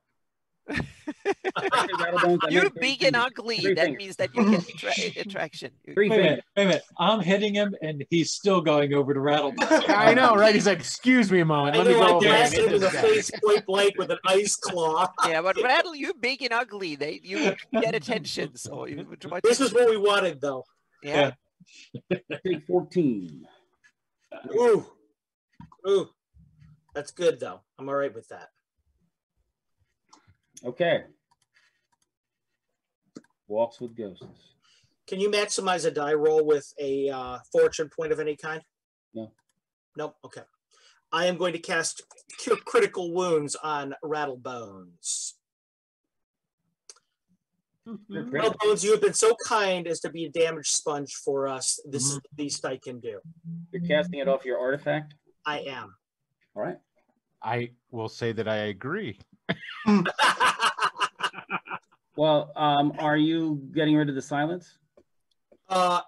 Do I need to with that? I thought it was kind of just like a magical item. Well, it's like you're reading it off of the three-dimensional thing. I see. Did you not say it was going to end soon anyway?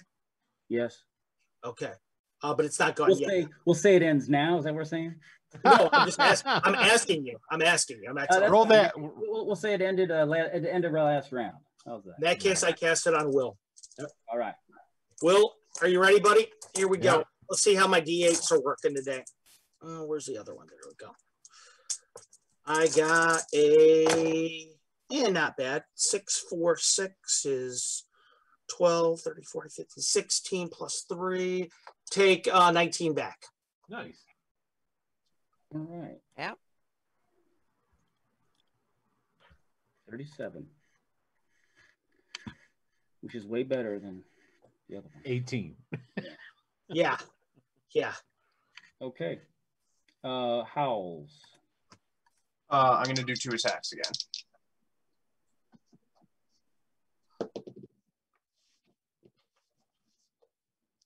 I got a 14 with the Axe of Grudges. Nice. And a 14 with my other axe as well. Ow. Do they both hit?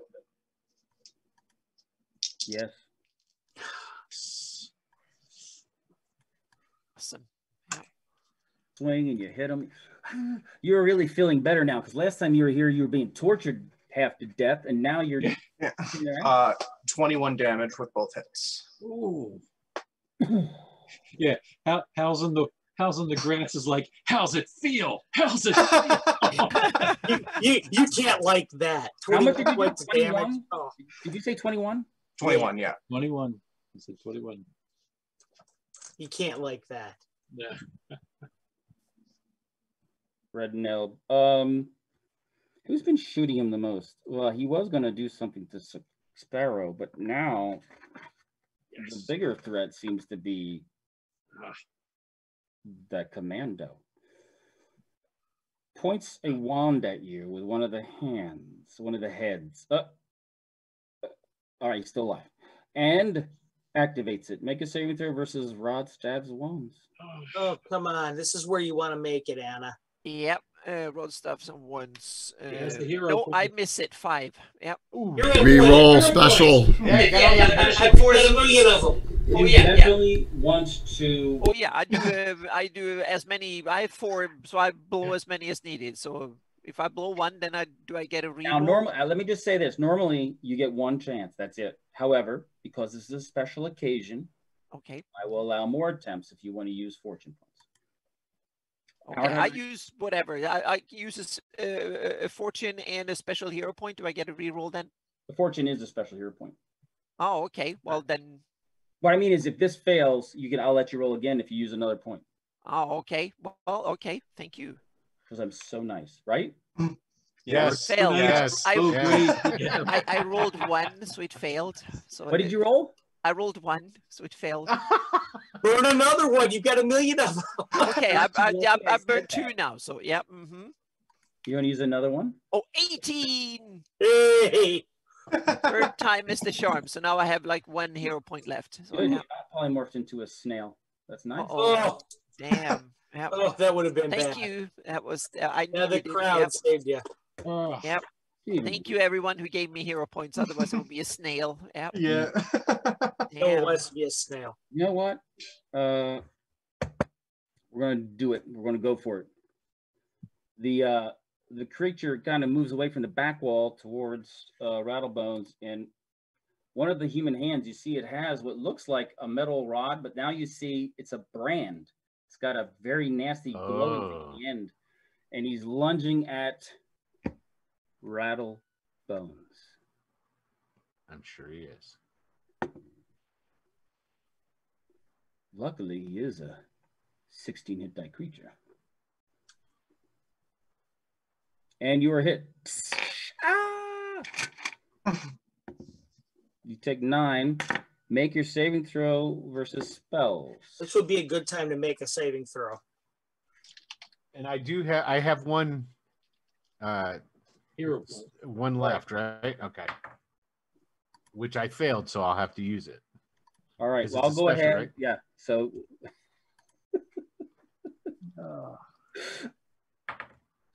15, so I made it on the second roll.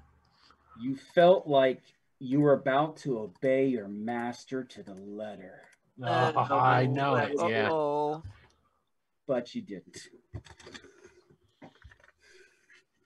All right. You got to be like doing stuff like that and messing things up and not being cooperative. I apologize. Please attack someone else. Mhm. I'm yeah. going to keep healing you, Will. You just keep getting attacked. I like it this way. All right. Damn, walking with The other head casts a spell, walks with ghosts. Make your Okay. saving throw. You get your mental, you get the bonus from wisdom on this save. Okay, excellent. These damn creatures used to be a I make cross it between easily a- with a 16. You are not charmed. Yeah. This damn creature seems to be a cross between a Hydra and a Beholder. They seem Yeah. nasty, Yeah. dangerous. Yeah. I'm not afraid of it. You're just waiting for the sectors of fire to clear. You got that right. Okay. Rattle bones. All right. Right walks. Did you get a chance? You did, right?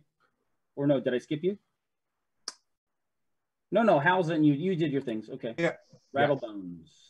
Okay, remind me if I'm thinking correctly. I can, being there, I can pull out my javelin and chuck it at this head, right? Half action to pull, half action to Action throw. to throw. Now, Okay. you have some that do some bad stuff. I know that's what I'm going to try and do to it because there's only one of the human heads left, correct? There are one's dead. There's 2 injured and 1 non-injured. 2 injured, 1 non-injured. Oh, man. Okay. Well, I'm going to chuck one at one of the injured ones. I'm going to check. Pretty sure I'm going to check the lightning one. Yeah. Let's check the lightning, the blue dragon one. So, and none of my strength actually affects any of this. No, the javelin does damage. Yeah. So it'd be, well, it would affect the damage, but not any of it to hit. Right. Correct? Okay. That's a miss. I rolled a 7. All right. So here's what I'll do. I will take one from the kitty and allow you to have a special hero point. How's that? Oh, actually, cool. All right. Well, here comes a reroll for a head. There we go. 16. All right. You hit it. Okay. And let me just double And it check. bursts. If you look at it, it bursts in 5-foot radius. Yeah. And then 4, 2, and then it takes 6 die 6. yes. Okay.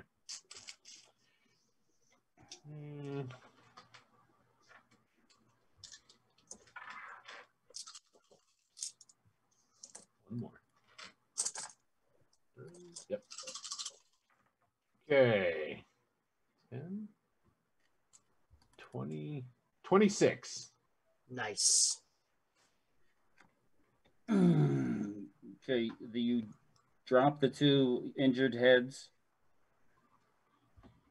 Does it One of drop? the wyvern heads and one of the injured red heads drops. 1, 2, 3, 4, 5, 6, 7 heads left. Okay. That's nice. All right. It's weird how those other guys on the roof never came in here. All right, Sparrow. What do you- Yeah, I'm just gonna keep on keeping on, you know? I'm gonna shoot 2 more arrows at 2 more heads. Are the 2 human heads that I hit last time still up? No, there's only 1 human head left. He doesn't look happy. Grabbing. Let's make him unhappier. He's grabbing the wand from one of the dead heads' hands. Oh yeah, I'm not gonna let that happen. I'm also gonna switch to my medicine arrows when I'm knocking my bow now. Okay. You mean Um, the dead hand didn't drop the wand? No. and then I'm gonna shoot one at the human head, Gitano, nice try. and then is the red head still up? Oh, there's two of the Pyro Hydra heads. Okay, I'll shoot the human head and a pyro hydra head. You're going to split your attacks? What if you miss the human head? Okay, go for it. Roll for the human. Well, I think I got No. 1 hero point left, so that's okay. Oh, that's music to my ears. He's not going to miss either. He's going to hit him. I got a sorry, I just gotta pull up my bonus.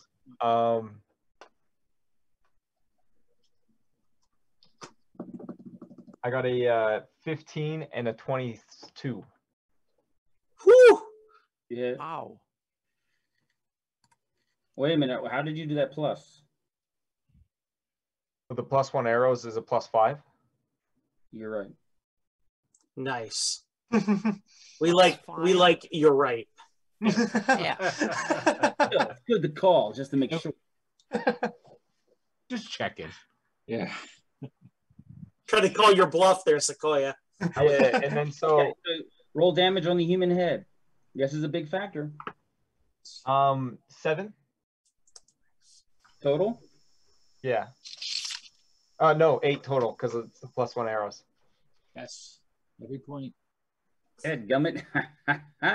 Almost caught me on that one. 8 hit points. All right. And the same thing on the other one. 8 hit points on the red one. The Beast of Redneld is not happy with you. Yeah, well, That's Reneld can come talk to me about it. He's not going to talk to you about it soon. Yeah. Yeah, he won't be unhappy for very much longer. Uh-huh. 3 fingers. Three Okay. fingers end of this guy, would you? I know. Well, again, You see a number of the reptilian heads coming forward, and you see the 4 tails coming up over the wall. We're gonna I see this. Oh yeah, you all do. Okay. Well, Black Wolf doesn't seem to be stopping and wanting to attack us. And he was trying to go for a... You're pretty much in the middle of that toe-to-toe fight, so. Yeah. Yeah. Now let me take another swing You're at lucky you go before him. Mhm. 18. Total or natural? Oh, hold on. That was natural. Oh. Of course they're real. What?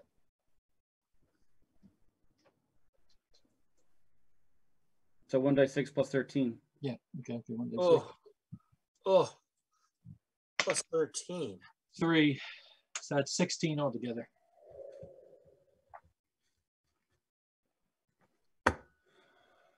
Woo! Okay. Lone Paul. I'll throw another killstone. I guess you would. Yeah. At the remaining whatever it's left there. Tuck it back there, and it blows up. They kind of, the thing has come closer, so its heads aren't in the closest proximity. Uh-huh. But we're gonna put some of them in the 15-foot. You gave me 10 of them, so yeah. All right. Basically, you got to roll a 14 for the shrapnel from this thing to hit. At 2 of them get hit. 1d6 plus 2. 1d6 plus 2. 5. Okay. And then another one. Another one. 2 of them got hit. Oh, that's a full. So 8. Son of a. All right. Yep. Mm-hmm. Okay. You kill 2 heads with a big blow up. Black Wolf says, "See you later, suckers," and disappears. So you see his ring glow, and he disappears. Damn it. With displaced air.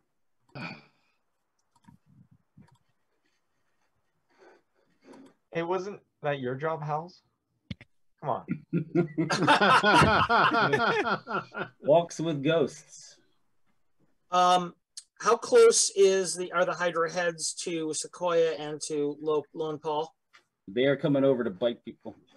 Okay, I'm throwing an ice. You know what? No, I can attack them now.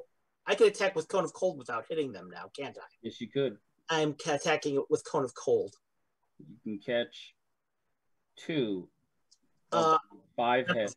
Yeah, I want to make sure that some of the things I hit are the Pyro Hydra heads. You can hit both of them if you set it up that way. Yes, I do, because we're going to maximize some damage here.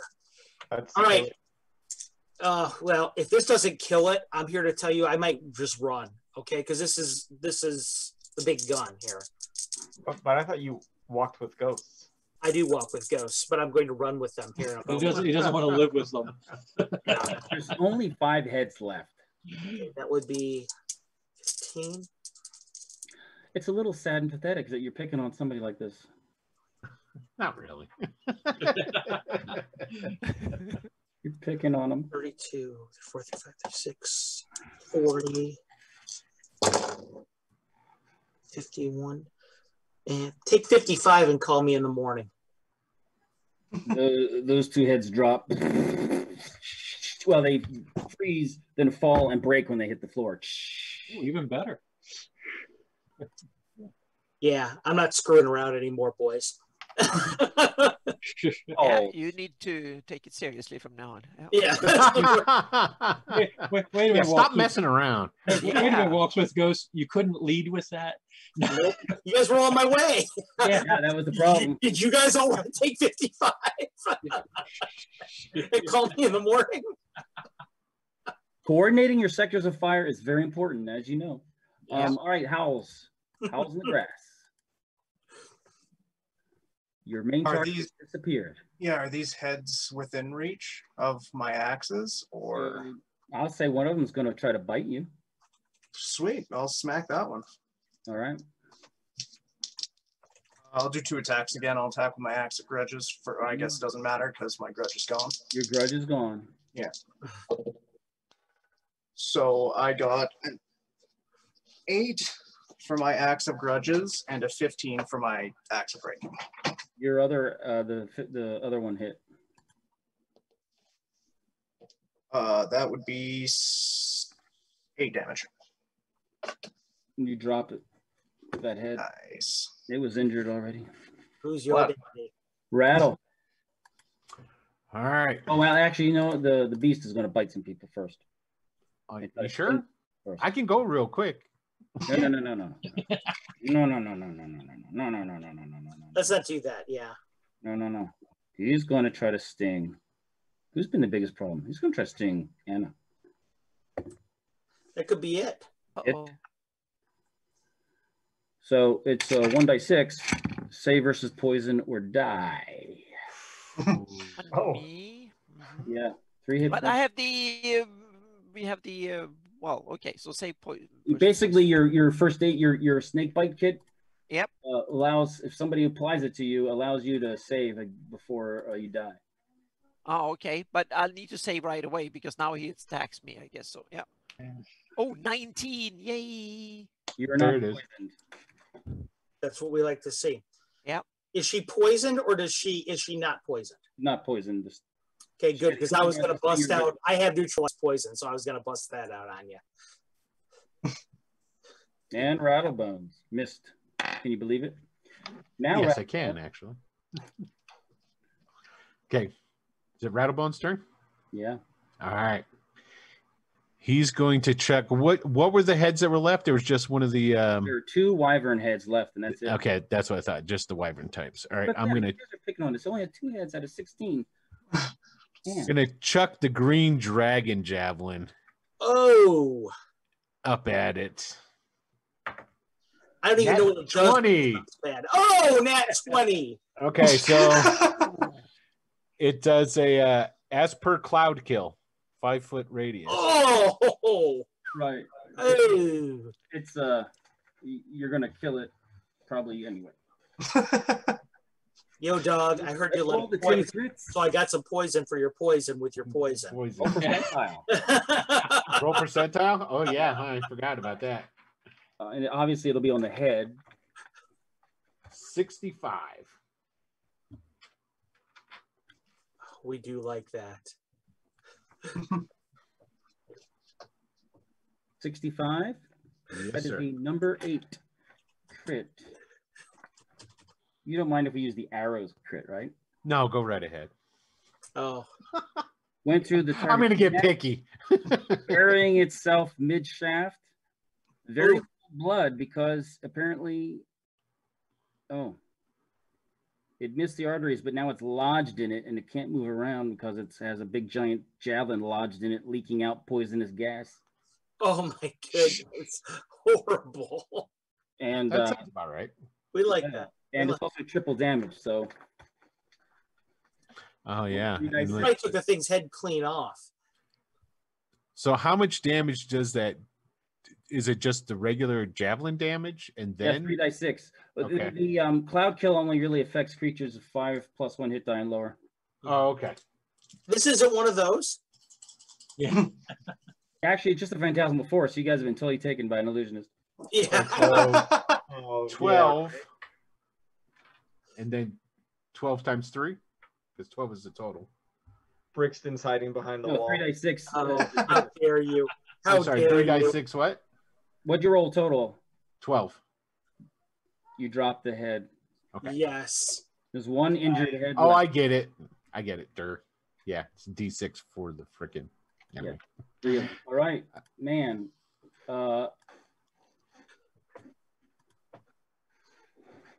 New round. It seems like it's backing up. Oh, it's gonna It's got back one up. tail moving. It's got one set of wings moving, and it's got one head that's injured, and it's trying to duck back. Sparrow. Yeah, who's left? What's left? One head. The one One head. head. Oh man, Hey, Gaetano, you know what I just realized? What? Remember when you mentioned temporary top to this place? Now you know why. Because this thing can fly. You gotta fly away. Yeah. yeah. So Can fly does too. that mean I only have one head to shoot 2 arrows at? You got it. Is that how that works? You But can there shoot is- a dead head. Well, okay, easy. I'm gonna use my medicine arrows. I got a 23 and a 7. The 23 hits. I thought so. For a whopping 4 damage. This head's been injured, but you still don't injure it enough. Reroll your miss with a special. There you go. Yes. All right. Yeah. No coaching. Yes, you can do it. I got a 20 natural. See? There you go. Roll. Woo. 34. 34. Better. What'd you roll? 34. That's not higher. Double damage. So roll 2 dice 6 and add your normal.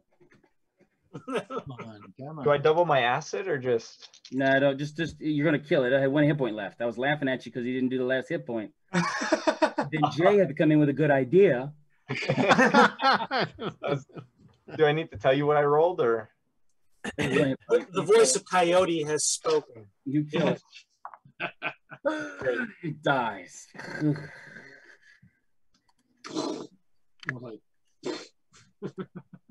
That counts as my kill. Yeah. Wait, now I hear Brixton.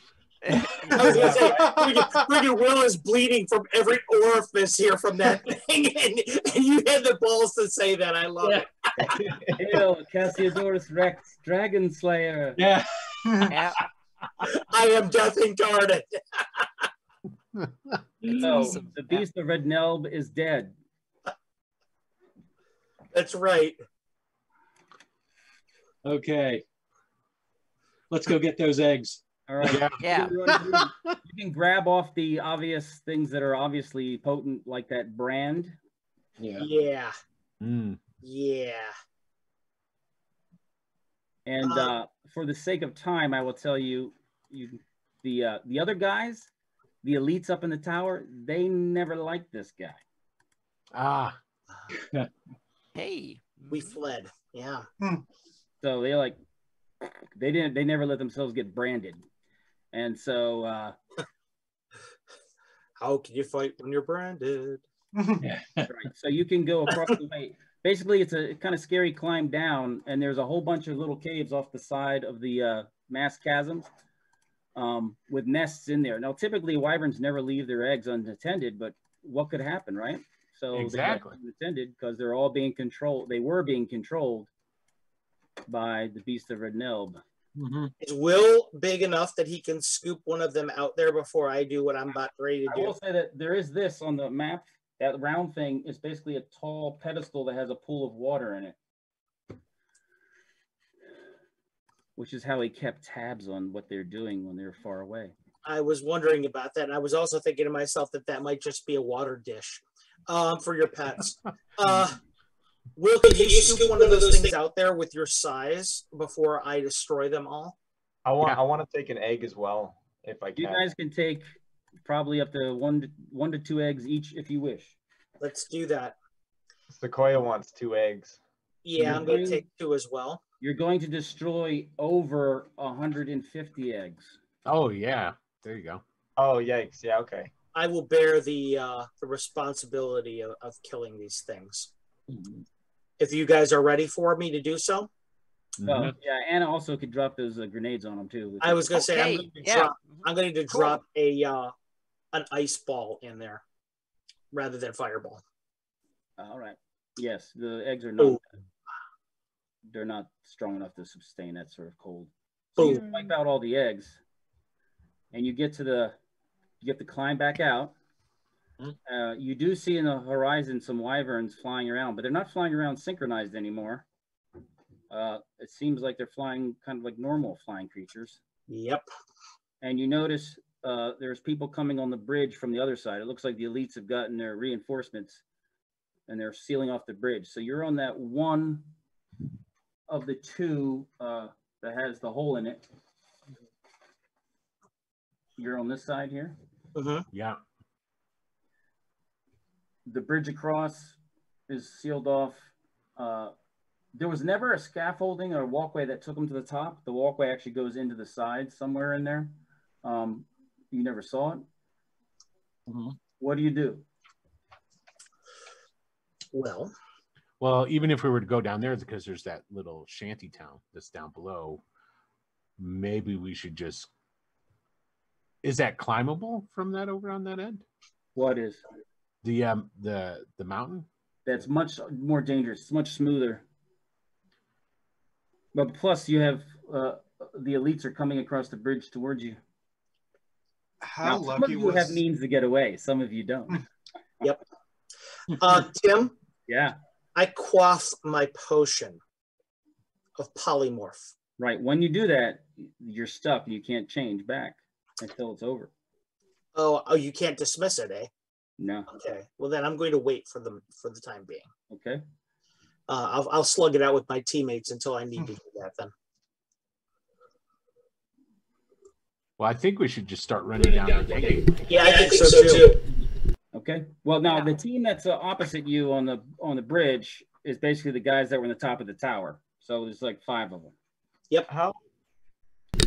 Pushing Sundance. Come on, man. Yeah. How big's the giant eagle, Tim? Not big enough. It could carry you. Cool. But the other thing could carry you all. It could, but I feel like I want to save that for... That's pretty cinematic, Sequoia. I think that's a good move. I think it's a really good move. I mean, I did just get 2 wyvern eggs. Yeah, let's make that move, bro. Yeah, okay, let's do that. I'm gonna... Get out of here. I'm gonna summon my rock. All right, so you use up all the magical energy in your figurine. We're getting stuck between a rock and a hard place. And you've got a rock on call? Turns into Hey, the messenger. Turns into Love a is rock. like a rock. So you guys could stand on its feet, tie yourself to its legs, and it can fly you off. That's exactly what's going to happen. If we can tie ourselves to it, we could just like fly around the area and shoot arrows at the elite. It's under the control. Ice ball. You could do that. It's under the control of Sequoia for 6 hours, and then it reverts to its natural. It becomes a natural rock, so it could eat you. So. Yeah. So, So you medevac out. You dust off. The tactical dust off comes in, and you fly off. Yeah. Can we pick up Bandit on our way out? Yeah, and the way I think I'm gonna hurl an ice ball at them too, just for fun. Can we cut the bridge while they're on it? Huh? Thought it was a wooden bridge. It is a wooden bridge. Yeah. Wooden as suspended. Suspended. Oh, suspended. Yeah, we can cut the bridge while they're on it. Yeah, once you start cutting it, they start running back the other way. Right. Yeah. Do they make Probably a it? good idea, guys. Who cuts it with what?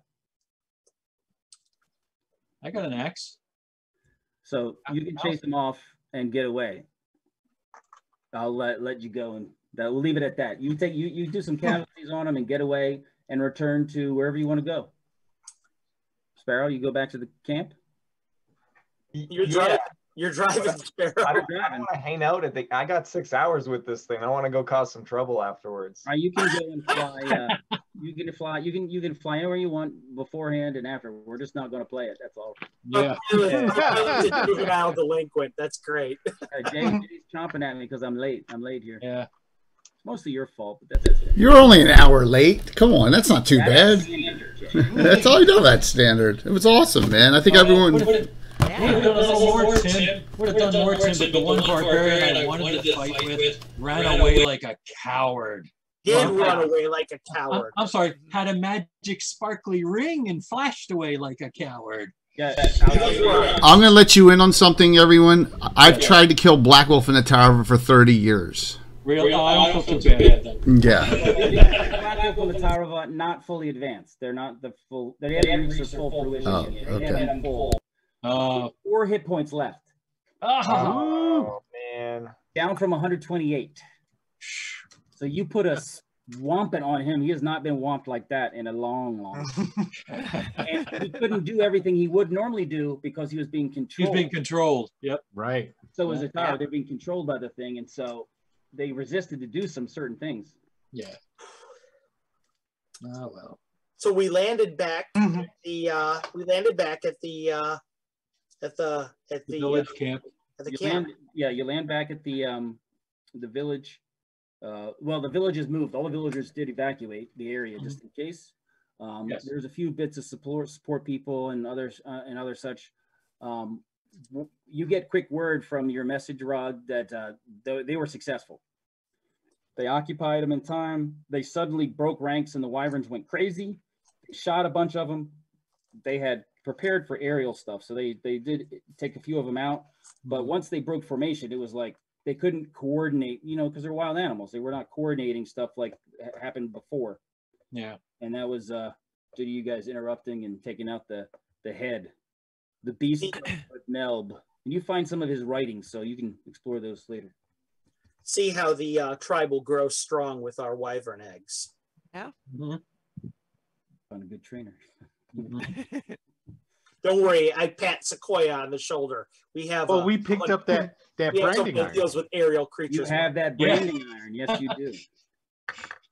You just give that to somebody, and there you go, instant trainer. But yeah, they control them. They don't really learn, but they can get controlled. Yeah. Yeah. So I hope you enjoyed that. That was cool. I had envisioned, Fantastic. I had envisioned you guys tangling with the harpies a little bit more. I know that was tempting when they were flying around to take a few shots at them, but Yeah, but we should. Yeah.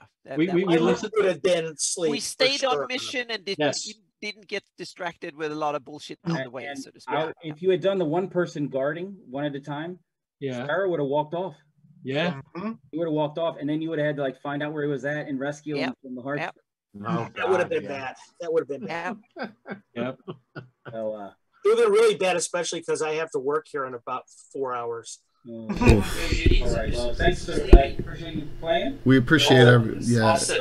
I think down the road, Tim needs a DM for the group again in a sequel or something. If you guys had a lot of fun, If you so like it, we can do another follow-on. Absolutely. If you have some suggestions about things to change, things that are different about my system you don't prefer or like, or an idea, let me know. Window bar. All right. You have your own system, and it's your system. Yeah. It's how it is. Mhm. Yeah. Yep. I don't like it or dislike it. It's part of the game. Yeah. Well, I like the individual initiative. Yeah. Yeah, it's fun. Yeah. Let's do the drawing. Here we go. We're going to do the winner for this great Reaper High Seas Adventure paint set. Okay, 6 paints. These are Brian Wynn. This is a limited edition, so I'm going to close it out. All right, let me see if anyone else last second closing it out. Here we go. All right, we got a ton of in here. Let's see who the winner is. Oh my God, Daka Flaka Flame, who just tried to go back in. Daka, you got it. Nice. Yes, that's the irony of that. Yeah, even though you were already in. So there you go, Daka. I may have your address already, but just email it to me or whisper it to me. I'll make sure we send it out. So we got to shout out a big thanks to everybody watching us, giving all those hero points. Yeah, we would have survived otherwise, so thank you. And Yeah. thank you again. We would have been dead otherwise, that's for sure. Yeah. You would have been dead because I didn't get hit with one thing that entire time, and I didn't burn a hero point. I got Yeah, hit that's by why a lot. I get. Yeah, that's why you. Maybe you could have done more though. Yeah. oh, that was wrong. I forgot again. Who made you so big and strong? I made you, pal. I made you. Is working through others. Hopefully, all right. So we It was get. awesome, Tim. We had a great time. It was- That was fantastic. Thank you, Tim. We're- And thank you, Jay, for producing and hosting this. Anytime. We're gonna raid into Troller Games, and then Troller Games is gonna raid into Nightheart Gaming. Okay, when they're done, and then Nightheart Gaming is gonna raid back into this channel when I have Luke and Eric Mona and Anna playing. You know, and Steven Chanel. Playing the bad guy. Yeah, Tim will be at my house here playing Nazem. I can't imagine Tim being a bad guy. Yeah. Yeah, it's going to be a fun one. So it's going to be an interesting evening, and plus Bill Mastercrafter's done some unbelievable terrain for this too. It's really you know, I have the Doom Grinder kind of on the table, so, and it's spinning. So yeah, pretty neat stuff. So I hope you all have a great rest of the afternoon. Continue to enjoy Virtual Greyhawk Con, right? And thank you all for playing. Tim, thanks for DMing this. This was awesome. All right, I'm gonna, you know, if you want, Heart strike. yes. You were the secret strike at the heart of their operation. Took them out. All right, now I'm gonna hit a wrong button like I always do. All right, so feel free to hang in Zoom chat if you wish while I'm doing all this too. We're after game festivities. We will. Thanks everybody for watching. Thank you. Yeah, thank you. Thank you. And actually, it was Carlos that said, "Tim, you should do this." So I did. So I'm to blame. Oh, so wait, now it's Carlos's fault. It is my fault. See, I made you. Yeah. He's equally to blame or thank, depending on what you think. Just depends on how you look at it, right? Yeah. Yeah. Man, no, I had a blast, man. I thought it was awesome. It was a lot of fun. So I'm super happy that he did it, Tim. You know, this is I don't play in a lot of games. I'm sure I can speak for Anna in the same mode. You know, so I'm very choosy about what I devote my time to because I don't have a lot of time, honestly. Thank you all. See you. But for you, I took a day off for vacation. So because I wanted to do this so bad. You're worth it, Tim. Yeah, you're worth it, Tim. Yeah, this is Thanks for coming out and playing. I gotta run, guys. All the extra Yeah. Like, Yeah, well- yes, you will. And all the preparations and stuff that we did to do the maps and stuff. That was fantastic. I prefer to deal with the plan than naked. I was actually using a quill, but legit. Yeah, it looks I prefer fantastic. that over the electronic. Yeah, but it looks fantastic. It looks like it's in-game props. Someone gave us this is the tactical maps. This is I mean, not a professional doing it either. Yeah. Yeah. It's funny you should say that, because I had it actually, one of my coworkers just bought me a quill the other day at the craft. See y'all soon. I suck with it, but